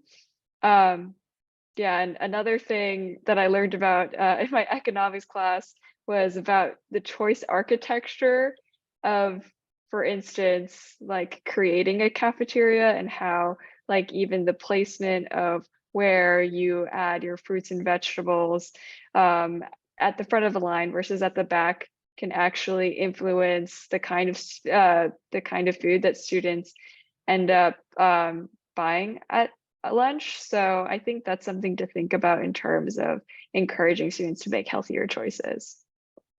Okay, thank you. Larissa, do you want to add to that?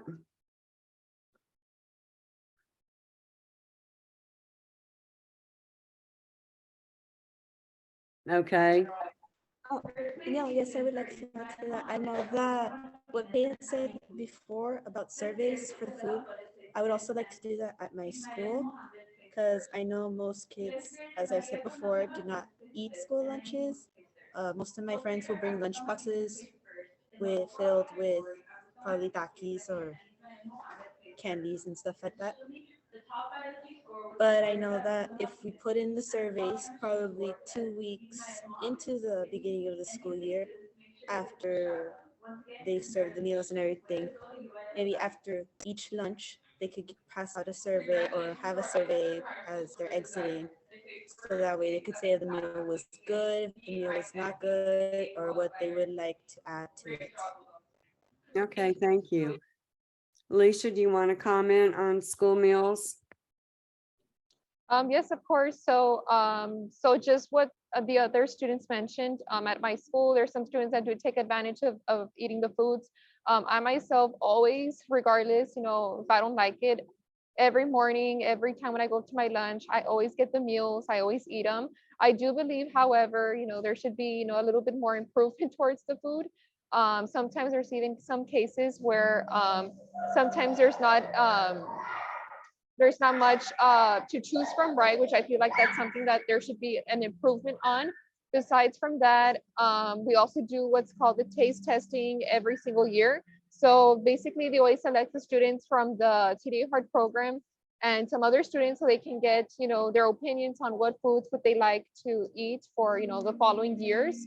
And so every year we do that, and I truly believe that's something that should be continued to be utilized, because it also gives, the administrators or whoever's in charge of the nutrition school meals on what they should implement or what should they change. And so another thing that I feel that also affects towards why students don't take advantage of eating the food is because there's a lot of food being sold during the lunches. And so obviously many students would rather want to eat, McDonald's or a fast food meals that they sell rather than rather than eating the cafeteria school lunch. And so I do think that's kind of in effect. However, I myself always take advantage of it. But, as health ambassadors, I always try my best to encourage the students at my school to go and eat their lunch, and how, and simply just by spreading the message of the importance of the heart program. But yeah, I mean, that's all what I wanted to just add. Pretty much everyone explained, what I wanted to say. Okay, thank you. Okay, I think everyone's answered the question about the school meals. Have any of y'all ever approached your child nutrition department or, talked with them? Do you have a suggestion box? I know some of you said you did surveys and you choose your food, but do y'all have a suggestion box for different meals? Anyone?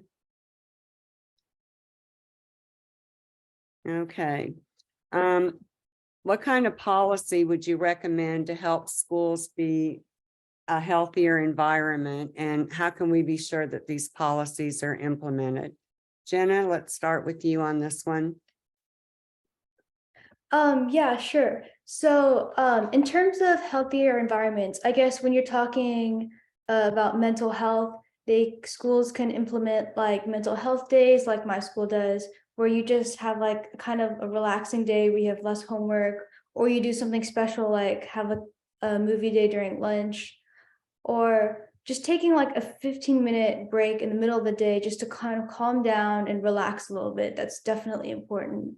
In terms of physical health, schools should definitely promote staying physically active, and they can do this in many ways. In my middle school, we had a day where we all had to run around the track for an hour. And schools can also implement policies that require physical education as part of the curriculum. And definitely, I think elementary schools have recess, which is a time where the kids can kind of run around and be physically active. And in terms of I guess nutritional health, eating, schools should definitely spread the message about the importance of nutrition and getting a healthy, balanced diet. So you gotta make sure to include all your proteins, fats, carbohydrates in a well-balanced meal. Okay, that's great. Hishab, you want to give your opinion?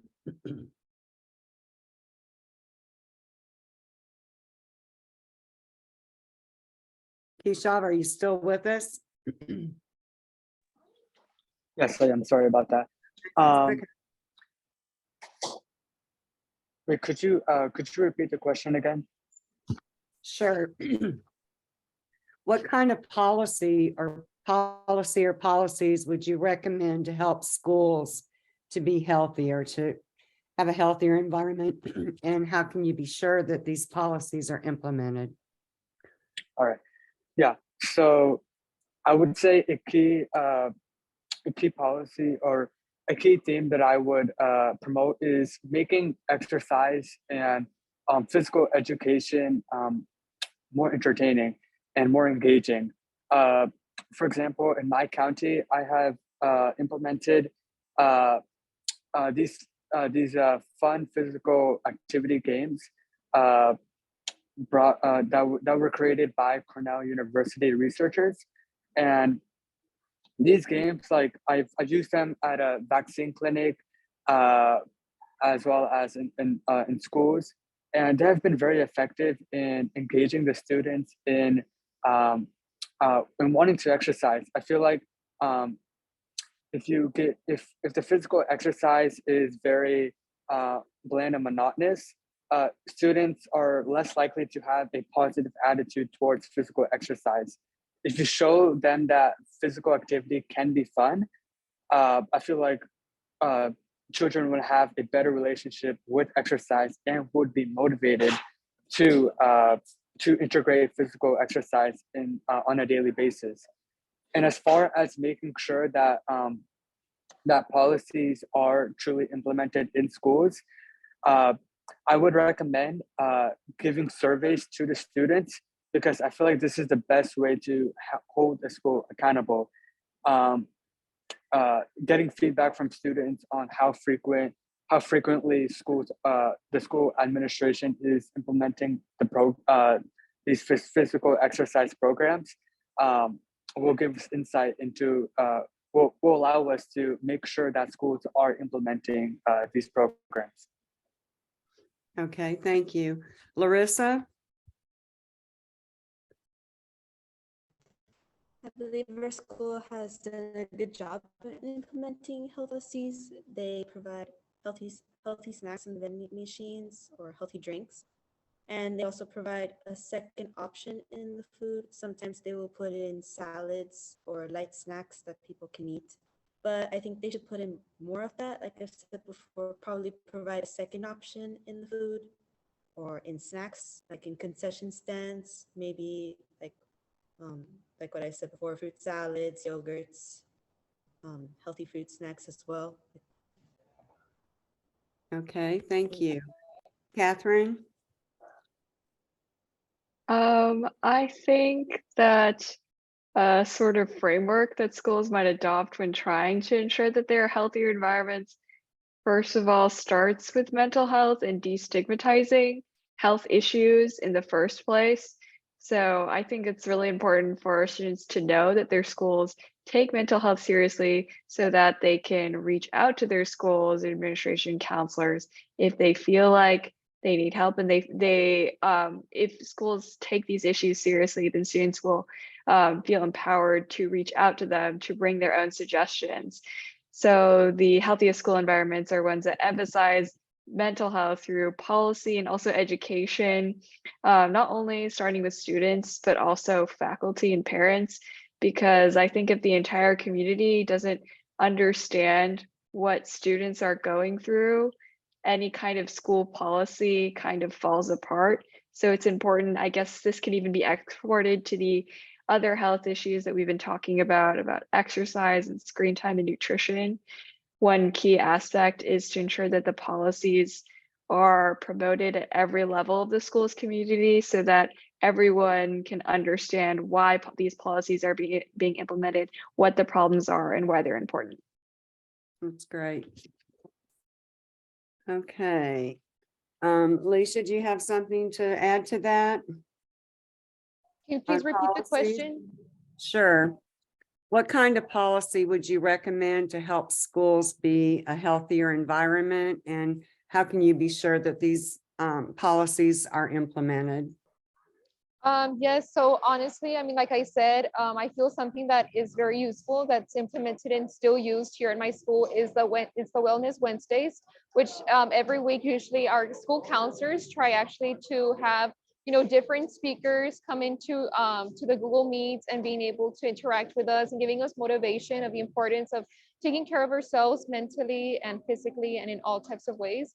And so I truly believe that this is something very helpful that has helped not only myself, but many individuals. And I can tell you that from experience, because during the whole pandemic time, during the COVID times, I not only myself, right, but many students went through so much stress. And so those Wednesday wellness days really truly helped me, in so many ways to just being able to have that motivation, like, oh, I'm having a bad day, but at least, later on today, I'm going to gain some motivation. And so you pretty much look forward to it. And so these types of things, these simple things that, the school can be able to implement is just something great. I know sometimes we students have, good relationships within our teachers because we trust them and we're able to, kind of tell them, our situations. And sometimes they're always there, willing to give us a hand. And so I truly believe, these are just some things that, can be used and are very helpful. But other than that, I mean, I truly believe that, there's just so many ways, but I do believe that, being able just simply by spreading positivity, kindness, and being able to become more involved, within your school, like especially myself, that I'm very involved with school stuff. It helps me keep my mind distracted and motivated to not be thinking negative and instead, becoming more confident. So that's all what I can say. Thank you. Okay, thank you. We have one more question left. If anyone has any questions for the teens, please put them in the chat and we'll try to go through this last question quickly with everyone. Jenna, is vaping a serious issue in your school or your district? And what are some suggestions you would have to help students understand how serious the vaping issues really are? Yeah, I would definitely say that vaping is a serious issue in my district. It's definitely like increased in the past couple of years because they're generally like harder to detect and also they're highly addictive. So one of the things that my district has done to kind of address this issue is they've had multiple speakers come to my school and give presentations about the dangers of like vaping and the dangers of nicotine. And I think that's definitely been very helpful and in addressing the problem about vaping. Okay, thank you. Larissa? I do know vaping is a serious issue in my community as well as everybody else's community because it can ruin a person's life. It can affect how people socially see you, how they view you. And one way to like sort of prevent it is maybe have a session for both students and parents, just like Jenna said, that her school does, so that to show students the effects and risks that they take by doing vapes or by taking it, and all the health risks that it will later on in life. Okay, thank you. Peyton?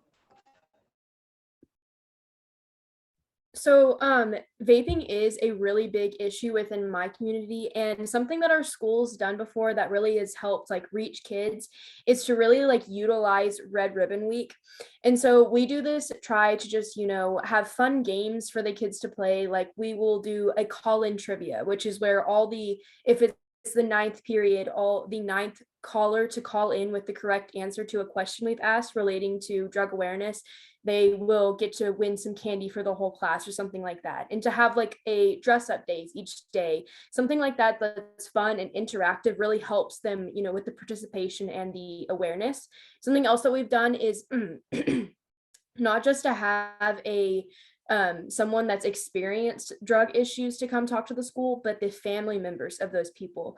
So whether it was their mom or the dad or a sibling, we've had them come and talk about not just the effects on the person it had, but to the people around them. Thank you. Thank you. Keisha, you want to participate in that question? Yes. So I actually go to a public charter school. So I would say our school is a little bit more sheltered from vaping issues. It's a really small school. So, however, I know that in the public schools surrounding in my area, definitely do have a big vaping problem. And I feel like this problem is bilateral. Meaning that in order to solve this problem, we would have to both address the physical concerns and the mental concerns. And so essentially what I would recommend for schools is implementing educational programs that obviously teach educate about the effects of vaping on your health, especially emphasizing the fact that vaping is no less harmful than smoking. And a lot of people turn towards vaping, like even if they know that vaping can cause health concerns. A lot of people turn towards vaping because their mental health challenges are so bad that they feel like it doesn't matter the effects of vaping. It's more like as an escape from their mental problems. And so in order to tackle this problem, you would have to address the mental health concerns, and offering spaces at school to discuss any struggles or challenges that you might be facing is crucial to tackling the problem of vaping. Okay, thank you, Catherine. Sure. I think that vaping definitely happens at my school, but I wouldn't call it the most widespread issue.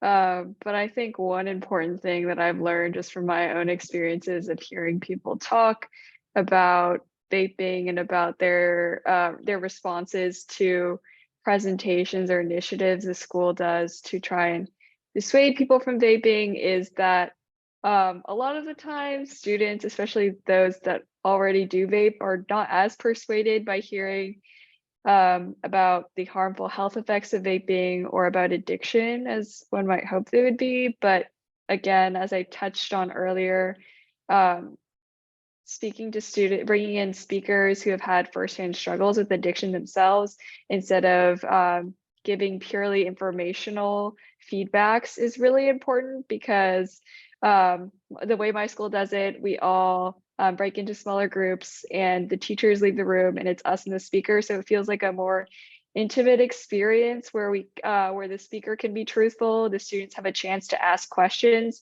to the speaker directly without feeling like they will be subject to a disciplinary violation. So they can ask real world questions that they might not be able to otherwise about how to deal with addiction, how to safely navigate some of these issues, which I think a lot of schools overlook.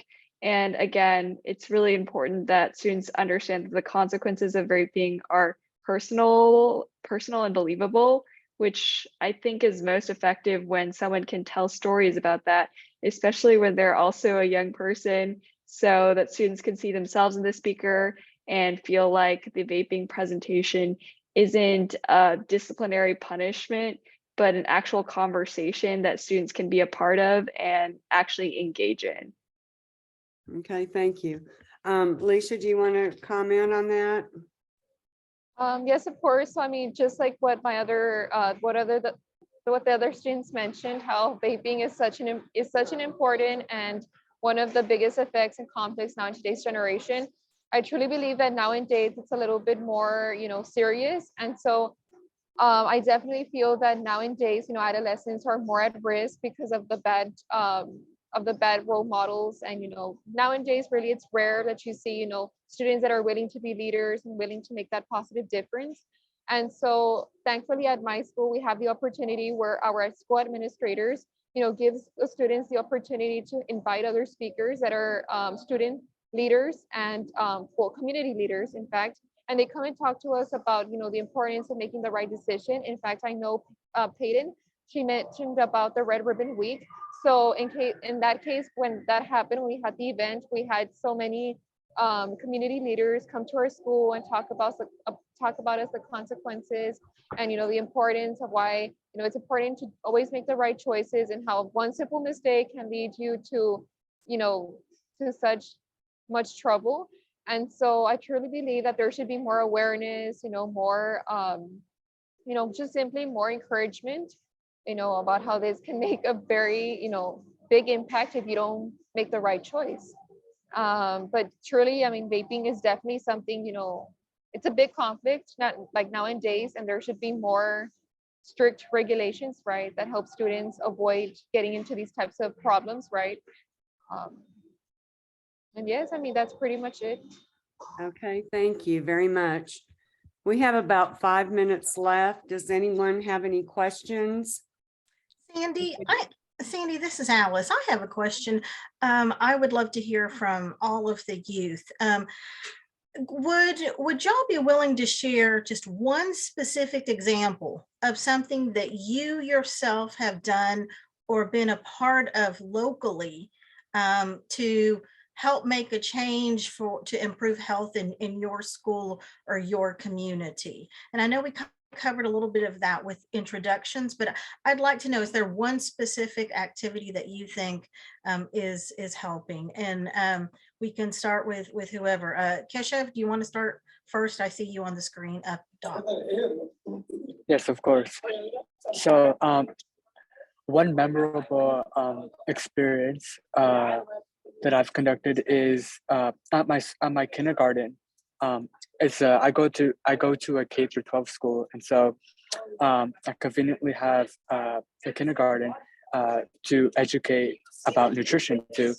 And so back in May, I hosted a nutrition presentation, and I used the My Plate demonstration, and I put a unique twist to it.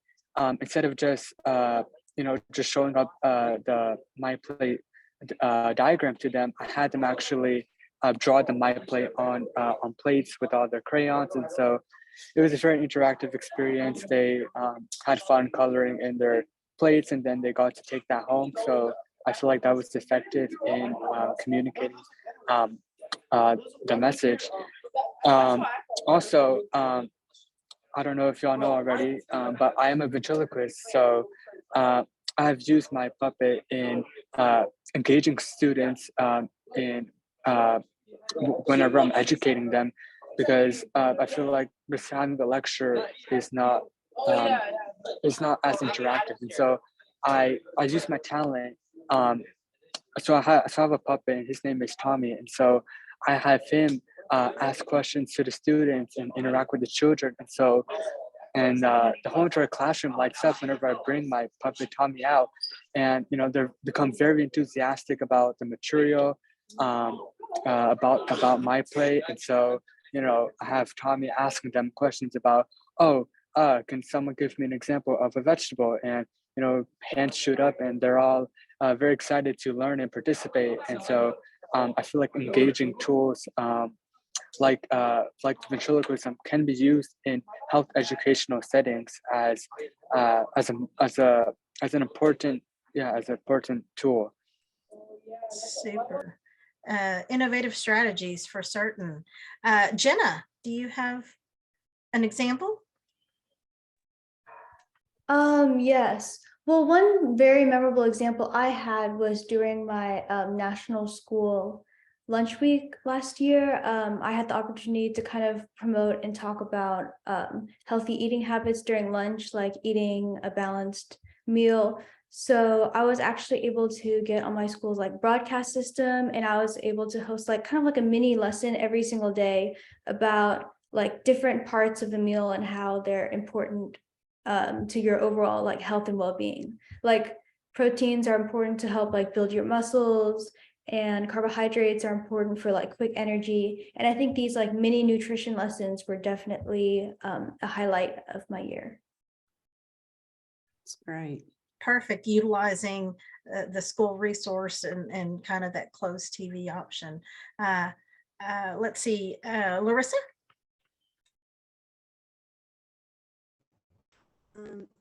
Throughout being a herd ambassador, there are many events, but I guess the one that struck the most probably during COVID times, which was my first year starting as a freshman.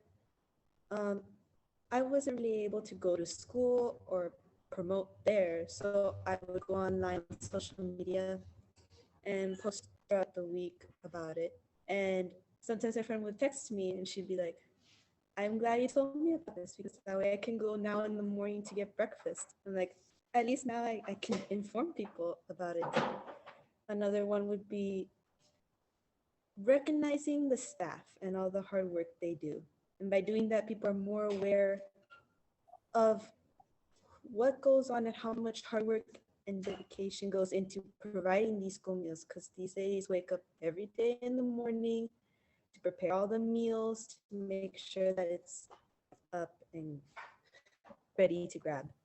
And I did this by providing a drive-by last year. So we woke up at 6 in the morning, I grabbed it, most of my friends, we made little posters, we put little balloons outside, we went out and we gave them a big card, and to thank them about everything that we did, they did.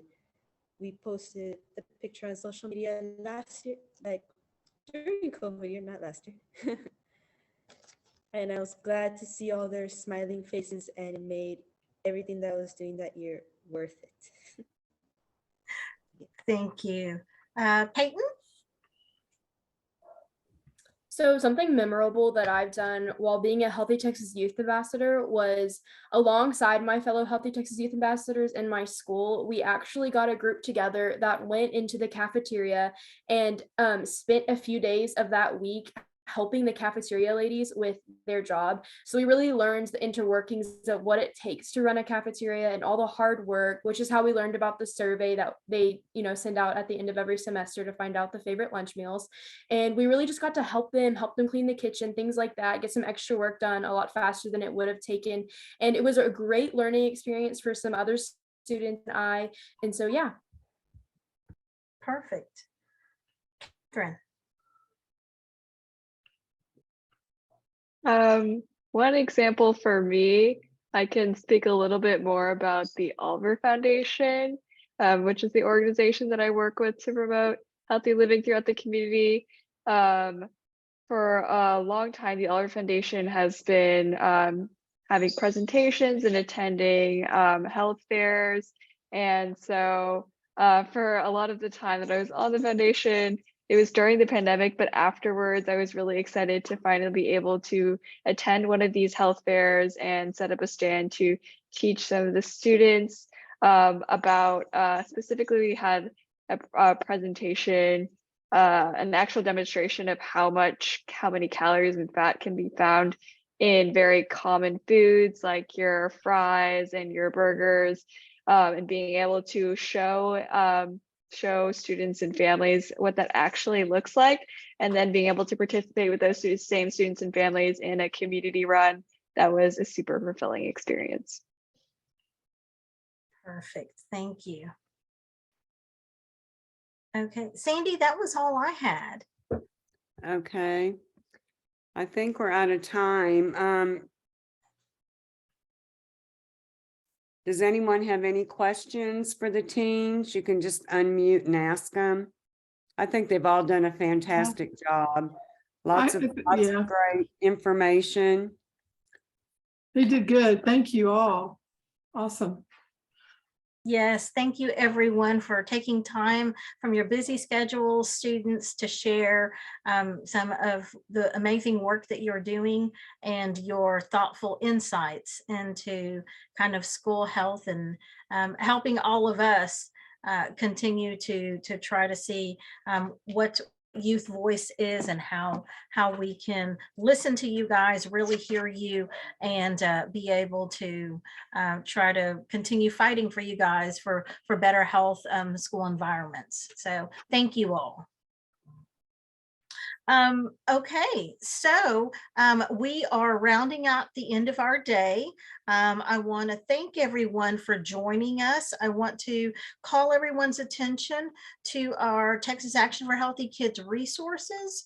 On the page, you'll have information. We've talked a little bit today about shacks. Just briefly, and tomorrow we'll have another session that relates specifically to school health advisory councils and some of the work that they can have, the impact. But here you see the address for our Shack network, and as well as our YouTube channel, where we have a variety of our past webinars also posted. I want to encourage everybody who is available to join us tomorrow. We will start off the day tomorrow around 8:45. if everybody can begin to kind of check in at 8:30, we actually will start logging in, making sure everybody's audio is working at 8:30 in the morning. We'll kick off with a recap from today and then go into our amazing presentations tomorrow. We're going to have a legislative update. We're going to hear a great presentation from Dr. Steve Kellner on vaping and kind of where we are as a country and Texas. We'll have another catch break from our great catch global partners, and then go through a Shack panel, as I mentioned. So the web link is the exact same link that you used today. So that will be the same link that you utilize to attend the session. So without too long, keeping everybody too long, we do want to encourage everybody to also follow us on social media, and all of the information is here on the screen. So thank you to our Texas Action for Healthy Kids Steering Committee for helping put together a wonderful presentation group today. Thank you to all of our youth panelists, to all of our panelists this morning who were amazing and helping set the stage for the day. Willa and Rohanna, everyone, all of the sessions I think today were very well attended, very informative. So thank you to everyone. I will stay on for a minute or two in case anyone has any specific questions, but otherwise, we will go ahead and end today's recording just shortly, and just hang on to see if anybody else has any questions. And here on screen is contact information from Michelle Smith, who is our senior field manager and our state coordinator here for Texas